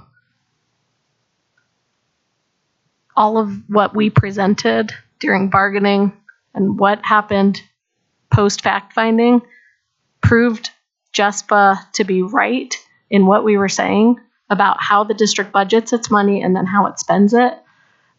So we'd at least appreciate the transparency to say these aren't good numbers up front instead of making us dig around to figure it out. that the governor's proposed numbers aren't in here, that we just made this up in September, and it's meant to be scary when it's not really real. That's what it seemed like. That it was, whether there's an intentional misleading or not, just put that out there up front and don't, I mean, the doom and gloom is every year. And to say that there's never been forecasts before this year, we hear it every year about how we're going to buy down or we're going to spend down the reserves year after year after year because of how terrible the future is looking.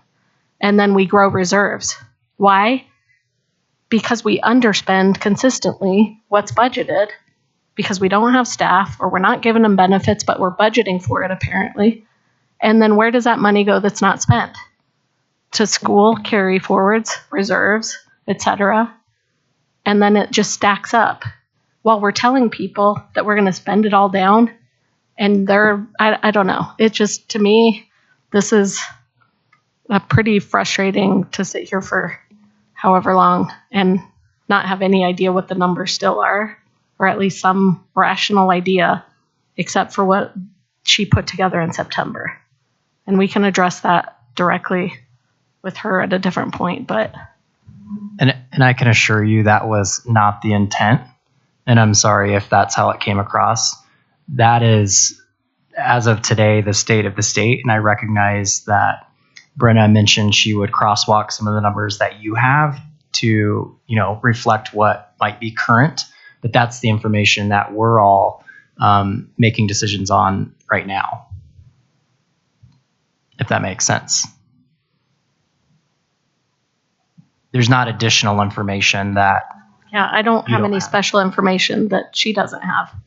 I mean, we all get it from the same place, right? I just want to clarify something you said. You said that you're making decisions based on those numbers from September. So when I look at my budget, right, I have this year's budget to make decisions for next year, and we have to be able to forecast out what our anticipated needs might be. So just to speak for special education, we look at our December 1 count, which is our special education count specifically to the number of students with an IEP who are eligible for special education services. So we use our current budget that we forecasted based on projections to make decisions around what allocations need to be made to serve those students for the 23-24 school year.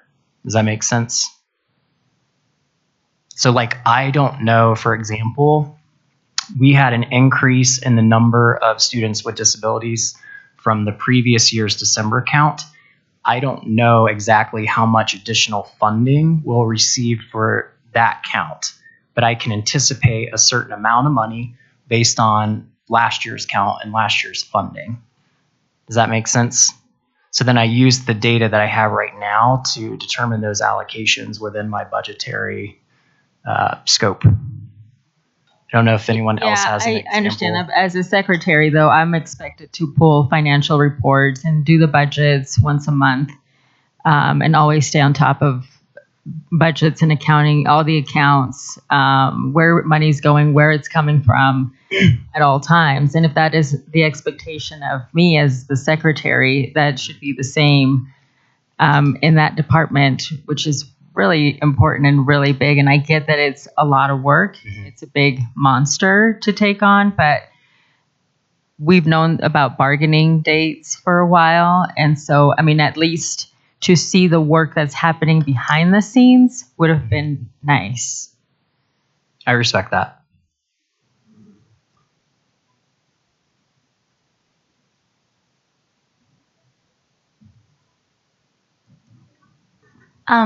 I'm just wondering, because I think maybe we're talking about kind of different things. So when you talk about the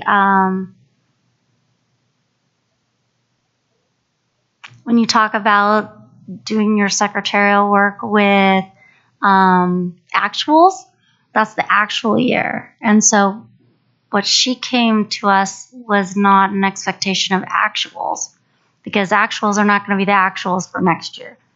So she came with what the forecast is, because we always have to be almost a year ahead in budgeting.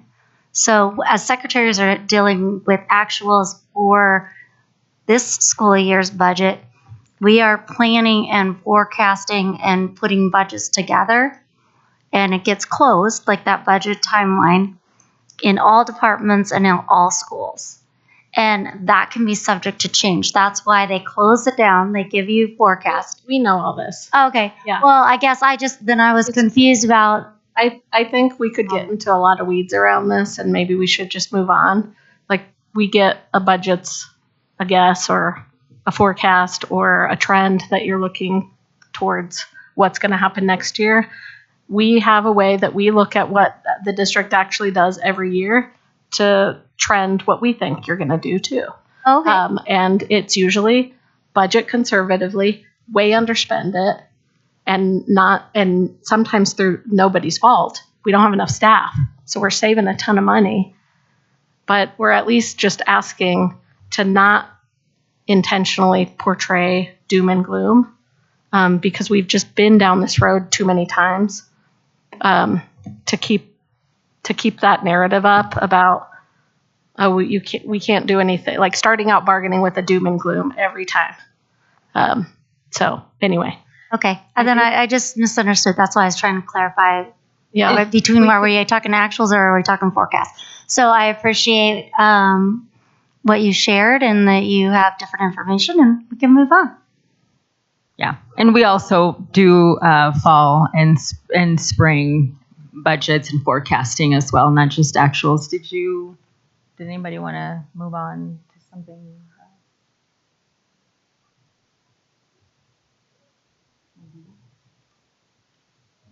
Did you all have any talk about what you want to talk about next? We could talk more about SBB and the ratios or the staffing that we learned from that. Well, I certainly open the conversation in the next 65 minutes. Since you had asked the question, I mean, I guess we're wondering, do you have a proposal you'd like to share with regards to that reflects the document you shared with us the last time we met?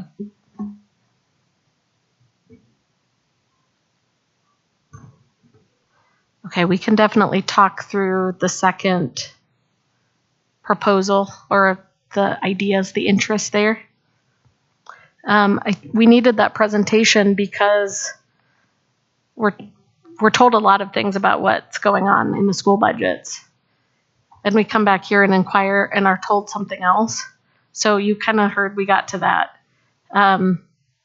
We're only budgeting 11 hours in a 200 student elementary school for a paraprofessional, right? Or a couple of paraprofessionals.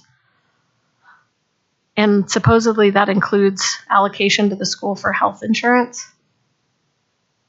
So one of the questions that we would have is, A, we don't think that's enough. We've asked teachers what they think is sufficient for parapros, and they kind of align with us. A parapro for every teacher would be the visionary ideal. But I guess one of the questions we have is what's happening to all that money that's being allocated for health insurance that isn't passed on to those that aren't getting it? So that's a wondering, how do we make sure that we're staffing appropriately and providing health insurance if it's being paid for? My understanding of it is, as Brenda explained it, it's a budget average. So it's not like there's a savings necessarily because it's spread across the total cost for all employees. And so the average is put in to the FTE that's allocated, but obviously it's not spent on people who either don't take the benefits plan and or aren't eligible. The other piece of that you have to consider is it's not exclusive to medical, dental, and vision.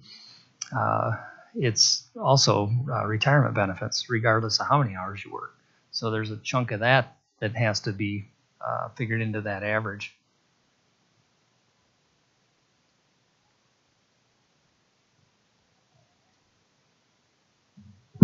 Okay, we pulled up a school just to look at the parapros.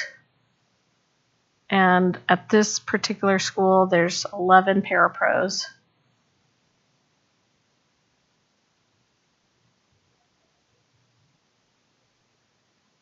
And I think there's one of them that would be eligible for benefits based on their hours.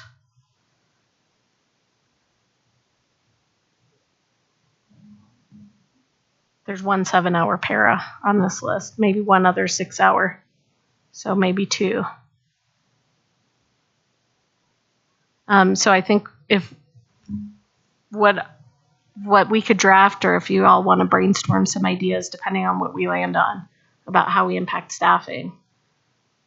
When we look at this kind of data and hear that money's allocated for these folks to have health insurance, where's that money going if none of them are, or very little, few of them are eligible? That's kind of our big question around how we're staffing parapros. Can I clarify?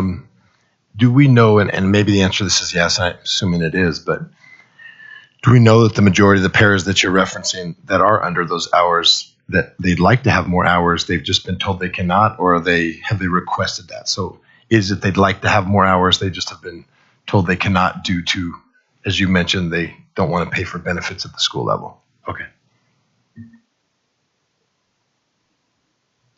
There's definitely some folks that it's purely a part-time job, but we're bringing it as a priority because it's raised to the top of the priorities of our membership.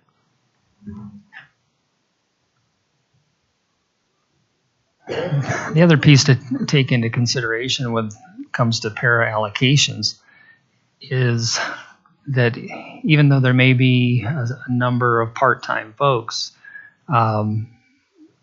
they may, many of them may have to be in the same place at the same time. So you can't just add hours. Maybe the hours are needed in the middle of the day, beginning of the day, at the end of the day for student supervision versus hours for instruction. And so I think, that is an example. I'm not, whether that's an extreme example or not, I have no idea. But when principals make the decisions to hire paras for a certain amount of time, it's typically for a specific reason. And, I can't speak to the specifics of that one example, but I would dare say that more than likely you have multiple paras all having to be in the same place at the same time for a good chunk of that time for student supervision. More than likely, it's probably a middle school or large elementary. Maybe it's a high school that you're talking about. But there's a student supervision element, and if it's a high school in a large campus, that's not surprising to me. But I think what you're talking about is interesting.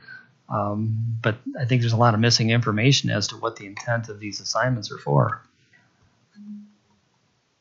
Phil, explain to me a little bit more about how having many people in the same place at the same time means less people. I'm having a disconnect there. It's not less people, it's less hours. If you take those 11 paraprofessionals and they all had 8-hour days, what are they going to do for the time that they aren't assigned right now versus if they're assigned for student supervision before or after school, maybe more than likely the middle of the day if we have a school that has 3 or 4 lunches plus recess activities, etc. I want to believe that a principal in hiring positions is hiring those to be efficient with their assignments based upon the school needs, not as a way to say, I don't need a person 7 or 8 hours a day because I'm avoiding you being benefited. I'm not sure that I could follow that. Yeah, but they're not getting any funding to hire. So they have to be efficient. So if they have to cover playground duty and that's all they can afford, would they like to assign more paras to teachers in classrooms to help with student learning? Yes. I think what we wanted to illustrate was they're not getting enough money to their school budgets to do it. So it's all that extra, whatever income that they either have or don't have, that they're forced to make hard decisions with. So I think what we're proposing is to have guardrails around it that are higher than what they currently are, of 11 hours, which would be 2 5.5-hour paras. That doesn't even get you 2 6-hour paras with benefits. Or, you could do the math a few different ways. I think the school you described to me is an anomaly.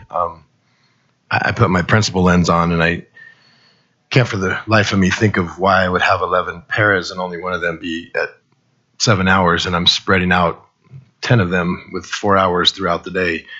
It would almost justify, at least me, and then once again, this is my own personal opinion, I might take 6 and give them more hours and spread those 6 out throughout the day. But that's just my principal lens thinking. I don't know how that school's run or the reasons for. I think, as Phil said, there might be some missing information as to why they chose to do that. I think oftentimes you have para needs at times of the day that are different throughout the day based on your class structure and your schedule, which I know varies. I'm not an elementary guy, so I'm not sure exactly how they structure and what they do at the elementary level. I know how we did it at the high school, and there were pods of times where I needed more paras because of the courses that we offered certain times of the day where the bulk of the need was higher for paras. But that's definitely an anomaly that it just doesn't make sense to me personally sitting here of why that would happen that way. But I think I did hear, and maybe we can clarify from Brenna, that when I hire a para and benefits are included, the 6+ hours, and does that or does that not negate from my SBB in a major factor, or does it not? And I thought I heard that it does not. It's all based on an average. And so it's been a while since I've done SBB as a building, so I can't recall what we did back in the day. But if that's accurate, then I think we definitely can consider and talk through what that could look like to house paras and provide options of why it would be 11 versus 6 that might have benefits if it's an average. And I'm just curious, since you don't have to tell me the school because you didn't tell the school, but do we know what that school's enrollment is? I think it's your former school that I pulled up to see, because you said it was a larger elementary. Because that's like almost 600 kids. Yeah, so that I was just have, but you not just 11 because you have to multiply, obviously, but you have the 600 student threshold. Mm-hmm. So you only get you would get, unless the formulas are changing, with the size equity factor, et cetera, that she talked about. You're only getting for 11 hours allocated through your SBB. But that, if you're 200s, and then what was the cutoff? But Is if it you, are every you just 200 doing, students? Yeah. And did you do the factor that some of those are going to be para educators, or did you just do para pros? They're all para pros. Okay. Because I was like, because that's another funding source. So I'm just trying to figure out. And obviously, I've not been in that building for quite a number of years. Yeah. So. And I just picked a school It was to look surprising. at a snapshot. Okay. But I just wanted to see, okay, how many hours, large elementary school, how many paras is that? And we also look and we see there are some schools that just have a huge amount of paras. I don't know where they're getting the money from, but we hear that a PTA can raise money to hire paras, or we've heard that in the past. And then what about the schools without a PTA? But I think that's all going into these discussions about SBB to make sure there's equity. Our point is, so few of these have benefits. And they're kind of, I think to your point, Jeff, of what you're trying to staff to different needs at different times, which means when you talk to paras from their perspective, they can't have a reliable, secure job with steady hours and benefits. And so we're down a lot of paras because of that. And I think she said that that's just the factor that's in there, the 11 hours, because it's been in there for a while. So I know we're all the kind of people here that don't do things just because it's always been done that way. 'Cause we're all more creative than that. Right. And I actually think it was larger. Huh? At one time, I think the ratio was larger, but I'd have to go and look at other guides to see whether that has changed. So I don't know if that's, some people might have people hired and then the recommendations changed, and I don't know if they made other decisions because I'm not them.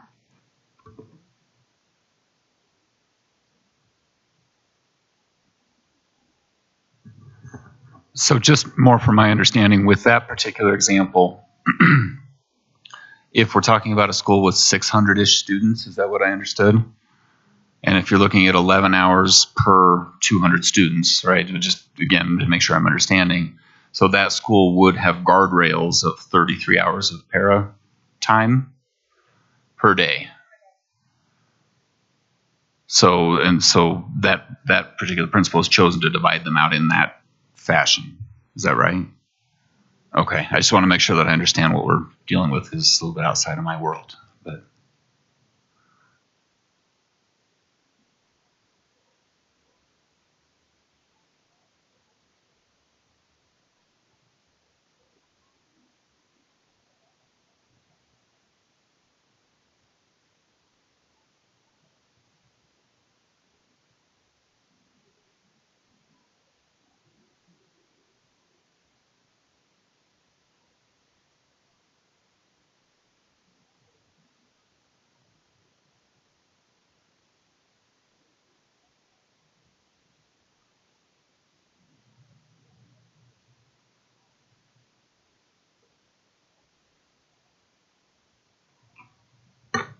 So what I'm wondering, based on that conversation, is that I know you want, I guess, are you asking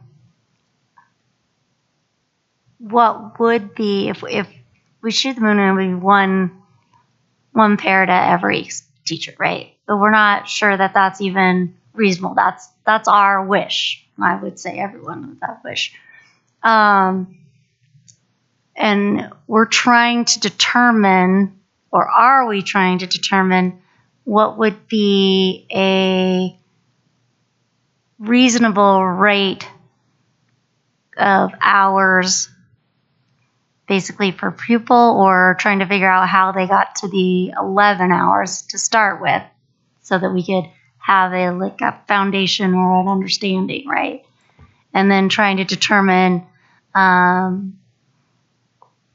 where we are fitting in that piece, and that also looking at maybe why decisions are being made for like a 4-hour versus a 6-hour or a 5.5 hour para. Is that kind of, am I understanding kind of where we're going with this?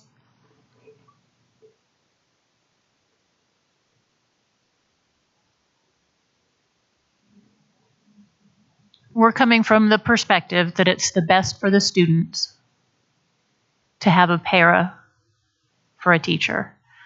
And if something needs to change structure and system-wise, instead of a minimum guideline, I mean, it's a guideline, right? I mean, the guidelines,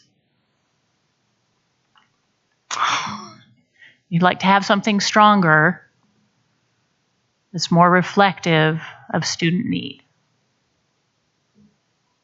We would also like to have all ESP positions be available for benefits, medical, which is why we call out the 6 hours. I found it very interesting when it was negotiated years ago, dropping medical from full-time to restating that to 6 hours, that my entire school of paras changed from 6 hours to 4 hours the following year. All of us. Our enrollment didn't change.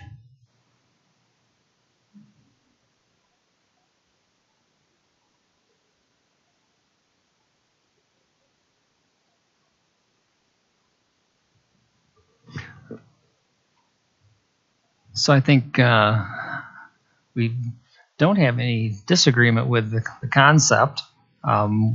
We know that having paraprofessionals in classrooms with teachers is an awesome idea. And if it's affordable and doable, that would be wonderful. But I think in the grand scheme of things, it's going to be a matter of determining priorities in this process. And so, we've heard this proposal from you and, have taken note of it.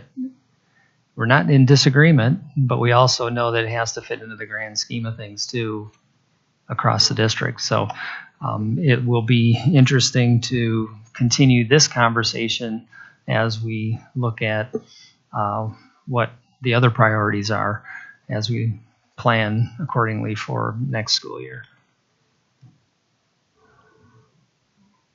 It was also on some task force findings with the pandemic about how much mental health supports were needed, and we've seen that the money has gone to that, and we are very grateful to having the number of social workers and psychologists and other mental health professionals available in the schools. That task force finding also said that more paraprofessionals were needed, and that part we have not seen yet.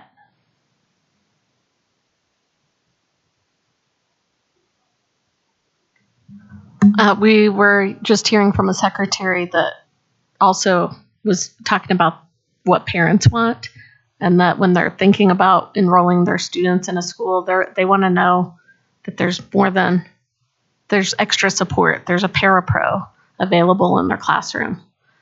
And so if they're thinking about which school to send their kid to, and there's other options that have more student supports, but our public schools in our neighborhoods don't provide them, it's going to further draw enrollment away from our schools. So hoping that this is part of the vision of Thrives.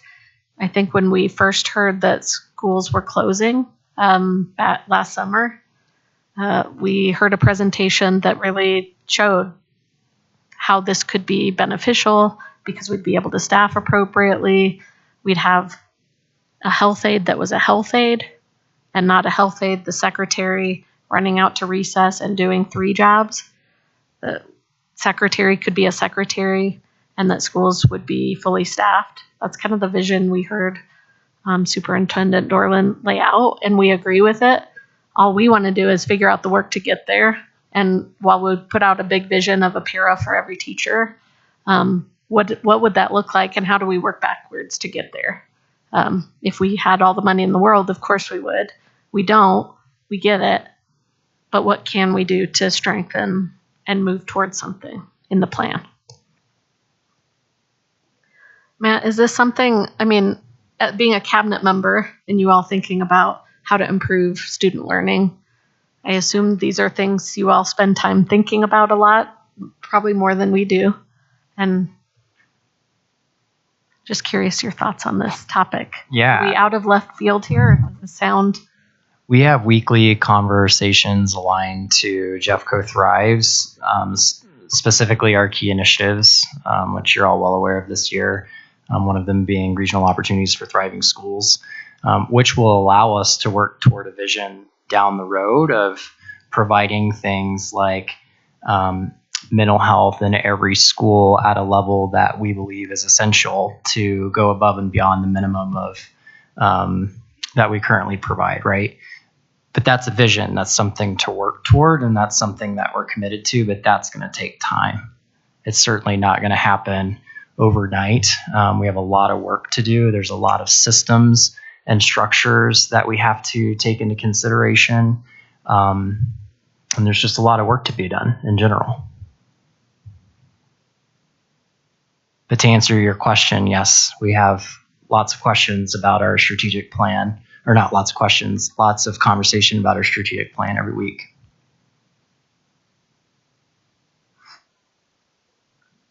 I think on the special education side too, we also discuss relooking at how we allocate. The allocations that we have been in place for a long time.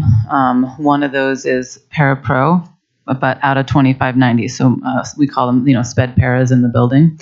And those are 6-hour paras per 600 kids in a building. Not sure how I feel about the allocation, but that's what we have right now, right? And so it is something that we talk about, right? If we look at our center program paras, we have 2 center program paras for each autism spectrum disorder center program, as well as our significant support needs programs. They are 7-hour paras. And then in a lot of our programs, I would say we also have our ISPs. And those hours fluctuate. So we have some that are 2 hours. We have some that are 7.5, just depending on student need and the kiddo. Our AN center programs, our affective needs center programs, have a 1.5 full-time employee in there. So they have a 1.5 para, and then their teacher. In SSN, we staff 3 to 1. And then in ASD, we staff 2 to 1. And again, I wasn't here when they made these ratio allocations recommendations. And I think it's something as we in admin and SPED talk about all the time. And even though those are our numbers, they end up not being hard numbers, I would say, and we do try and base more on need. So it's not as related to SBB, but those are our ratios that we have. What I think what Jessica's saying is, special education, thinking about thrives, right? We're looking at the methodology in terms of how do we allocate? Why do we allocate this way? Is there a different way to allocate to best serve student needs while, valuing our people in terms of our strength? And what does that look like within our budgetary constraints? And how do we get there if this is what we believe we need to do for serving our students with disabilities? Is that accurate, Jessica? Some of the conversations that you've been having with the other directors? It is accurate. And I think even one more step of that is, having a question of, do we have too many adults in the classroom? And do we need to provide more training to make people feel more effective and be more confident, right? So it's multiple levels, I think, that we're trying to talk about what works best and what will make kids feel successful and teachers feel successful in their classrooms as well.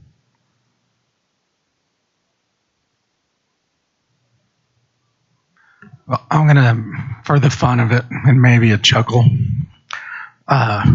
maybe we could bring a unicorn to the next session and actually see what it would cost. Our crazy idea. What the heck would it cost, Vicki? Or anybody here, I don't even know. I don't know where to start, but when I think about dreams, and if I'm going to squish them, I start with the unicorns.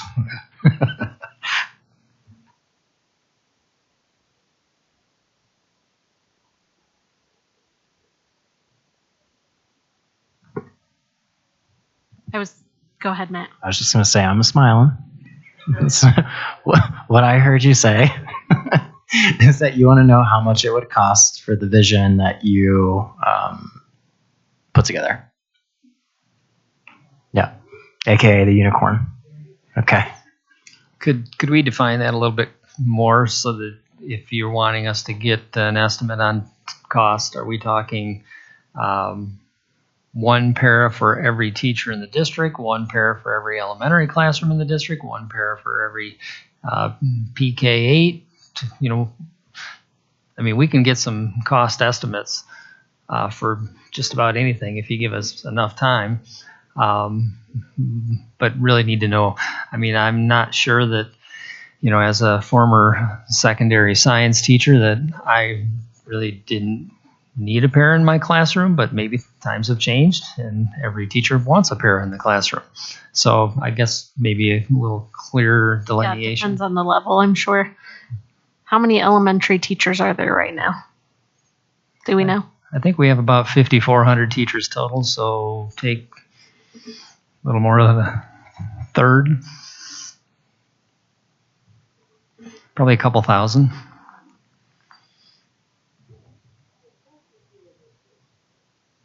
Of course. I think is just for my own understanding, because I really truly don't know. We have paraprofessionals in all of our PK classrooms. We will. Okay. Right. Yeah. Yeah. But typically we have 2 adults in each classroom, correct?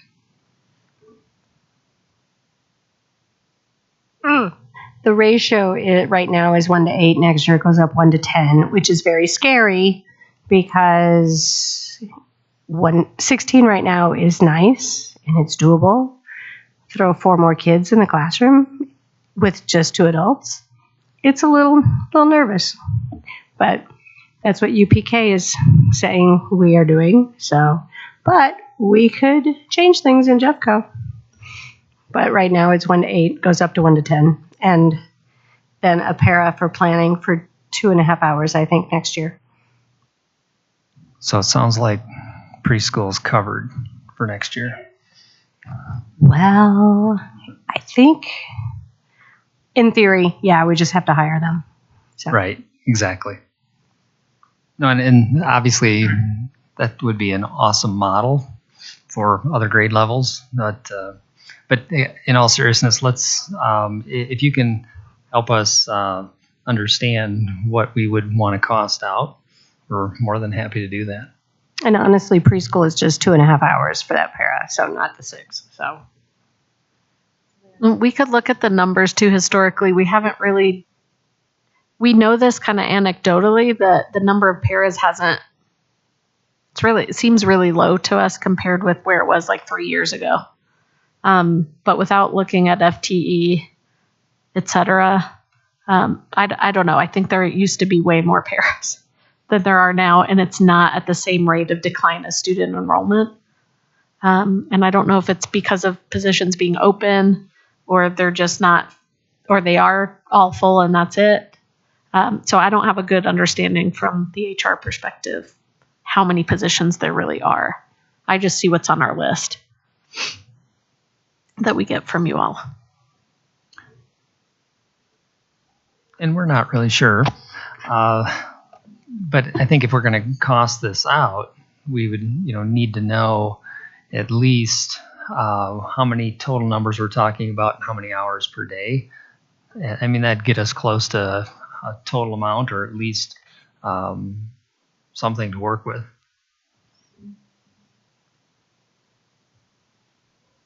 So is the first ask elementary? That's probably the highest need for parapros.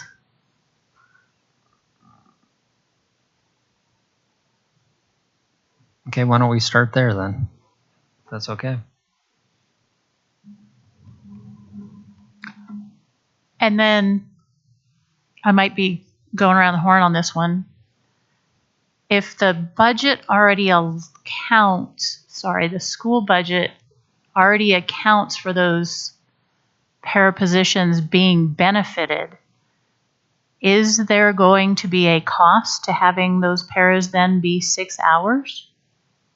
If the budget already includes those benefits? Overall, yes, because if you have more people on the benefits plan, the average goes up. And so there will be an increase across the district if we have hypothetically another 1,000 employees on the plans. So there will be a cost to that as well. But again, that's something that needs to be calculated. Because you can't keep the same average if you have a different number of people. I'm not talking about adding a para for every teacher in those 1,000 positions. I'm talking about now having all the paras being medically benefit eligible. Yeah, your average is going to go up. If you take, for example, if you take every 4-hour para and allow them to have full benefits, we're talking medical, yeah, the average is going to go up. It'll be spread across the district, but there's got to be increase if you're increasing your membership for benefits. But didn't Brenna say that was already in the school-based budget? Mm-hmm. It is, but the average would go up for the total cost because you're adding more people to the plans.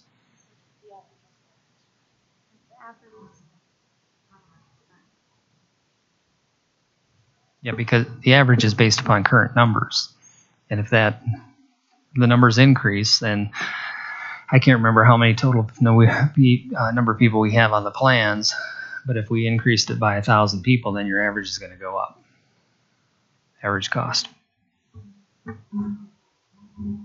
Do you know that number? Do you know what the para per hour number is right now?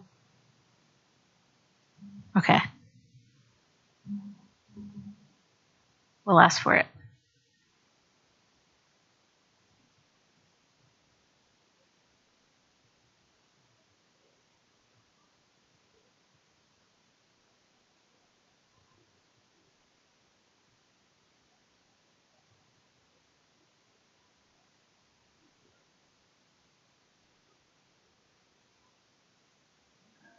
So as I review your list,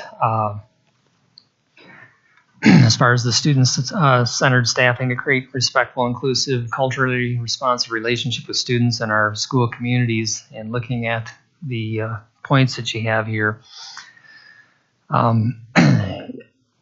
is there more we need to have conversation around concerning addressing the issues with SVB to prevent schools from staffing appropriately to meet student needs? I mean, I think we're kind of talking about that right now. And looking at the second bulleted point, the needs of all students and IEPs are being met by staffing ESPs appropriately, including paraeducators, bus assistants, other SPED-related positions, and by not outsourcing, which we all definitely, I think, agree with. As we look at that, staffing appropriately for our special education students or special needs populations, I think mandated, and I think our two special education experts here at the table know that they tread lightly in this area because of the fact that we have a lot of kids on IEPs and there are requirements with a certain amount of hours assigned to them. And I know that that is probably, I'm going to guess, on the tops of their list as priorities to meet the needs of kids. So I'm not, I guess, convinced that it isn't being addressed. I think it's being worked towards. But I guess I'd let you speak to that issue, and if I haven't spoken appropriately for you. Sure. Jessica, do you want to talk just about, some of the challenges that we faced and some of the efforts we've made to address some of those challenges? For example, I know staffing shortages, right? We're short-staffed in all areas, including special education. Special education, because there are mandated services that are attached to people who are often responsible for providing those services. That's where special ed has done some creative and unique things to try to address that. And I'll allow Jessica to speak a little bit more about things like contracting, utilizing, substitute pools, retirees, so on and so forth, where we can. Jess, what would you add? Sure. I think I've talked to you guys about this a little bit, but, as of today, we have almost 100 vacant positions, right? It's been ongoing this whole year. And so, Xander, when you were talking about outsourcing, have we been contracting with behavior technicians? Yes, we have. We've been particular about, I would say, thinking about our students with their most significant behavior needs that really need that extra support. And then also reaching out to retirees. That's accurate. We have worked with schools we have some paras that only want 1 hour a day, and we are willing to make it work. We have some paras, we've been willing to do anything that we can for anybody that is willing to do it. These are parents. These are everybody in our community. We have principals reaching out all the time.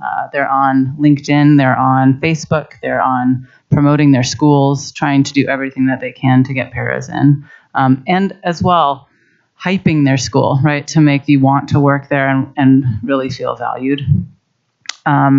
We've talked earlier about trying to get more of our paras trained as behavior technicians and really trying to explore what that could look like for us. I think there's a lot of benefits to that. We have also worked with different paras to become licensed teachers and try and have special education teachers as well. Just trying to keep people in Jeffco and in the field of special education. Let's see, what else?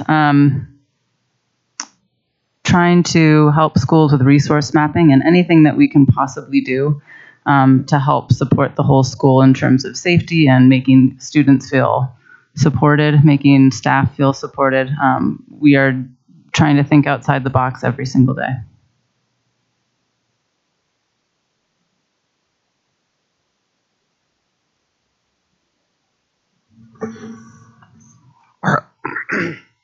Are we held to age for paras?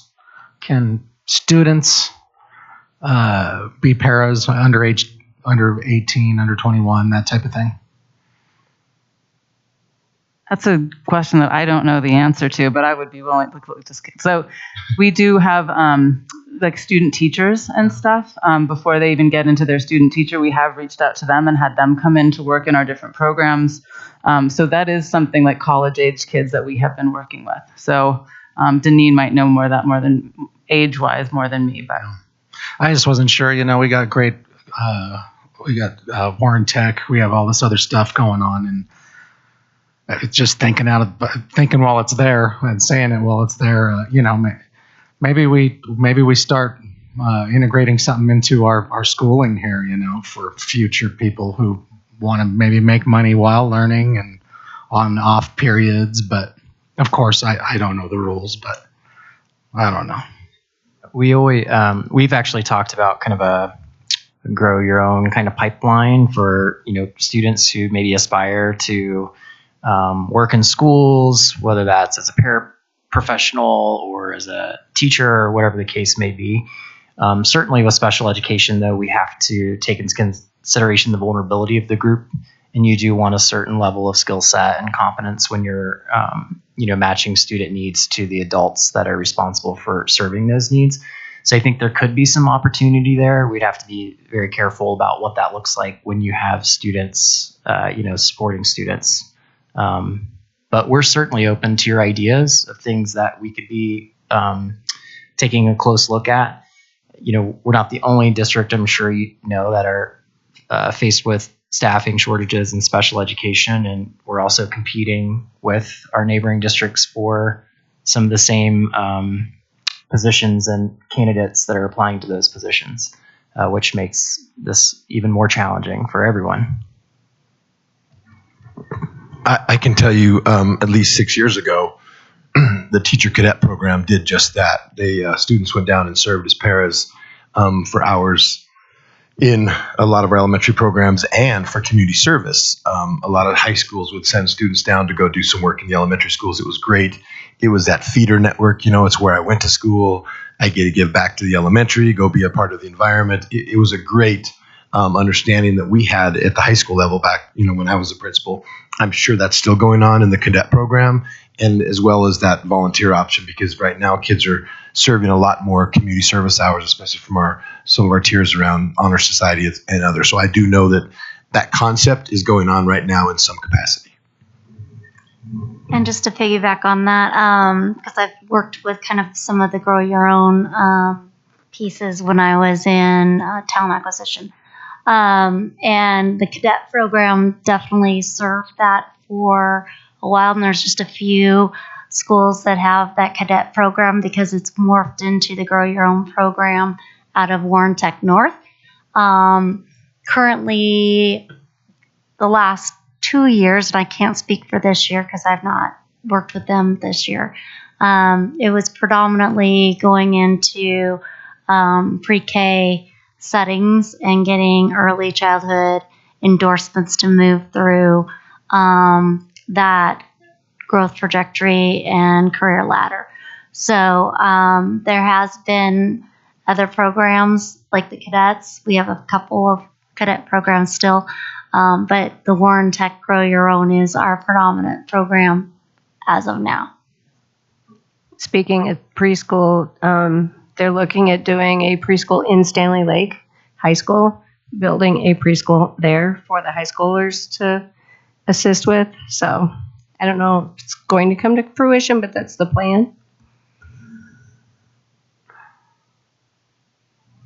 Yeah, thanks for the info. And with that being said, I know a lot of facility managers in in a whole nother department who I've surprisingly watched work as custodians after school, and now they're facility managers, their own buildings. So I don't know. I'm always up to doing it from the inside and having a community.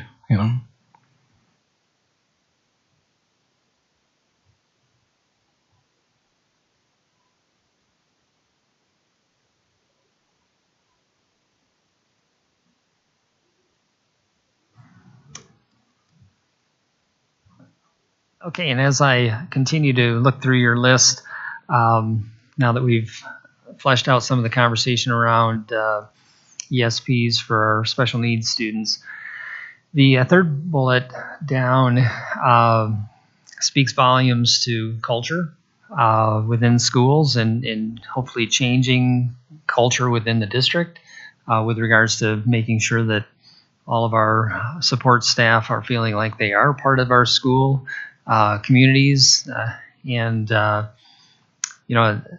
wow, if we could accomplish this would be amazing, because I know that's an aspirational goal that we all have, but we also know, and based upon our conversations that we've been having since we've been at the table, of the sincere desire to get there. So I don't know how you necessarily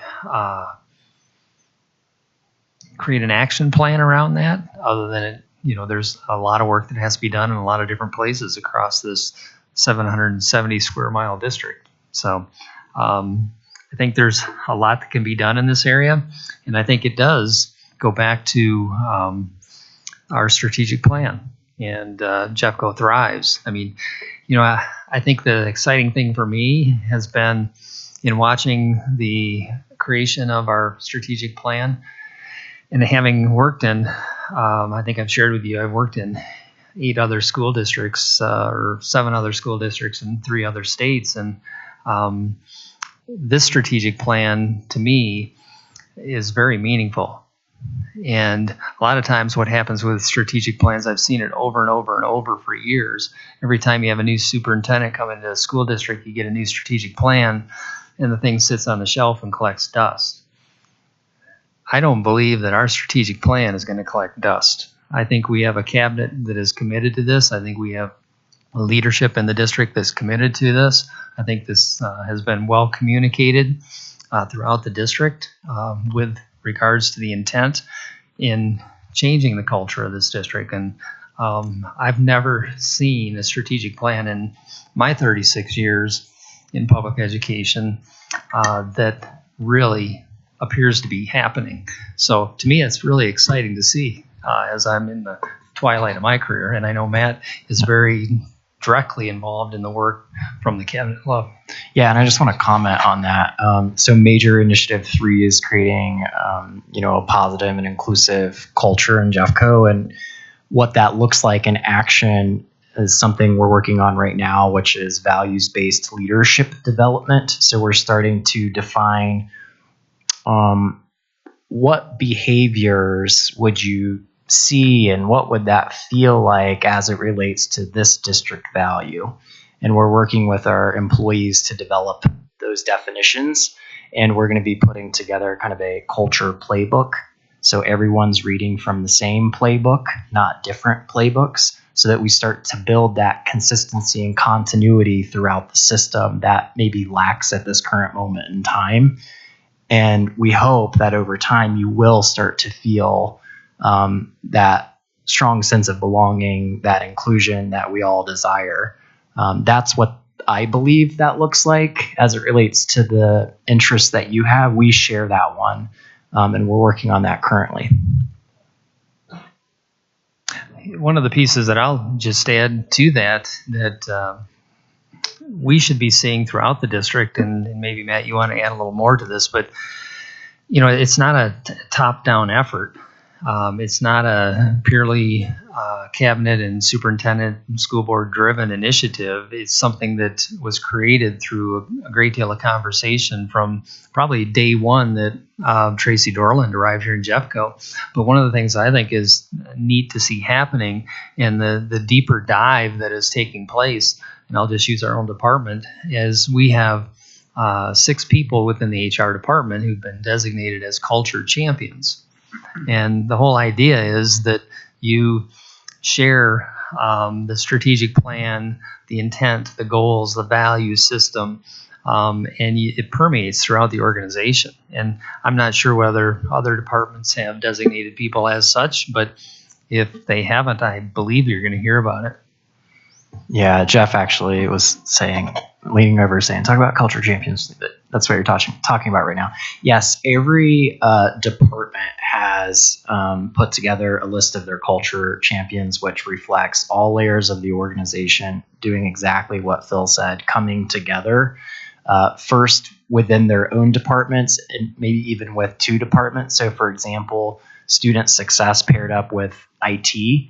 To do our culture champion kickoff, which other departments will be doing. And then all departments will be coming together later this month, actually in the next couple of weeks, to continue that work. And it's work that's going to be ongoing. And these are all people who are dedicated and committed to bringing this specific initiative to life throughout our organization. So really excited about that work and would be happy to answer any questions you might have. I don't know, Jeff, if there's anything that you really wanted to add about culture champions. I know your team has some too. Jeff's leading some of that work. I would just say the key point is it's across all levels, right? Everybody's inclusive. And so I have a campus security, one of my campus security gentlemen are on it, one of my specialists from the emergency management team, and then somebody from judicial services. So the design is to hit all scopes of the organization, right? Not just leaders in certain capacities. It's designed to build culture across the entire system. So we're excited about it because it's really going to funnel through our entire organization. I can kind of jump in here just to pick up on where you left off, Jeff. We, of course, have a culture champion in our office as well. One of our facilitators has already attended 2 of the meetings that were mentioned. And we have a practice that he is sharing that information with our office staff in our weekly team meetings. And then there's an ongoing agenda item as to how does that then get out of our 4 walls and out into the field. And so we were very intentional in who we nominated and who we selected for that role because of his level of excitement about it and his level of passion about it. And also his role is the most directly connected with newly hired custodians and custodians in general. So it's far reaching, and I got high hopes for it. So.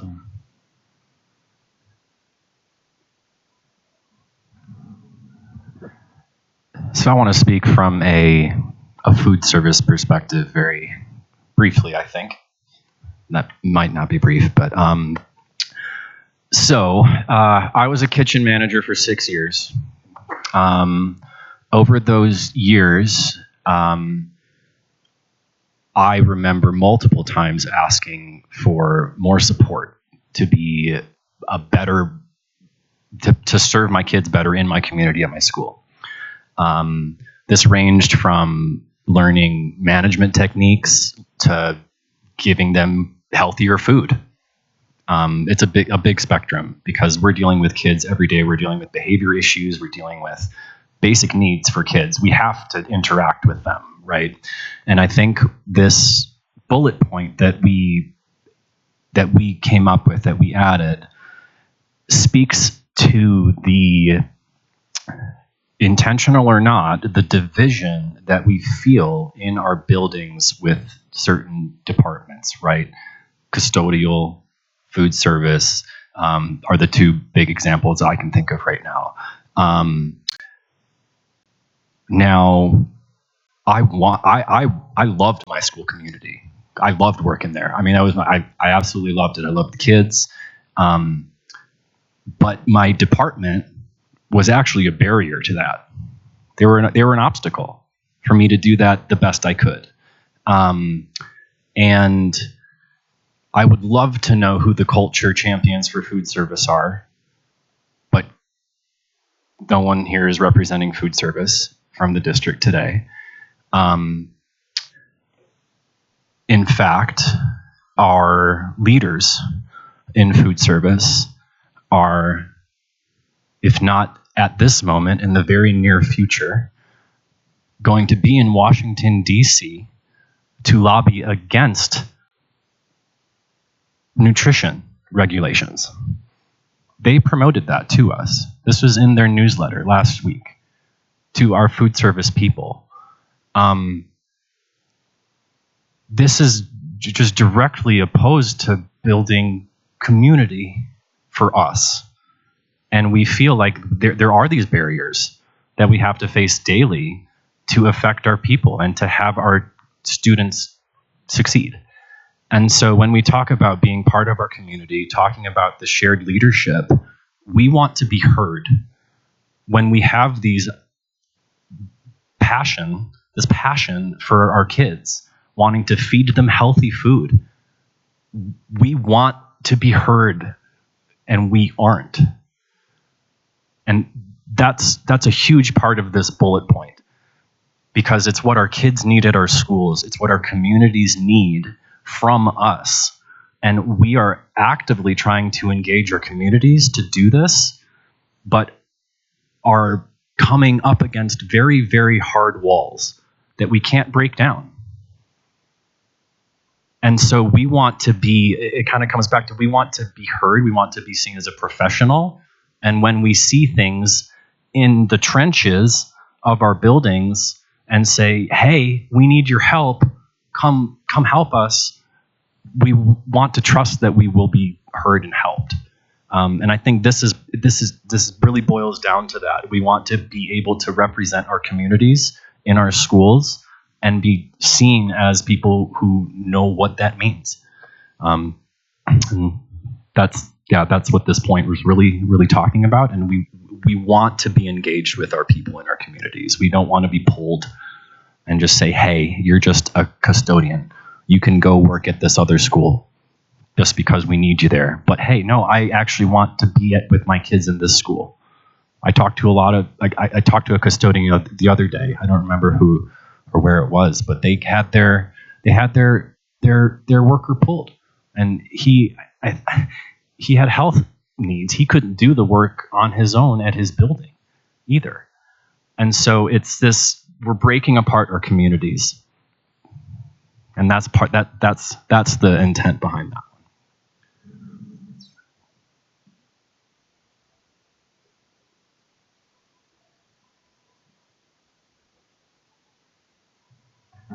I don't want to speak for the whole team, but I can speak for what I think resonates with a lot of individuals I've worked with for many, many years here in Jeffco. We agree with you. Community is everything. You all may all have kids. I have kids that go to school. And when I was a principal, when my kids knew my FM as well as they knew me, and he was at as many events as I was, and my SRO was there at prom in a suit just because he wanted to be around the kids. That's the culture and community that we talk about, that we are striving towards. And I truly believe that we are working towards that. We have a leadership structure now that has completely vested in the interest of kids, invested in the interest of culture. And I think you see it in everything that we do and what they're doing to bring forth. This culture champion is really exciting, but I think it's going to take some time to make some changes in culture. Culture is tough across a system as large as what we have, right? 155 schools.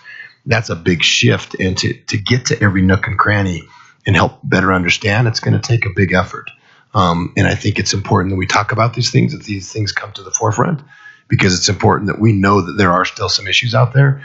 But I'm going to speak for all the individuals I work with, and I really have worked with and know just about everybody in this district very well for all those years. We are committed to that work. And so I hear you. I think we hear what you're saying, and we are committed that the culture, the belonging, Jeffco Thrives is important to everything we do every single day. So we are going to work our tails off to ensure that that is not happening anymore in our schools, that the community feel is at every single one of our sites.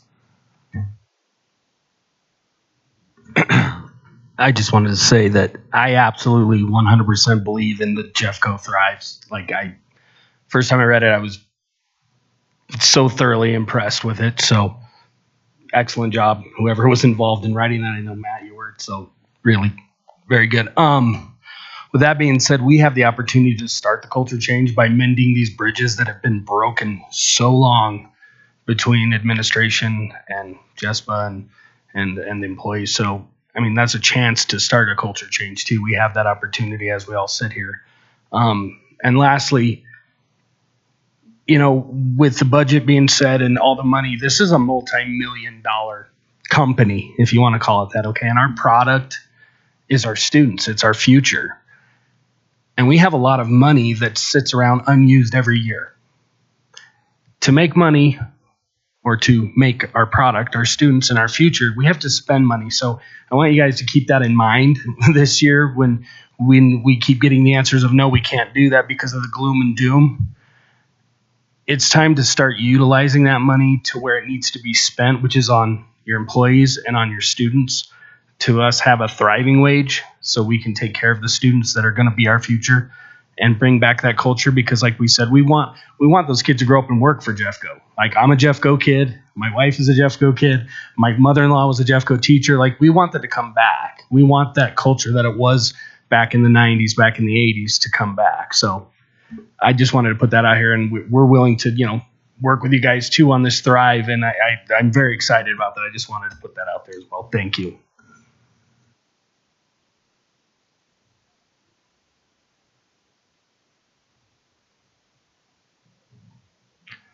I want to speak to the very specific instance. You mentioned custodians being removed from their buildings, and absolutely 100% that is the biggest destroyer of morale in our department right now. The management of the building can't stand it because then now they're shorthanded, and the employee that's being moved can't stand it because they're being torn from that community that they want to be a part of, right? I've said it in many, many meetings, many, many emails, video communications, and now I'm going to say it right here. I recognize that. I hate it, and I want to stop it the very moment that I can. It's the very first thing that we want to eliminate and stop doing. Again, it's part of our weekly conversation of how do we stop doing this? And so when we have priorities for filling a need, because all buildings need to be cleaned, right? And when we're looking at, okay, we have this vacancy over here, or we have this absence over here, we have this shortage over here, we have a list of things that we work through. Substitute custodial help, overtime offerings for the facility manager, overtime offerings for somebody else. Very bottom of the list is borrow somebody from that articulation area. And so I think it's important that I make the statement here that I agree with you 100%. I hate it, and I want it to stop. And the minute we can, we will. So I just wanted to share. I appreciate that. Thank you. I think some of you, we've talked about the ideas of how to start improving systems so that can happen. And I know you all have ideas that aren't different from ours, probably with like paying more frequently. Some of those systems pieces of getting people through the door, whether they're paying for the background checks, things like that. So we're trying to reflect those things in our proposal too, that we think will make an impact. But we've heard them from principals and admin too, that this would help. Please help us get through the barriers. And I think our barrier is there's practice and bureaucracy of some sort, like just this is the way we do things here. It's hard to stop doing it. So if we could all work together just to make some change happen, I think we'll be in a good spot. We have 2 minutes left. Just real quick, this is the first time that I hear about culture champions. Is there training being provided on this and what that means?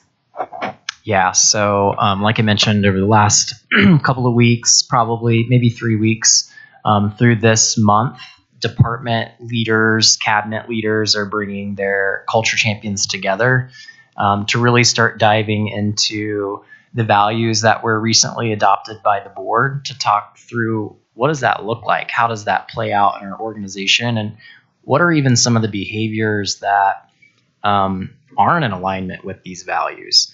And what kinds of things should we be providing throughout our system to help calibrate and put everyone on the same page around what these values mean and what our behaviors look like? And so a product or an outcome of these conversations will be that playbook. So it'll be a physical playbook. It may not be paper, it may be electronic based, but it's going to be a playbook that people can refer to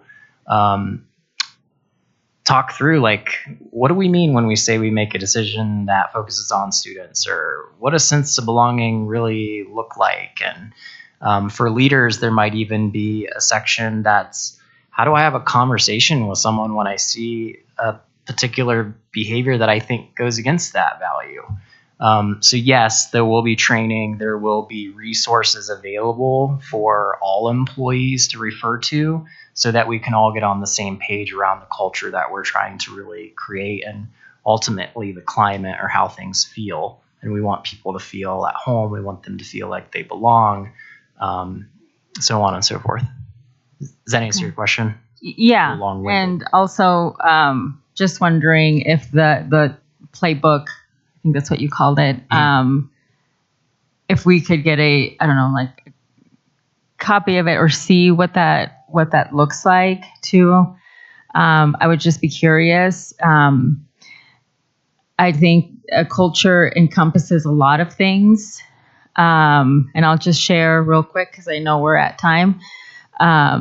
When Dr. Kim sent out notification about equitable start and end times for school, I had mentioned advocating too for equitable lunch times for all of our kids, and how this was important, and how it was I was surrounded by Hispanic, by Latinas mothers who were talking about just how important those equitable start and end lunch times were.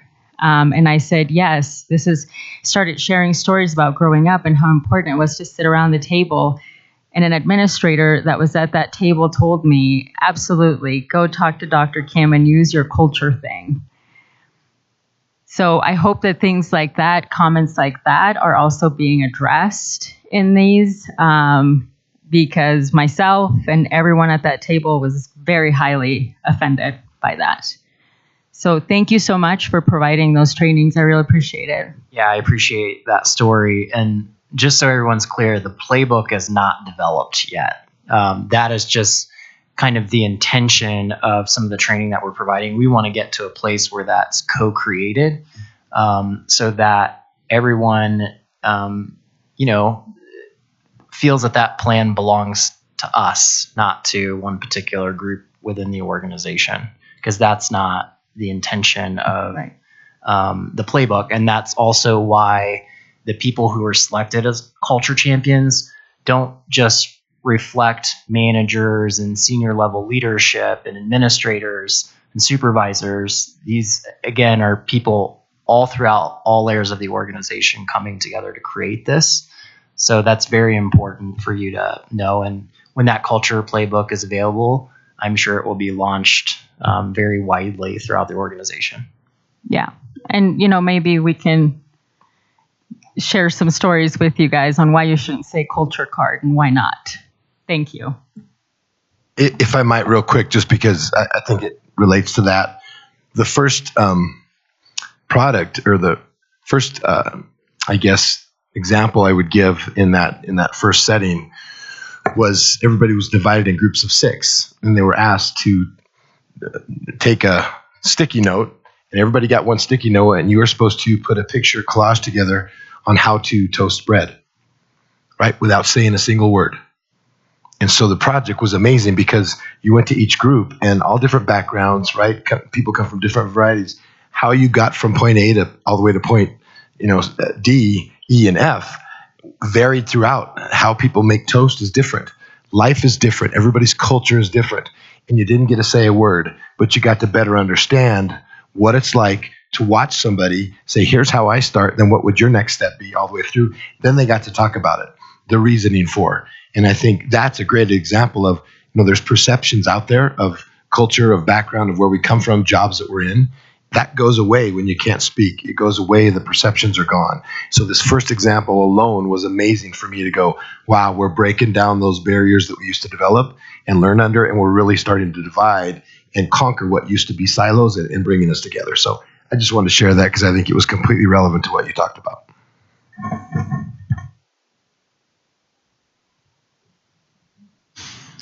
Okay, I think we are a few minutes past 8 o'clock, and time has expired for the evening. If it's okay to say that, that's like not going into overtime tonight, I don't think, unless we really want to. But I think everyone is ready. We're going to hammer this out tonight. All right, 2 hours. 2 hours. Next 2 hours, Drew, can you stay? In all seriousness, we do have our next scheduled negotiations is March 30th from 8 o'clock in the morning until 4 o'clock in the afternoon right here. If there's any, what I guess I will do is connect between now and then as far as putting an agenda together, game plan, etc. And then we'll keep things moving. Excuse me. In the meantime, we'll do some costing out of para cost, that type of thing, so we have some figures to work with for additional discussion, and we'll keep moving the needle here. Unless there's any, I think Greg would like to make a couple comments real quick. I would like to say I thank you all for the opportunity to serve you and be a part of this, and as I'm going to be sent to the minor leagues and move away. But I want to say thank you guys for this opportunity. It's great to work with you all, and whoever they replace me with, I hope that person is going to have the same passion and the direction in which we're moving here. So thank you all. Thank you, Greg. Okay, we have concluded the evening, and enjoy the next couple weeks. Hang in there and enjoy your spring break.